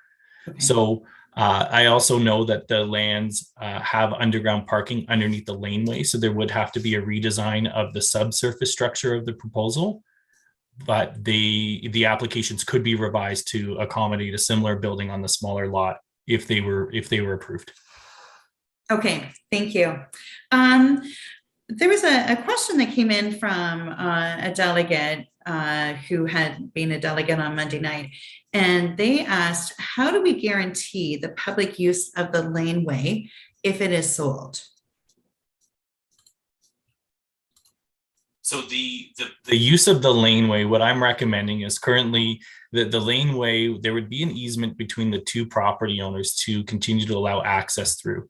So that's fundamental in the design of the site in order to have those back of house services, access to the underground parking garage, loading, moving vans, garbage trucks. So there would be an easement in favor of each other's property for use of that laneway. In terms of the public access, what I'm recommending in what the revised development proposal shows is that the pedestrian connection to the Iron Horse Trail and to the rear of the site is actually not down a vehicle traveled path, but instead through the mews and protected through an easement. Okay, so is there a way of guaranteeing that, like, in perpetuity, like that, you know, if say there's, I don't know, entertainment there or something, that would be something that could be, that the public could all attend, or I think there may be concern that it might become privatized. So I don't know if we have a way of writing that into, I'm sure we do, writing that into contractual agreement. So the laneway is proposed to be used as part of the surface parking lot facility, and that is required parking for the commercial uses and for the residential uses and the visitor parking. So in the same way that you can travel and use the parking lot at Zayres without a public access easement, the parking lot is something that supports the publicly accessible functions of the ground floor. We could look at a potential easement for public access over the lane as a condition of the sale. If council were to direct us to do that, we could look at that. Mm-hmm. Okay, thank you. Excuse me. A further question with regards to the laneway. A delegate had said tonight that council, and this was his opinion, but council is in the driver's seat with regards to the laneway, and my understanding is that is the truth, and that if this did happen to go to the OLT cannot tell us to sell the laneway or even comment on that. Is that correct? Because it's ours to deal with? So the disposition of the laneway is a decision of council, not of staff and not of the OLT. It is council's decision. Thank you.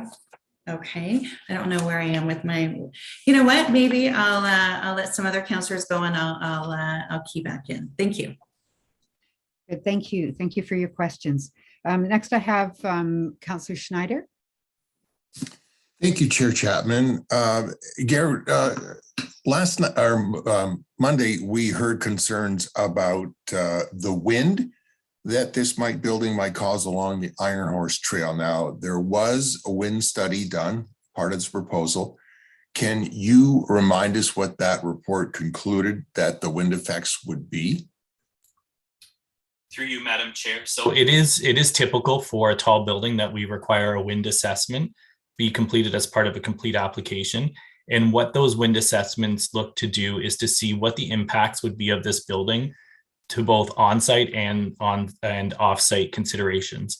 And often the wind studies will recommend mitigation measures or design changes to buildings to lessen those wind impacts. So the wind study specifically concluded that that at the location of entrances, that generally it's expected to be comfortable for the intended usage of the proposed development in place.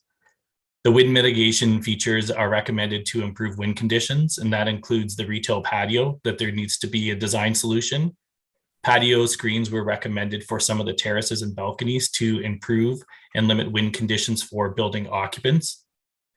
It did conclude that the wind conditions on the surrounding sidewalks, as well as the Iron Horse Trail, Gildner Green Park, and nearby transit stops are generally expected to remain comfortable for the intended usage, and that the wind criteria is met in all areas at grade and on the surrounding development in both the existing and proposed configuration. So that wind assessment was done for the initial development concept. It is quite typical for a tall building at the site plan approval process. We would require updated wind mitigation measures, and we would require an updated study as a condition of site plan approval, because often through that process, the design changes. So we would want to make sure that the wind study would reflect the final design of the building. Okay.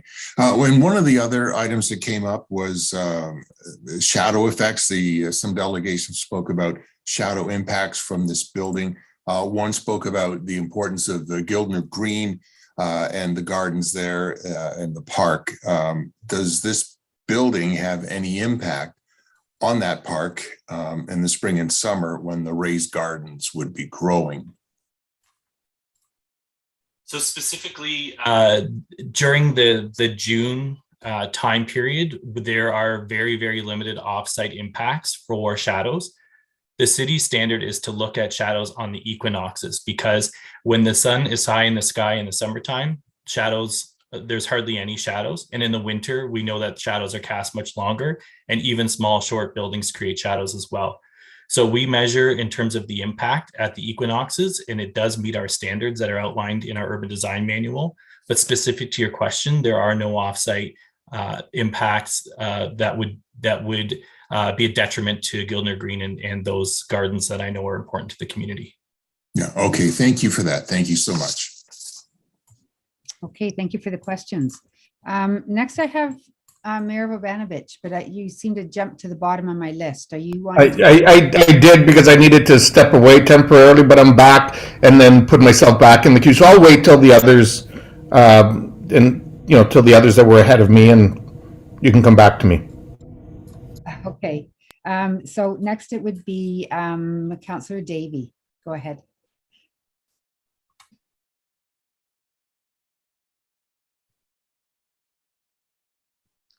Sorry, Madam Chair, I took my hand down. Oh, okay. So we would next have Councillor Marsh. All right, thanks. So I'm wondering, is this, as was mentioned by several delegates, is this the first time that our planning department has used this 50% clause? Yes, it is. It's the first time that this policy is being applied. So I will just confirm that the original application at 13 stories was looking to amend the as of right zoning and the as of right official plan amendment policy. So this policy only applies if height is being contemplated that's higher than the zoning bylaw, but still within the range that is permitted and contemplated in the official plan. So where we have seen other applications in mixed use corridors, that have this mixed 2 zoning, it's because the FSR or the height exceeds the limit that's already within the official plan. Oh, I see. Okay. And when you were, the other question, another question about that is this property now within the MTSA, now that the province is looking for more like 800 meter radius, or is it still, is it the urban corridor? Like, it's a little confusing even in the report. Yes, through you, Madam Chair. So Mr. Ramsey had indicated that there's confusion about the urban structure and what policies would apply. So a very strict review of the policies that would apply is the In Force and Effect 2014 official plan, which has a conceptual circle around 800 meters around the station stop. These lands are within that. That was anticipated in 2014. Since then, we've done considerable amount of planning work. We've done the first draft of our neighborhood planning reviews, and the region has Regional Council has endorsed new major transit station area boundaries, which have these lands outside of that. So taking a conservative approach and assuming that the NPR work as proposed in the regionally endorsed MTSA boundaries that would be applied as part of the new regional official plan, we would consider this to be an urban core. That's a less intensive urban structure element. So then that's where the criteria that I'm suggesting are appropriate to apply, which is limiting the height to the 8 stories in 25 meters plus the 50% more.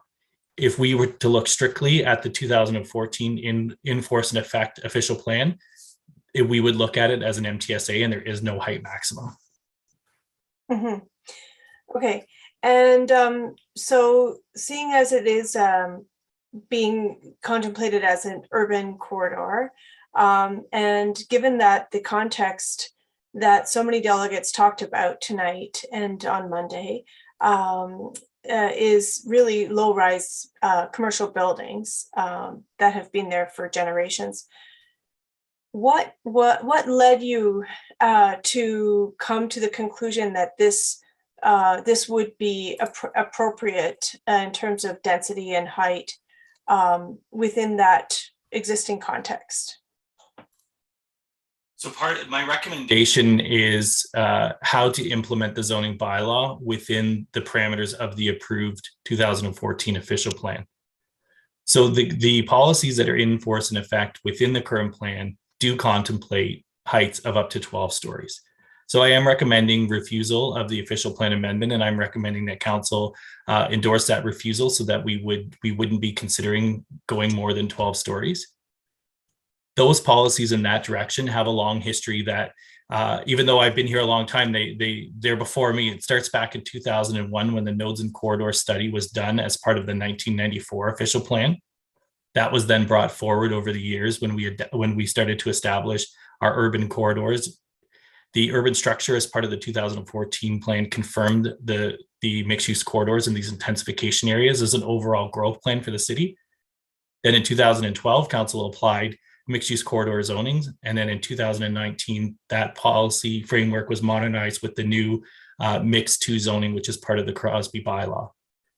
So I do recognize and I understand when the delegations are saying that this is different than what they thought was approved. It's different than what's there. I do understand that, and I sympathize, and I try to spend quite a bit of time explaining that the plan function of Belmont Village and Upper Belmont specifically has been in place for quite some time. This is the first development application that we're seeing realize some of that potential. Yeah. Okay. And then I don't know if I'm out of time, Madam Chair. Maybe I can queue back in. Oh, if you have another question, go ahead. You have okay. So one more question for now is I wanted to ask a question for Ms. Waldman about it's my understanding that we don't require the applicant to address issues around noise outside of the building. But is that something that has been discussed, or is there something that we can point to understand better how this building will affect the surrounding neighborhood, since it's so much bigger than anything that's there? Yes. So Ms. Waldman did talk about the impacts of a building on off-site properties, and that's something that actually we do require assessment of.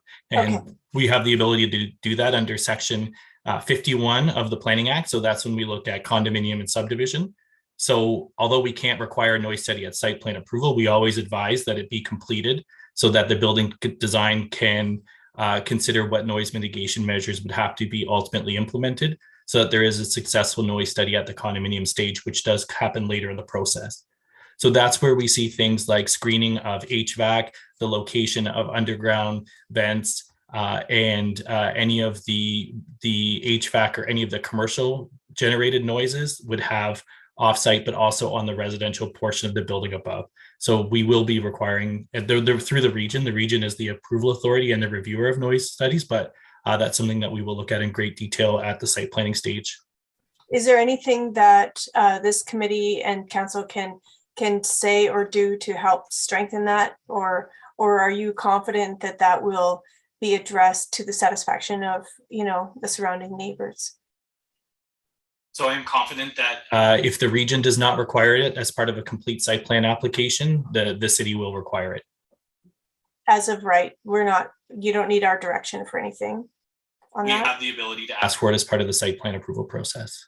Okay, so you have the ability. So I guess what I would just ask is that be included in our direction to staff, that we make sure that such a, if this were to be approved, that such a large addition to the Belmont Village would be required to have as many Section 51 measures as possible to mitigate noise.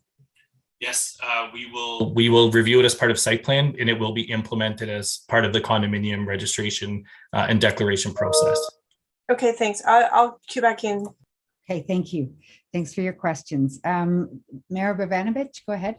Thanks very much, Chair Chapman. I do want, well, first of all, just will provide some clarification. I know one of the delegations, Ms. Gosland, in the topic of parkland, did indicate that the information was no longer on the places and spaces consultation, and staff have been able to confirm, in fact, that it is. So I just wanted to advise of that, and staff can follow up with Ms. Gosland tomorrow with that link. I next want to touch on an issue from another delegation that regretfully wasn't retracted. And so my question will really probably be to Ms. Bustamante, because I do feel that the record needs to be cleared. There was, by the one delegation, allegations of false and misleading information with respect to the report as it relates to surplus lands and so on. I believe that to be patently incorrect, and would ask that staff respond to that on the public record.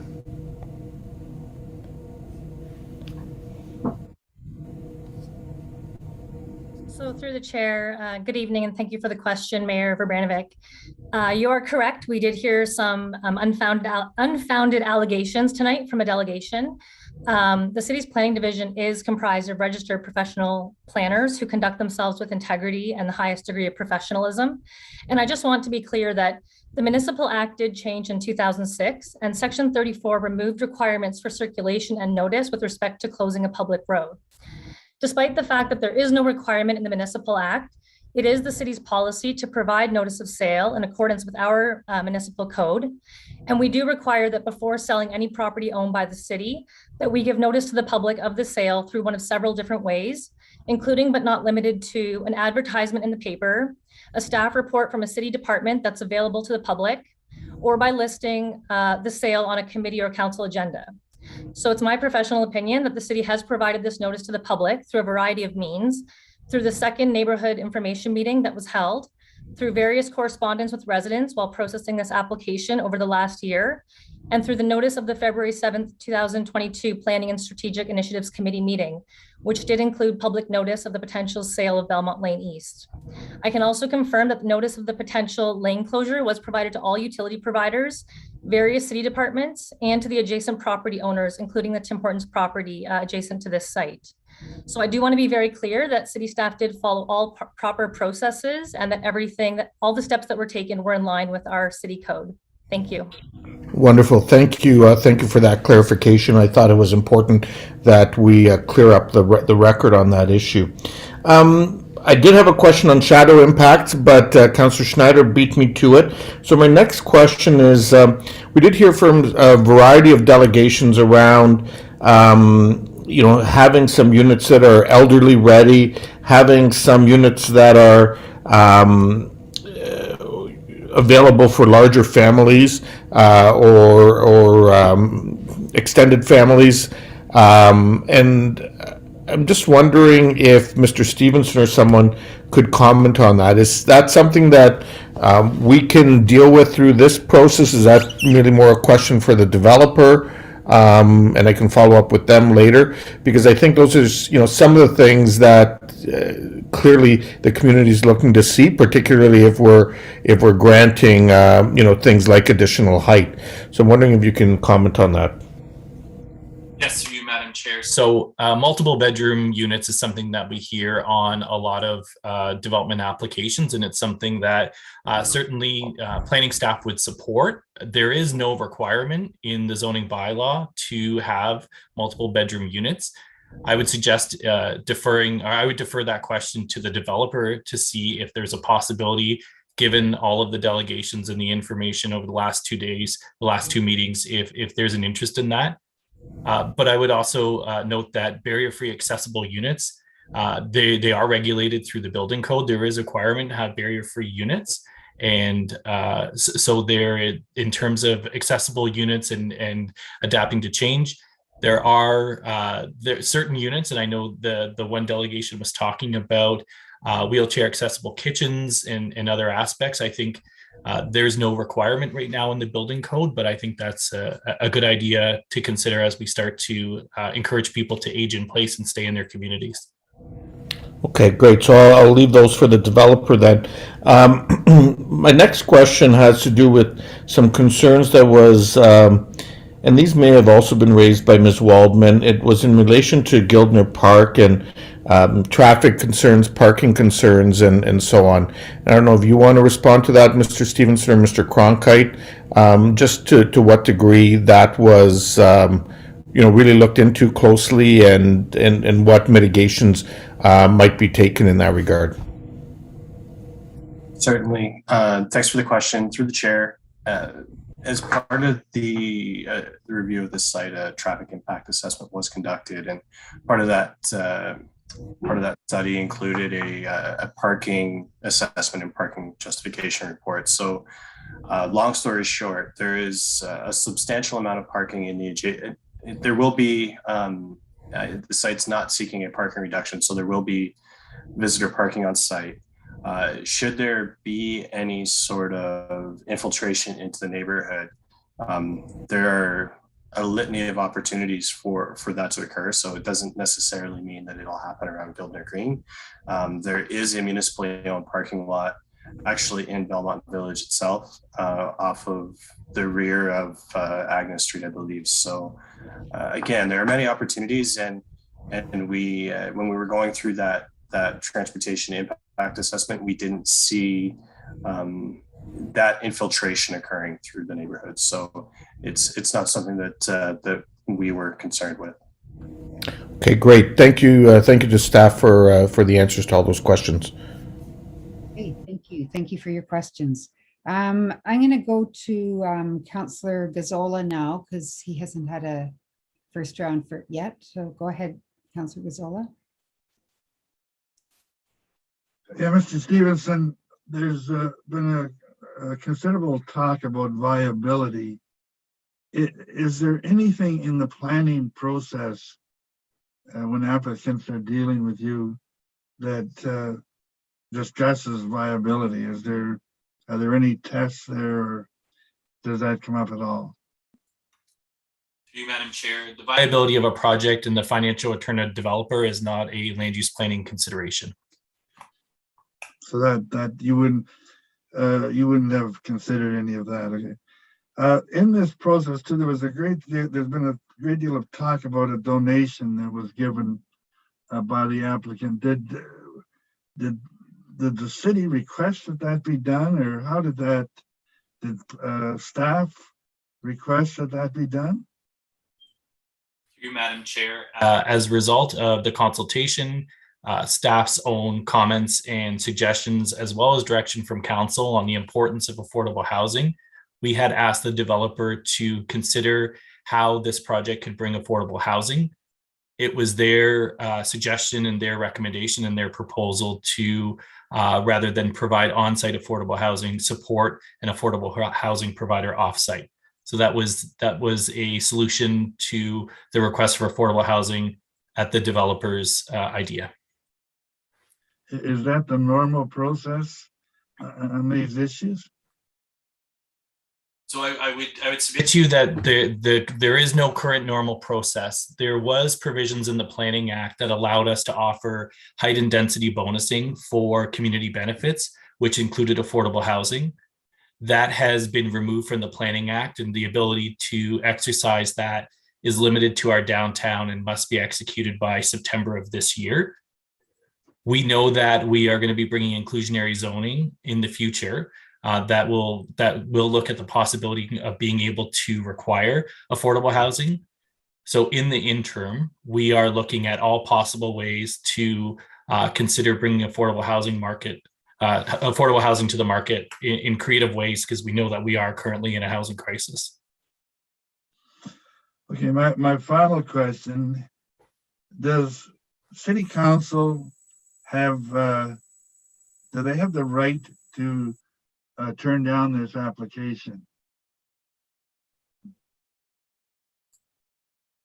So through you, Madam Chair, the applications before you are for your decision. You may consider these applications as you see fit. They are in front of you for your decision to be made. And so there's no reason why council could not say we don't accept it and we reject it.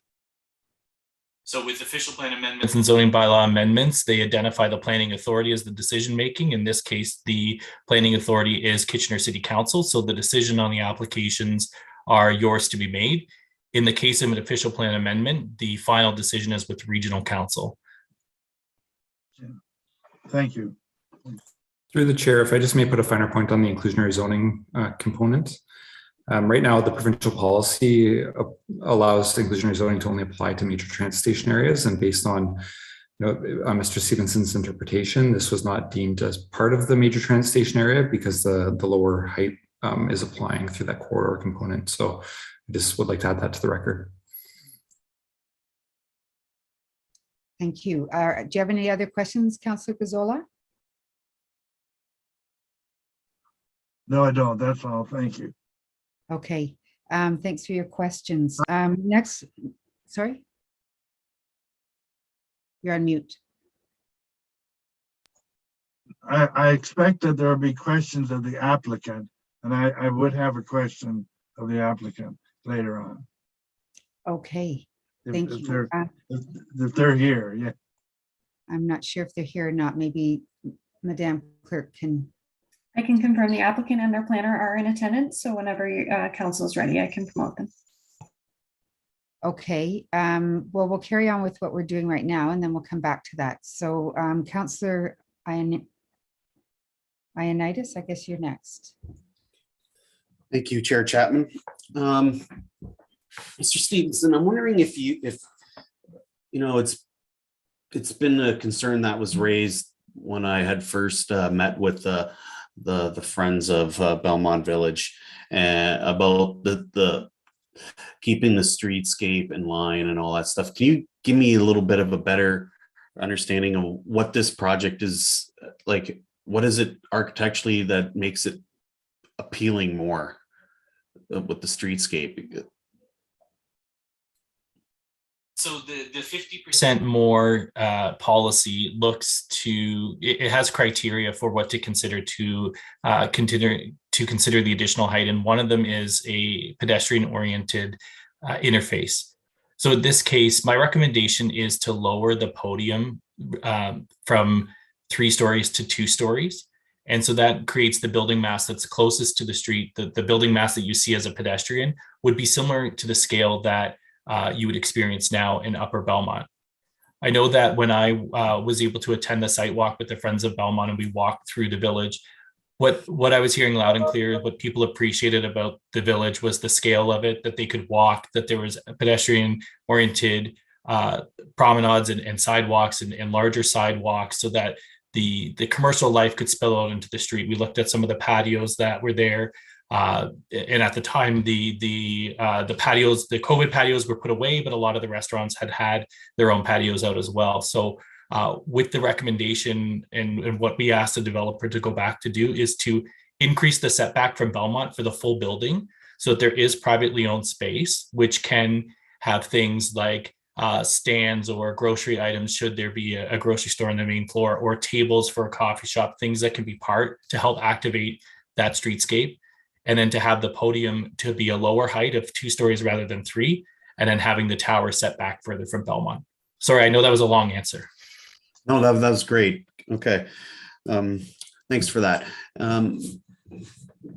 Chair Chapman, before we go through, once we're done with questions of staff, I'm wondering if it's possible to there was a lot of delegations and a lot of comments have been made by and through email and stuff, but I feel like the Zaire group had provided a list. I think it was a list of individuals. I'm wondering if that list can be put up on the screen, because it seemed like I think there was like 75 or 76 residents on there, and I feel if they were all in support of this project. So I'm just wondering if that could be put on the screen or displayed, or if they can be their names be listed or spoken out.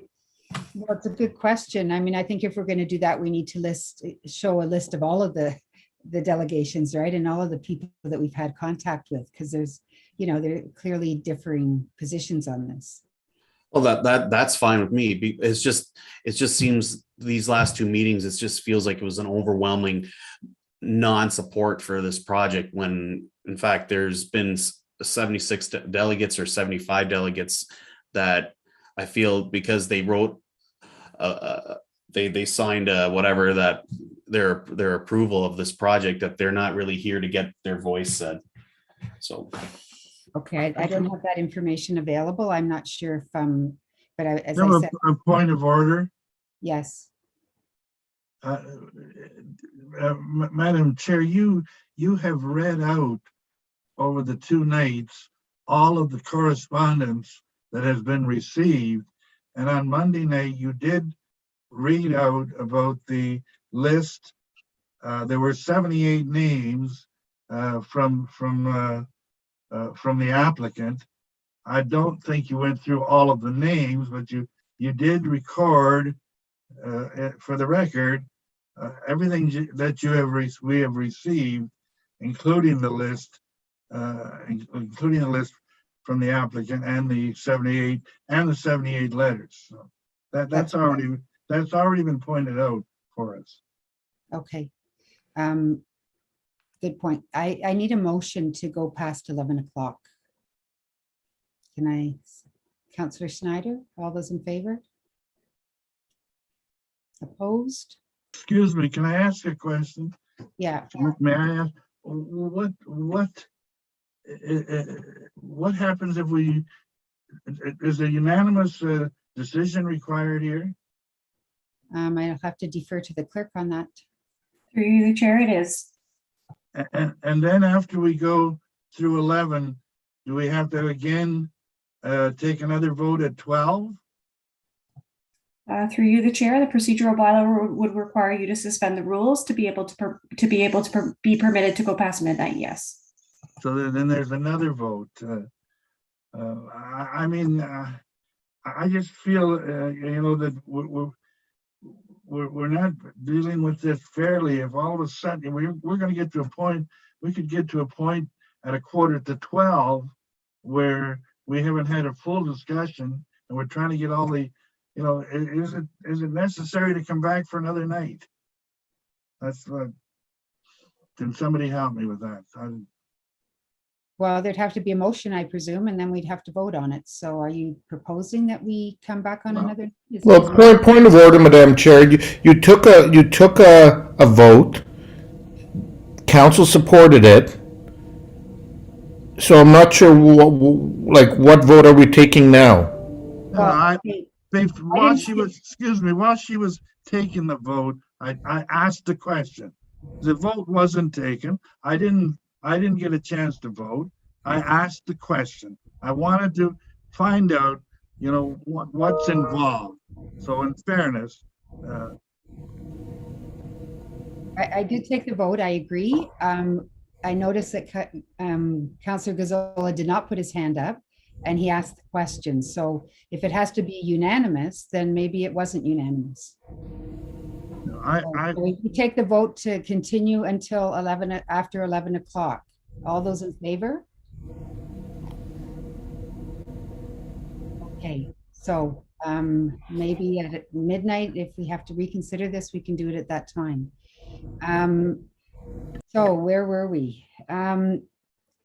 You're finished with your questions, Councillor Gazzola. We were with Councillor Ioannidis. You're finished?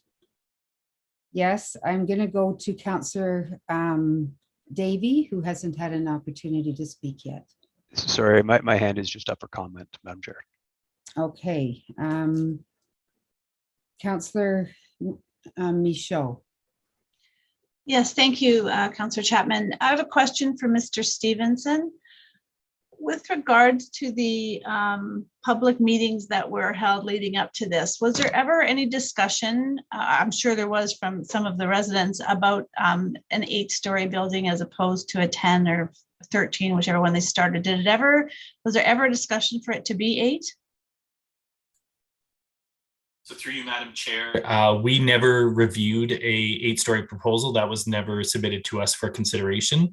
The proposals that we reviewed were the original and then the revised one that's outlined in the staff report this evening. We had many discussions about various heights, but we did not see an 8-story proposal. Right, but I'm talking about the meeting with the neighbors, meeting with the neighborhood, the residents. Did they recommend or ask if there could be an 8-story? And what does planning do in that role if you give a neighborhood meeting, you hold a neighborhood meeting, and let's just say the majority of people there would have entertained an 8-story building as per the original I think bylaw. Does planning go back and recommend that to the developer, or does that just leave it on kind of deaf ears? So the question about whether or not an 8-story project would be viable, or would they contemplate an 8-story version, was asked as part of the Zoom meeting, the second Zoom meeting. Attached to the report this evening is a transcript of all of the questions and the answers. So that question was specifically put to the developer, and their answer was the same as you heard this week, that it was not a viable project. So that was asked specifically of the developer earlier in the process. Okay, thank you. Okay, thank you for your questions. We'll go back to Councillor Johnston. Thank you, Chair Chapman. And I am going to give Mr. Stevenson a break and ask some questions about parking. So if Mr. Cronkite is available. Hello, Mr. Cronkite, how are you? Okay, so there was a question that touched on parking. My question is more about the parking at the end of the street where 660 Belmont is. I wanted to ask, I know that you had done some studies with another condo on the street. I believe it was on the other side, though, of Glasgow Street, correct? Through the chair, yes, that's correct. There were parking studies provided by the applicant's consultant for the towers. I believe they're called the trios. Yeah, so they studied that site. Yeah, well, I appreciate that. I'm a little concerned that the traffic patterns are very different in Belmont Village than they are at the other end of Belmont where the trios are. So how did you factor in the traffic in Belmont Village there? So through the chair, in terms of parking, I would suggest that what you have there contextually are similar enough to compare in terms of getting a sense of what the parking rates will be and what you can expect from a parking generation perspective. It wasn't the only site that was included in the report. Other suburban sites were also included. So contextually, when we're looking at parking studies, we're looking at kind of that urban suburban but not completely urban. So when we talk about the locations that are included in a parking study for a site like this, it's going to be what we can study that's as similar as possible. So you wouldn't see anything included in that parking study that was downtown as an example, because it wouldn't be reflected. But in my professional opinion, when you're looking at a site that's less than 400 meters away, contextually speaking, they're very similar.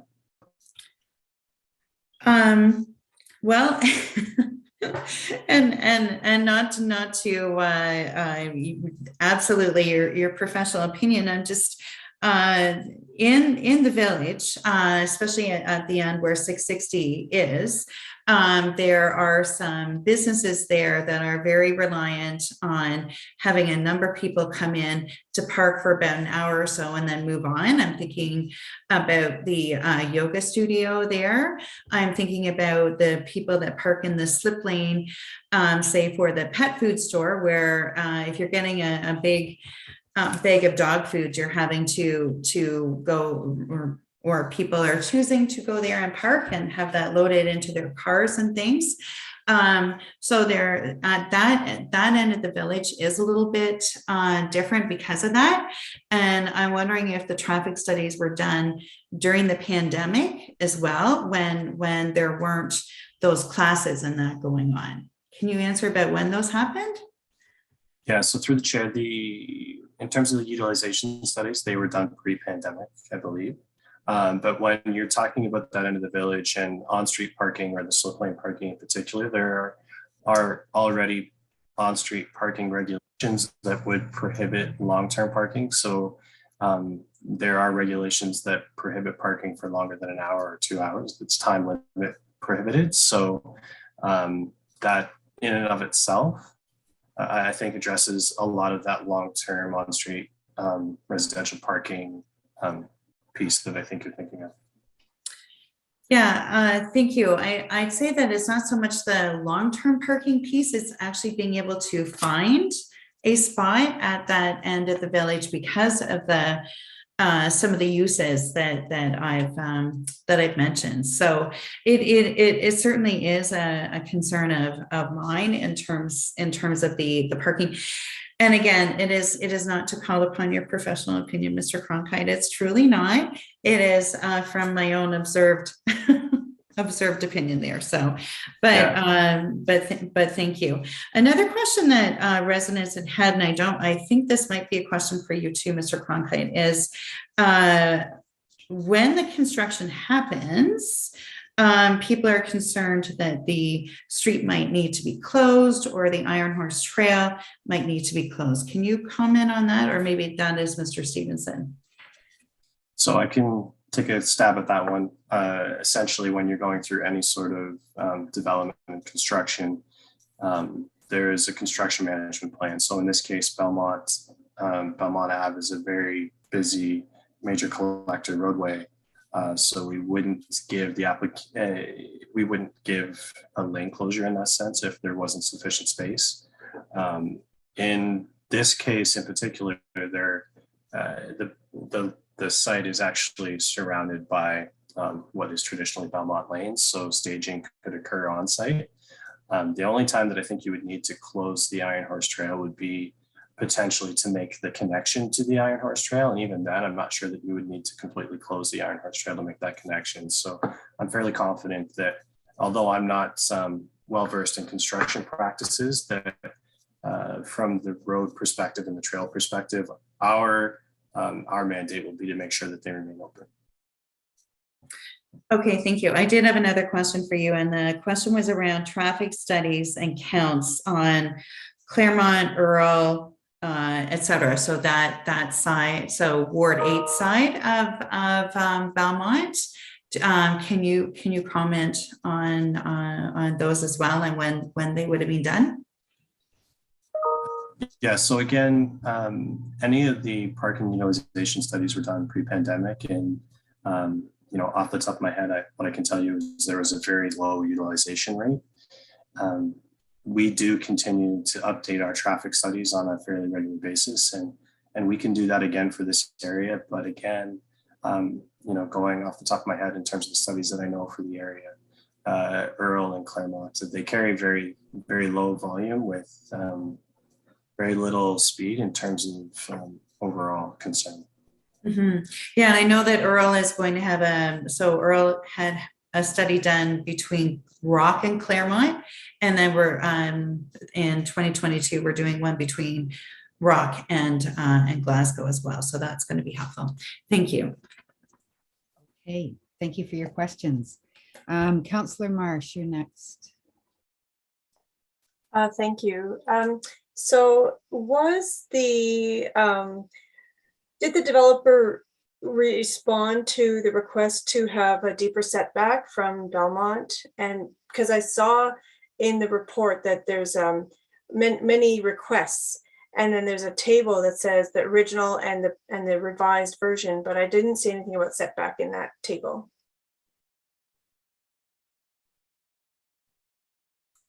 Yes, through you, Madam Chair. That was something that there was an amendment to. The original setback from Belmont on the original proposal was 3.8 meters. With the revised proposal, that has increased to 4.9 meters. So just about 5 meter setback of private property from the streetscape. In mixed use corridor, the minimum requirement is 1.5 meters.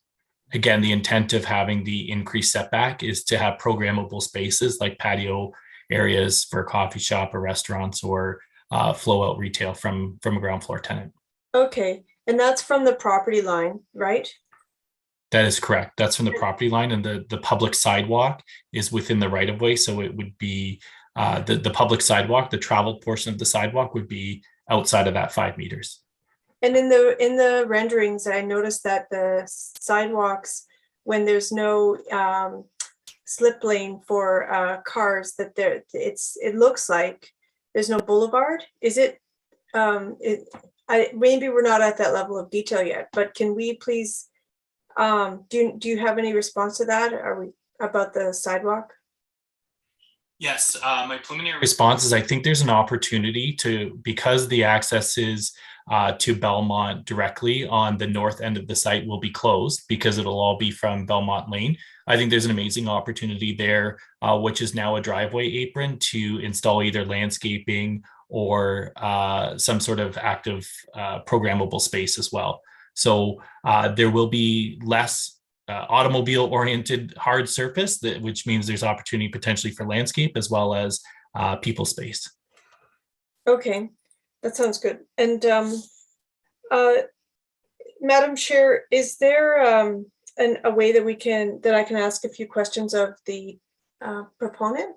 Yes, we'll do that. I just wanted to get through the questions to staff first. So yes, I think it was Councillor Singh that asked. I'll queue out then. Yeah. Okay. The next person up for questions is Councillor Singh. Do you have? Madam Chair, I queued in for the delegation, not the delegations, for the applicant. My apologies. Okay, so I'll put you in first, and then I have Councillor or Mayor Vrbanovich. Did you still have questions? Yeah, I'm applicant at this point. May have more for staff. Okay, we'll go to, I have some for staff, but we'll go to the proponent then. We'll start off with Councillor Singh. Yeah, thank you, Madam Chair. And similar to Mayor Vrbanovich, who raised a similar point regarding ensuring that there is greater diversity of the units in this building. This is something that I had asked as on the Monday meeting of the applicant if they were able to commit to a certain number of 3-bedroom units, the very least, giving some surety to the concerns raised by the delegations that this development can provide for a transition of life for those that may be downsizing from their detached homes to a more dense living in a building while still being able to be a part of the Belmont Village. I wanted to ask the applicant if they've given that some greater consideration and if they might be able to commit to some certainty on that. I don't see the applicant in the room. Can the clerk give us some guidance on that? My apologies, the applicant is on its way over. I have both the applicant and the applicant's planner. Okay, and will they have heard the question? Yes, they will have. Okay. Good evening, everyone. Let me know if you need clarification on the question. Yeah, so I heard the question. Very happy to answer. So obviously we've been paying close attention over the last 2 evenings on all the delegations and all their comments. I can confirm tonight that we are definitely willing and open to adding 3-bedroom units into this development. I think ultimately it is in line with what our vision always has been for this development, which is to provide a diverse housing type that is new to the neighborhood. So we're certainly open and willing to do that. It's hard to say a number right now. Obviously, as you know, we're in the early design stages from a floor plan and unit size standpoint. The numbers that we are carrying are more based on areas right now. But I can confidently say and happy to discuss further that we are very much open and very much willing to provide 3-bedroom units, as we're hearing loud and clear that that's a desire for this development. Okay, all right, that's really great. That kind of really gives a good faith consideration from you to the residents who did, amongst some other things perhaps that is outside of your control. Regarding height or the other development matters, but at least the way the makeup of this building will be on the inside to ensure that there is a diversity of a housing stock. This was an ask. This is necessary throughout the city, and I encourage you to proceed with that commitment that you're making tonight publicly. Thank you. Thank you. Next is Councillor Marsh. Okay, thanks, Zach. I want to know, some of the delegates were asking about making sure that we have some units that are wheelchair accessible, or in other words, visitable housing. So can you speak to that? Yeah, so as Mr. Stevenson said, there is a building code requirement to provide, at least 15% units being barrier free. To that, we will, we're always going to meet the building code and always try to exceed the building code. Overall, the building is going to be accessible just in the nature of its design, large elevators, ease of, ramps and everything to accommodate wheelchair accessibility. Interestingly about this development, as we're going for a condominium, if there was a resident who wanted to buy a unit in this building that had, specific needs greater than what was, filled out in the building code or obligations under the building code, we could easily work with that purchaser to accommodate those needs. So lots of flexibility from our standpoint in terms of being able to accommodate what the end users of this building desire. Okay, and with regard to the Muse, the portion that is perpendicular to Belmont Lane, will that be? That's a publicly accessible pedestrian right-of-way, or no, privately owned but publicly accessible, correct? Totally. Our vision for that has always sort of been, let's make it look like the slip lane that we're seeing in front of Casa Argentinos in that portion of Belmont. Draw in the public, draw in users of those restaurants and services, and a place to meet and congregate. And what's been interesting about this as we've worked through COVID, we're really trying to, ensure that this can be a 3 or 4 season space. Dining outdoors, even in the winter, may become something that we continue to do into the future. So designing it that it can be, accessible all year round, even when it's cold out, like right now, is integral to all this. But I guess to simply answer your question, we've always envisioned this muse is what connects, Belmont Avenue to the Iron Horse Trail in this location. And we want, anyone and everyone who's wanting to access it through that point to be able to do so. So to what Garrett was saying, happily willing to work in terms of wording of easements to ensure that that's basically on title forever. Okay. And that can always be achieved. Okay, and are you willing to keep, to include in that language winter access as well? I mean, we've seen some privately owned, supposedly publicly accessible right-of-ways that don't get maintained in the winter. And so essentially, I mean, we're Canadian, right? We have to prepare for everything, for all the seasons. So would you be willing to include winter access as well? Yeah, totally. On all of our, so we're a commercial landlord in the city. We own lots of properties that are function retail commercial, and we have property management divisions that look after that. So like you said, we're Canadian. This has to be accessible 24/7, 365, and we just have to. That's we can guarantee that will be the case. Okay, thank you.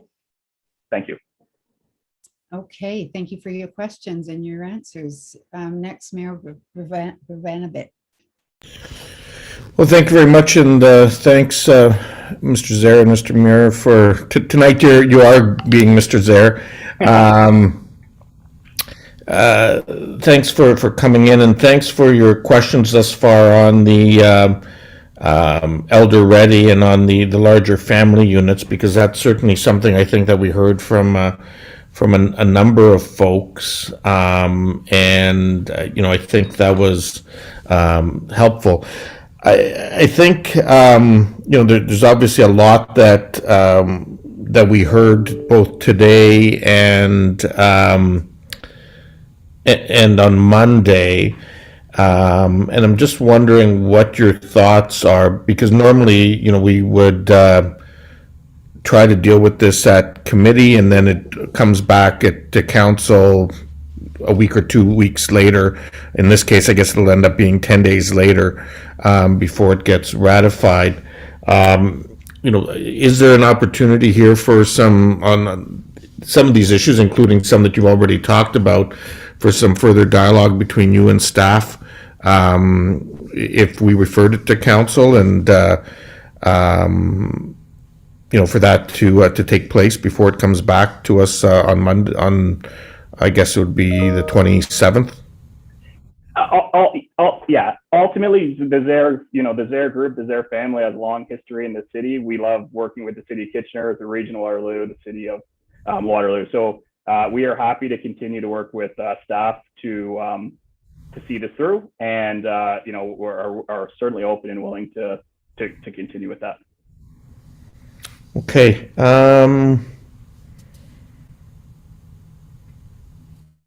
I think those are all the questions I have right now. Thank you.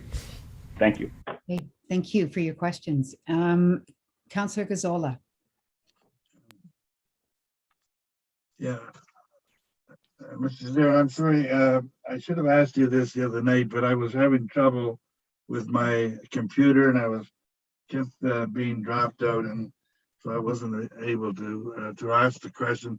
But the other night, the question of viability kept coming up, and the answer was that 8 stories would not be viable. Can you tell me, and I don't know if this is a proper question or not, but for a developer, what is the rate of return that is viable? So that's a complicated question, and I can tell you that I'm not the finance person in our office, but at a high level, I can tell you the many factors that we look into on these type of projects. So I know, profitability gets flung around, meaning many different things, and viability. Ultimately, when we look at a project like this, there's lots of different thresholds that have to meet. It has to be, a project that a Canadian bank would be willing to lend money against. So they have their own very stringent thresholds. There's lots of rules in Canada around lending. If your project doesn't make sense or isn't something that the bank can get their head wrapped around, just like any other mortgage, they're not going to give it to you. So we certainly have to always keep in mind those requirements. Ultimately, there's lots of personal guarantees in Canada that get tied up in projects like this. So it stems a lot further than just, is the bottom line, profitable or not. There's lots of complications. When we look at this project, and when we look at all of our projects, obviously it's got to be profitable. That is, what we do as a business. But there's many more things that we look at when evaluating. And I think, this is such a unique opportunity to provide, like we heard tonight, this diverse housing that's so needed in this neighborhood. We've got a lot of, single detached homes, and we have a very unique opportunity here to provide a diversification that allows residents, like we've heard, to move into this type of product, or new residents that can't come here or can't currently live here to come here. So yeah, I know it's easy to sort of say, just is it viable from a financing standpoint, but there's so many other things we look into when determining whether or not we want to proceed with the project. And that's how we really arrive at what we put in front of staff and ultimately council for their decision. Yeah, I'm not sure you answered my question, but thank you for all of that. When did you acquire that property? I want to say we've owned the site for 4+ years. Okay. When you acquired the site, the rules, you obviously knew what the zoning was at that time. Okay, so when you acquired the site and you knew the zoning was limited to 8-story buildings, why would you have why would you have gone ahead with it at that point? Because it would not have been viable. So you would have known that it wasn't viable then. So ultimately, we are, in the business of development and mostly intensification. I guess in a positive way, you'll be seeing my face in the coming months on other projects that we are looking to get site zone changes and official plan amendments approved on. For us, when we look at at any site we want to acquire, obviously the existing zoning in place is part of that criteria. But we also, look at the intensifications on the site through the zoning or the official plan, and you want to try to work to that. So the reality is a lot of our projects do require zone changes and official plan amendments to get them through. Most don't fit into necessarily just the traditional site plan approval. But we don't view that as a bad thing. We view that as a process that we get to work through with staff, with council, to try to achieve the greater goals that I think we're all working towards. Thank you for that also. I did not, we were encouraged, we were sent your movie ahead of time, but I didn't get an opportunity to view it. But you did show it at the council meeting. Was that the entire movie, or did it show other parts of the building? So that video was, we wanted to keep it short, appreciating we only had a quick period of time to present it as part of our delegation. And what we were really, wanting to show is this is a pedestrian first development, in our opinion. The retail component is hugely important. The positioning of the first 2 stories, the step backs in the towers, the step back from Belmont. People are going to live here, and we feel it's hugely important to continue with that pedestrian first feel of Belmont Village, and that's what that's very hard to show in plans, but we hope you're able to show a little bit easier through a video. Couldn't you have shown the same video for an 8-story building? I don't think the video would have changed, be it 8 or 11 or even higher for that matter. My final question is, if council, we have so many people that have asked for an 8-story limit. If council asked you to go back and try to make that work, are you prepared to do that? Well, I think ultimately for us, as much as we heard a lot of delegations that were opposed to the height, we've heard from many people in the community that this is the right development for this area. We did submit 76 plus or minus positive letters of support from the community, saying this is the right thing. So we think this is the right development for the site. We're certainly willing to continue to talk to staff, as Mayor Urbanovic suggested. We're generally in the business of submitting developments that we think are right and not, trying to play any sort of game. Thank you. Incidentally, I did read all 78 of them on Thank Sunday you. night. I wanted to be prepared, so thank you. Okay, thank you for your questions and responses. Next is Councillor Schneider. Thank you again, Chair Chapman. Zach, it's been asked a few times tonight of staff, but just want to get it from you when it comes to the laneway. If it were to come under your ownership, would it still be usable and accessible by the public? Yeah, our vision is the laneway what it looks like today isn't really going to change. It's still going to function the same. The public gets to use it the same. It provides all the back of house services that are important for not only what would be 660 Belmont, but our neighboring property that we own at 678 Belmont, which is a 3-story office building. So that, everything relies on that back of house laneway, and it will stay the same. It will function the same. And then you'd be maintaining that too. The city would no longer have to care for it. Correct. Okay. And you touched on the number of letters of support that you've received. I'm wondering, can you just give me, you don't have to go into great detail, but an idea of what some of the businesses in the village have said in support of this? Yeah, I think it's complicated. This is a complicated application. There's no question about it. There's a lot of public input. What we're hearing from the retail users, from the restaurant users, from even the BIA, is that they're in support of this and want this to go through. As I think Jeff McIntyre said on Monday, this is hopefully going to add in a new service base of people that are able to that will come and spend money and utilize all the services in the village and will contribute to the overall success. And I know we have close relationships with some of the existing restaurants in Belmont Village. They're excited for more restaurants. More restaurants brings more people. It helps them fill tables every night, on a weekly and monthly basis. So what we're hearing is that there is lots of support from a retail standpoint. Okay, that's great to hear. Thank you, Zach. Thank you for your questions. Mayor Vrbanovich, Vic, you still on? You're still more questions, or did you not put your hand down? I will hold off. I think you indicated you had some questions as well.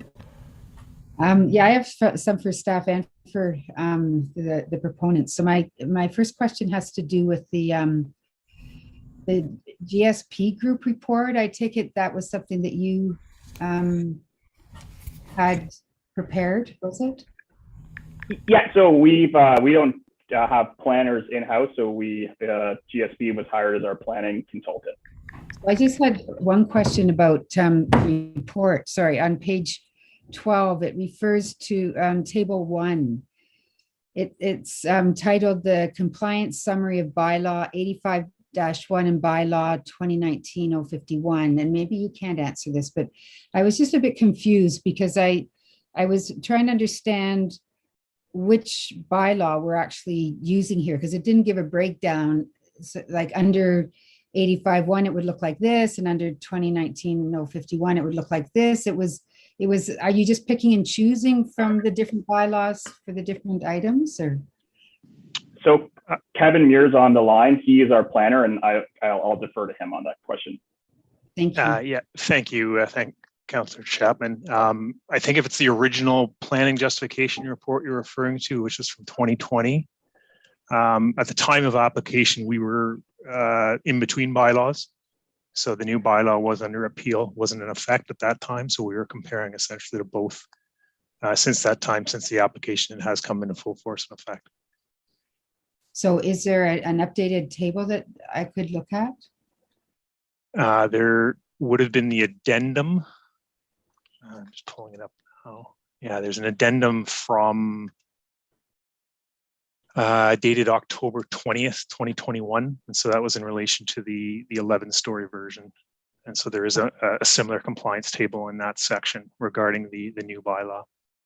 So that's under 2019, under Crosby is what? That Yes, 2019-051, yes. Right.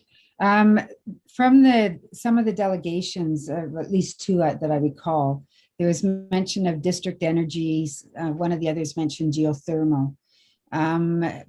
Is there any consideration of using an alternative source of energy for the building? I mean, I don't think there is, but having heard what people are concerned about and the climate emergency that the city has declared, is this something you'd reconsider? So I'm not really familiar what district energy is, so I can't comment on that, but I can comment on geothermal at Garment Street condos in basically Joseph Street and Victoria Street, excuse me. We are using geothermal for that condominium. The only thing I can really say is it's complicated, a little bit complicated in the region with regards to like wellhead protection areas and water source areas where geothermal is not permitted. And I don't think it is permitted in this location just based on the fact that they have to drill, 60 plus wells of like 600 feet or deeper. And there's, I think there's concern about how that wellhead protection area could be impacted. So it's complicated, but we're certainly open to those ideas, and we're literally building one right now at Garment Street condos. Well, and I realize that district energy would not just be solely up to you. I mean, it's a much bigger concept, but I just wondered what your thoughts were on it. Those are really the only questions I have right now. So, and I think I asked the other ones on Monday. So, Mayor Ravanovic, you're okay. Councillor Davey, I think you're next. Yeah, okay, I don't think it was, but actually I'll be very quick anyway. Zach, sorry, I just wanted to get some clarity because we had some delegations ask the question with respect to the laneway after you answered the question. And to be frank, I guess the question that was asked is what made you think, if I'm remembering the exact terms of the question, what made you think the laneway was for sale? And in your answer, I thought you fumbled around a bit, but I just want to get some clarity. The fact of the matter is you didn't, and the Zaire Group gambled that it might be for sale. Is that the case? Yeah, I like fumble. I didn't mean to, but I can certainly see how it probably sounded fumbling. The reality is the building footprint itself for the 11-story building fits within the existing 660 site. And just so everyone's aware, there's the laneway, then there's actually parking. There's a strip of parking that we own separating the laneway from the Iron Horse Trail. So during no process in this have we assumed we were just going to get the laneway. We knew that there was this process that we had to go through to acquire that.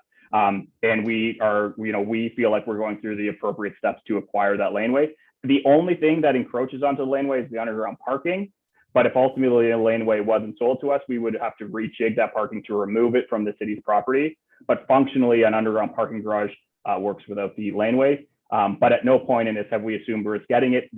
Our feeling is we are the appropriate buyer because there's no other buyer that really would be impacted by the purchase of it or would benefit from the purchase of it. Yeah, thank you for that clarity. I think that goes a long way. And just because I know there's always conspiracy theory things going on behind the scenes, and some of us, I didn't even know we own the laneway, frankly, until some months ago when this application first came forward. But thank you for that clarity. You're welcome. Okay, next I had Councillor Galloway-Seelock. You put your hand down. Yeah, I was going to ask pretty much the same question Councillor Davey just asked, so I can leave it for now. Okay, thank you. Councillor Michaud. Yes, thank you, Councillor Chapman. Zach, thanks for coming out and then sticking around for this. I guess you have to.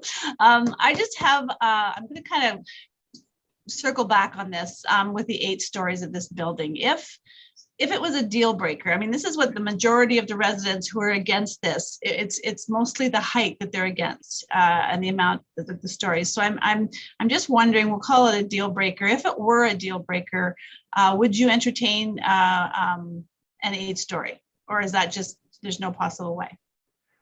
I think at the end of the day, we've spent a lot of time over the last year and a half, working with staff, working with the community. I appreciate that they, feel that we didn't, maybe move as much as they would like us to, but our company sort of motto is to put our best foot forward and put the best development that we feel forward. So, we're certainly willing to reduce from 13 to where we are today, but for us, it's more than just about the height or what I think is the feeling of the profit associated with the height. It's the diversification. It's the what we're going to create here that is so important to us. And we think, someday we hope that we'll look back and say this was a great development and it's sort of a catalyst for good. So I know that's not really directly answering the question, but for us, it's way more than just stories. It's about everything else that comes with this development that's going to make Belmont and thrive, will allow Belmont to continue to thrive. Okay, thanks. Okay, Councillor Marsh? Yeah, thanks. So just to push a little bit further on that point about the laneway. Yes, the laneway it would, for all intents and purposes, look like a public, like it does now when you're built in terms of being accessible. But you, like you say, you need the laneway purchase for your parking garage to work with the numbers, but also for your FSR, right? You need it for the numbers to work. And I'm just trying to understand if the laneway were a deal breaker, if somehow the city decided, no, that's our laneway, you go ahead and make your building work within the parameters of your own property, how would that change your design? So I think ultimately we would need to redesign the building to accommodate the direction of the laneway. It would have an impact in some capacity, but I can say confidently that a development of approximately this size, it would be able to be designed on the site. The parking that extends on the laneway really allows us just to have a more well thought through parking arrangement. As everyone knows, parking garages can be tight and tricky to navigate at the best of times. So we try to make our parking garages, work well so that it's easy for the residents and the public to use it.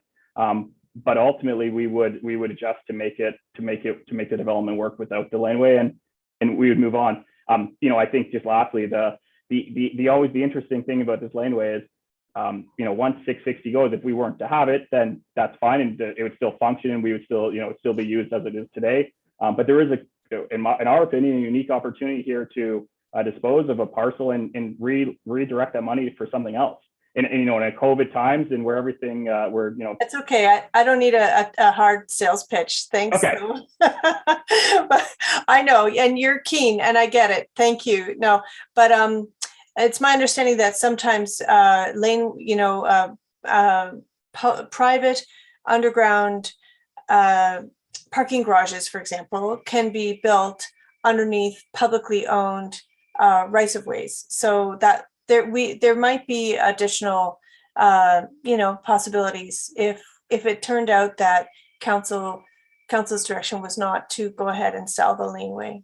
Yeah. Thanks. Okay, Mayor Barbanovic. Yeah, if I can, maybe just one last question of staff, and it would be the same question I asked Mr. Zaire, and it's the question of there is we're on the 9th today, and this would normally come back to council. I'm also cognizant of the time and the fact that a lot has been put on the table.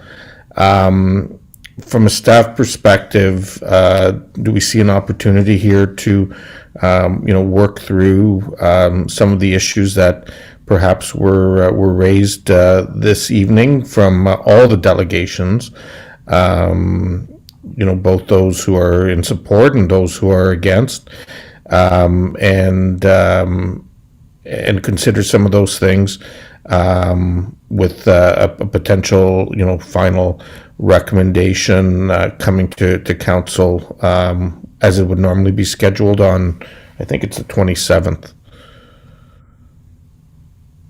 I think probably a question for Garrett. Yes, I'm in your hands, council. If you wish for us to bring anything back to council on I think the 28th, maybe it's 27th. Of course, Sorry, I will can't check. fast enough. Yeah, I will check so I'm not giving incorrect information. Just give me 1 second. It is 28th. Okay, my apologies. Yes, I would be pleased to follow up on any items that council wanted additional information on and continue the discussions and report back. So just for Okay. clarification, are you proposing we defer the decision tonight or vote tonight, or we're just gonna? Yeah, and what I'm suggesting, Councillor Chapman, is that, in fact, that we refer this issue, considering the hour of the evening and the variety of issues that have come up, and ask for some further dialogue to happen between staff and the applicant to consider all of the input that's been received and bring that back to us on the 28th. I mean, we've heard things around being elder ready. We've heard things around size of units, and we've had some initial responses to those issues today. We've heard issues around height and the laneway. We've also heard suggestions from colleagues around where that laneway funding could potentially go. And I think all of that could be looked at and could come back to us on the 28th. I mean, those are some of the key things that I heard.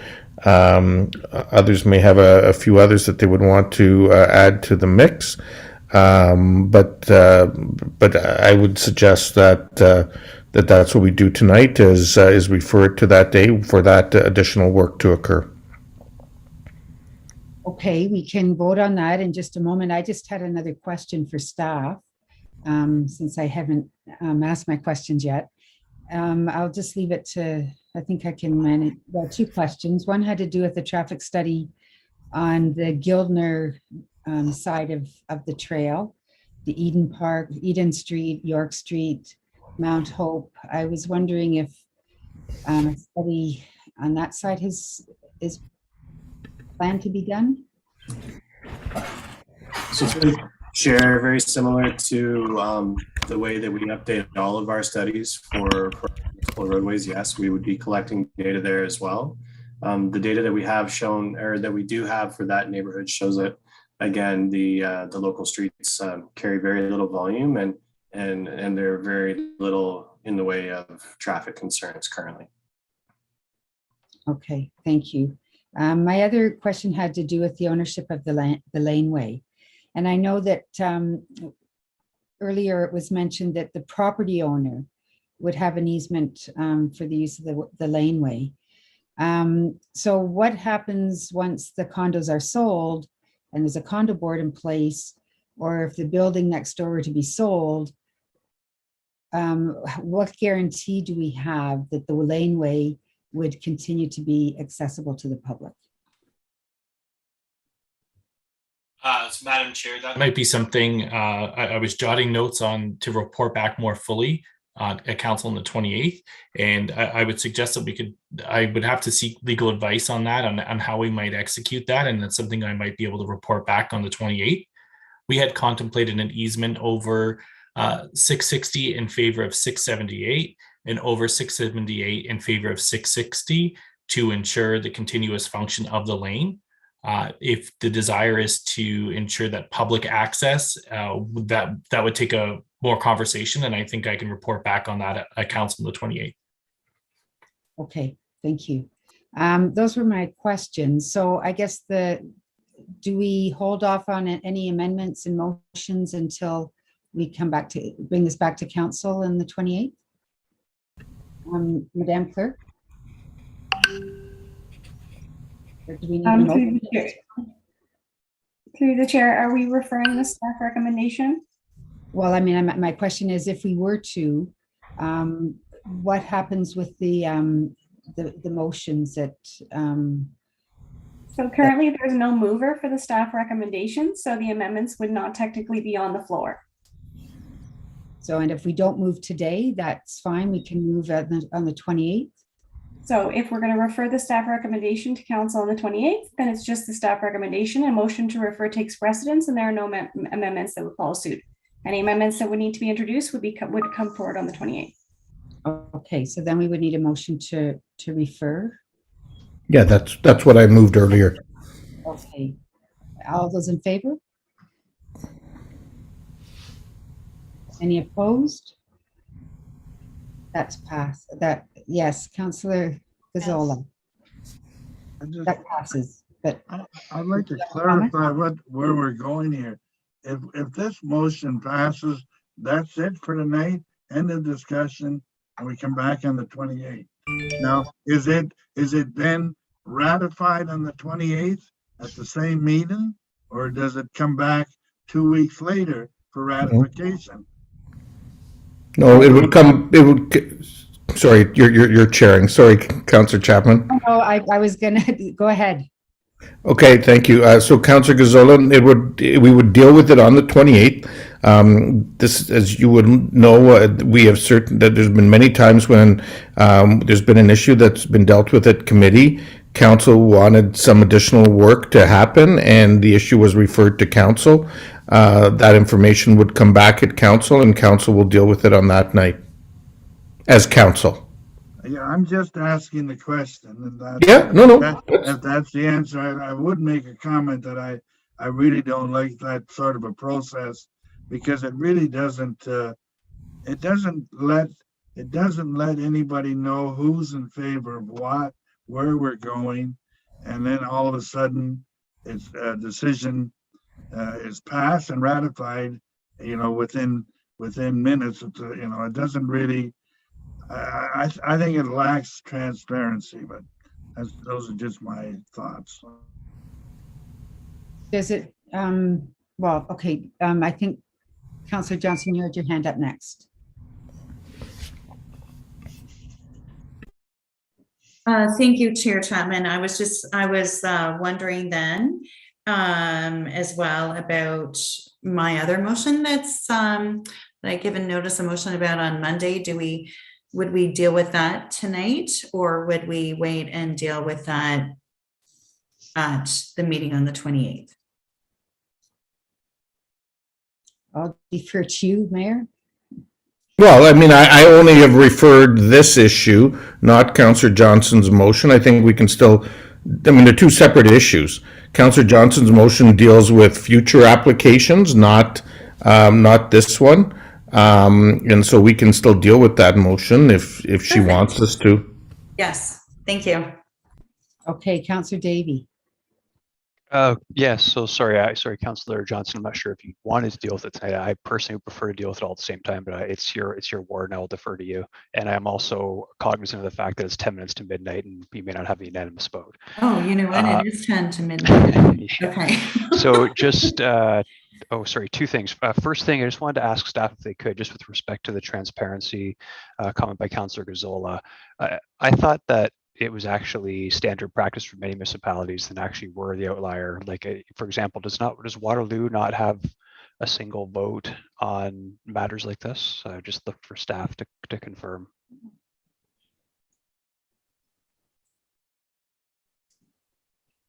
Through the chair, I know that Waterloo just reviewed their procedural bylaw, and to what I gather, they are running 2 meetings per month, and I believe they are council alone, but I can't confirm that at this moment.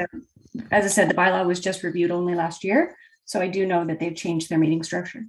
Okay, yeah, that's fine. I'm fairly certain. And the only other thing, sorry, Mayor Verbenovich, at the risk of repeating yourself, could you please, if you recall, could you repeat what the items are that you're looking for the applicant to review between now and the council meeting? I just want to make sure. Yeah, so the ones that I've raised, and admittedly staff and the applicant can look at all the comments that have been raised, but the whole issue of elder ready units, the issue of larger family options, the issue of size, and the issue of where the if we were to sell the laneway, where those dollars would potentially go, which is, I think, something Councillor Singh early in the wee hours of this evening suggested might be something we look at.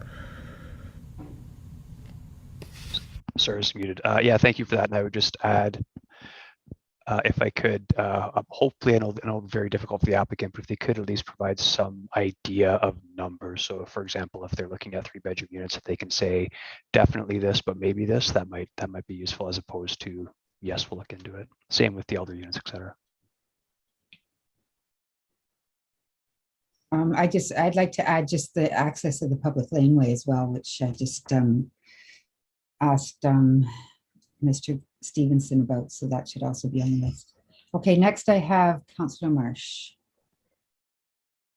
Sorry, just for clarification, Mayor Urbanovic, when you said size, do you mean the size of the whole massing of the building, or what do you mean by size as a matter of discussion? So, I mean, size can be an issue of massing and or height. Yeah, okay, good, thank you. Councillor Singh. Yeah, thank you, Madam Chair. Just to Councillor Johnston, I just wanted to quickly make a comment that I will support either way, which direction you want to go in proceeding after 12 o'clock with your motion. But it really does help to give full context with the wider comments and the other report. It's all part of the referred motion. So that would be my advice. Okay, Councillor Schneider. Thank you, Chair Chapman. I think this is an excellent idea to give us more time. I mean, Monday night and tonight, it is obvious that the delegations put a lot of time and effort into what they presented to us. The emails that we received on both sides of this issue. I think some more time to go through them and digest them again and really ponder would be very, very helpful in a situation like this. It's something I like. I don't want to rush this decision, and I do want to assure those that decision is not made in my mind yet. So I just want to have that time and again really show my deep appreciation for all the delegations, all the emails, all the letters that were written. It's a lot of time, effort, and passion, and it deserves our time and consideration. Okay, thank you. Councillor Johnston. You're on mute. Yes, thank you. Yeah, you know what? I totally agree. Let's deal with my motion on the 28th as well. And I just wanted to say to reiterate what Councillor Schneider just said as well. You know what, if we can take some fresh eyes, some fresh perspective after everything that we've heard, have the city meet with the ZARE group as well and move on from here. I think that's wonderful, and including the things that have been brought up by all of the delegates. I think that's a really great way forward. So thank you. So I just have one question, procedural question. At the council meeting on the 28th, is there any reason there couldn't be delegations for this item, since there'll be a new report coming forward? No, I'm asking. It's not a new report. It's being referred, Madam Chair. So there would be no opportunity for further delegations. Through the my apologies. Through the chair, the procedural bylaw notes that where a delegation has addressed a matter, they would not be permitted to attend again unless they have new information to present. So they would be required to provide legislative services their new information and how in which they wish to present it. Otherwise, they will not be registered. If they have new information, the procedural bylaw allows them to register. Okay, thank you. I just wanted clarification on that. Councillor Gazzola? Yeah, it appears that we're going back to the applicant with a number of issues. Now, one of the questions that I asked, and I think also Councillor Michaud was questioning whether, and that was, can they look at a plan with 8 stories? Yeah, we have that. Okay, that's all I wanted. So is that included in the list that we're going back? That's all I'm asking. Yes, it is. If it is, fine. Thank you. Good. Okay, so we have a motion to refer the decision to the 28th of February.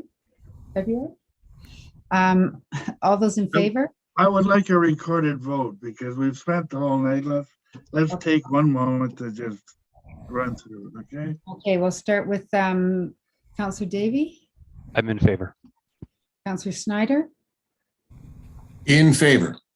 Councillor Gazzola. Yeah, in favor. Councillor Michaud. In favor? Councillor Galloway Seelock, I'm in favor. Councillor Singh, I'm in favor. Councillor Ioannidis, In favor. Councillor Johnston, In favor. I'm in favor, Councillor Marsh, In favor. and Mayor Urbanovic. And I'm in favor as well. Okay, meeting Through the adjourned. Chair, I apologize, but you had already previously referred the staff recommendation. So was the recorded vote you just took to refer the staff recommendation, or was that for Councillor Johnston's motion? Because Councillor Johnston's motion will also need to be dispensed with this evening. Okay, so that, we'll say that was for the referral of the recommendation, and now would you like a recorded vote for the referral of your motion? No? All those in favor? And that passes unanimously. Madam, Yes? yeah, Madam Chair, I just want to take a moment to thank you for, I mean, you're a new chair this year, and you've had to chair two very long, complex meetings, and so I just wanted to acknowledge you for your efforts in that regard. Thank you. Thank you for your patience. Okay, see you later. Good night, everyone. Good night.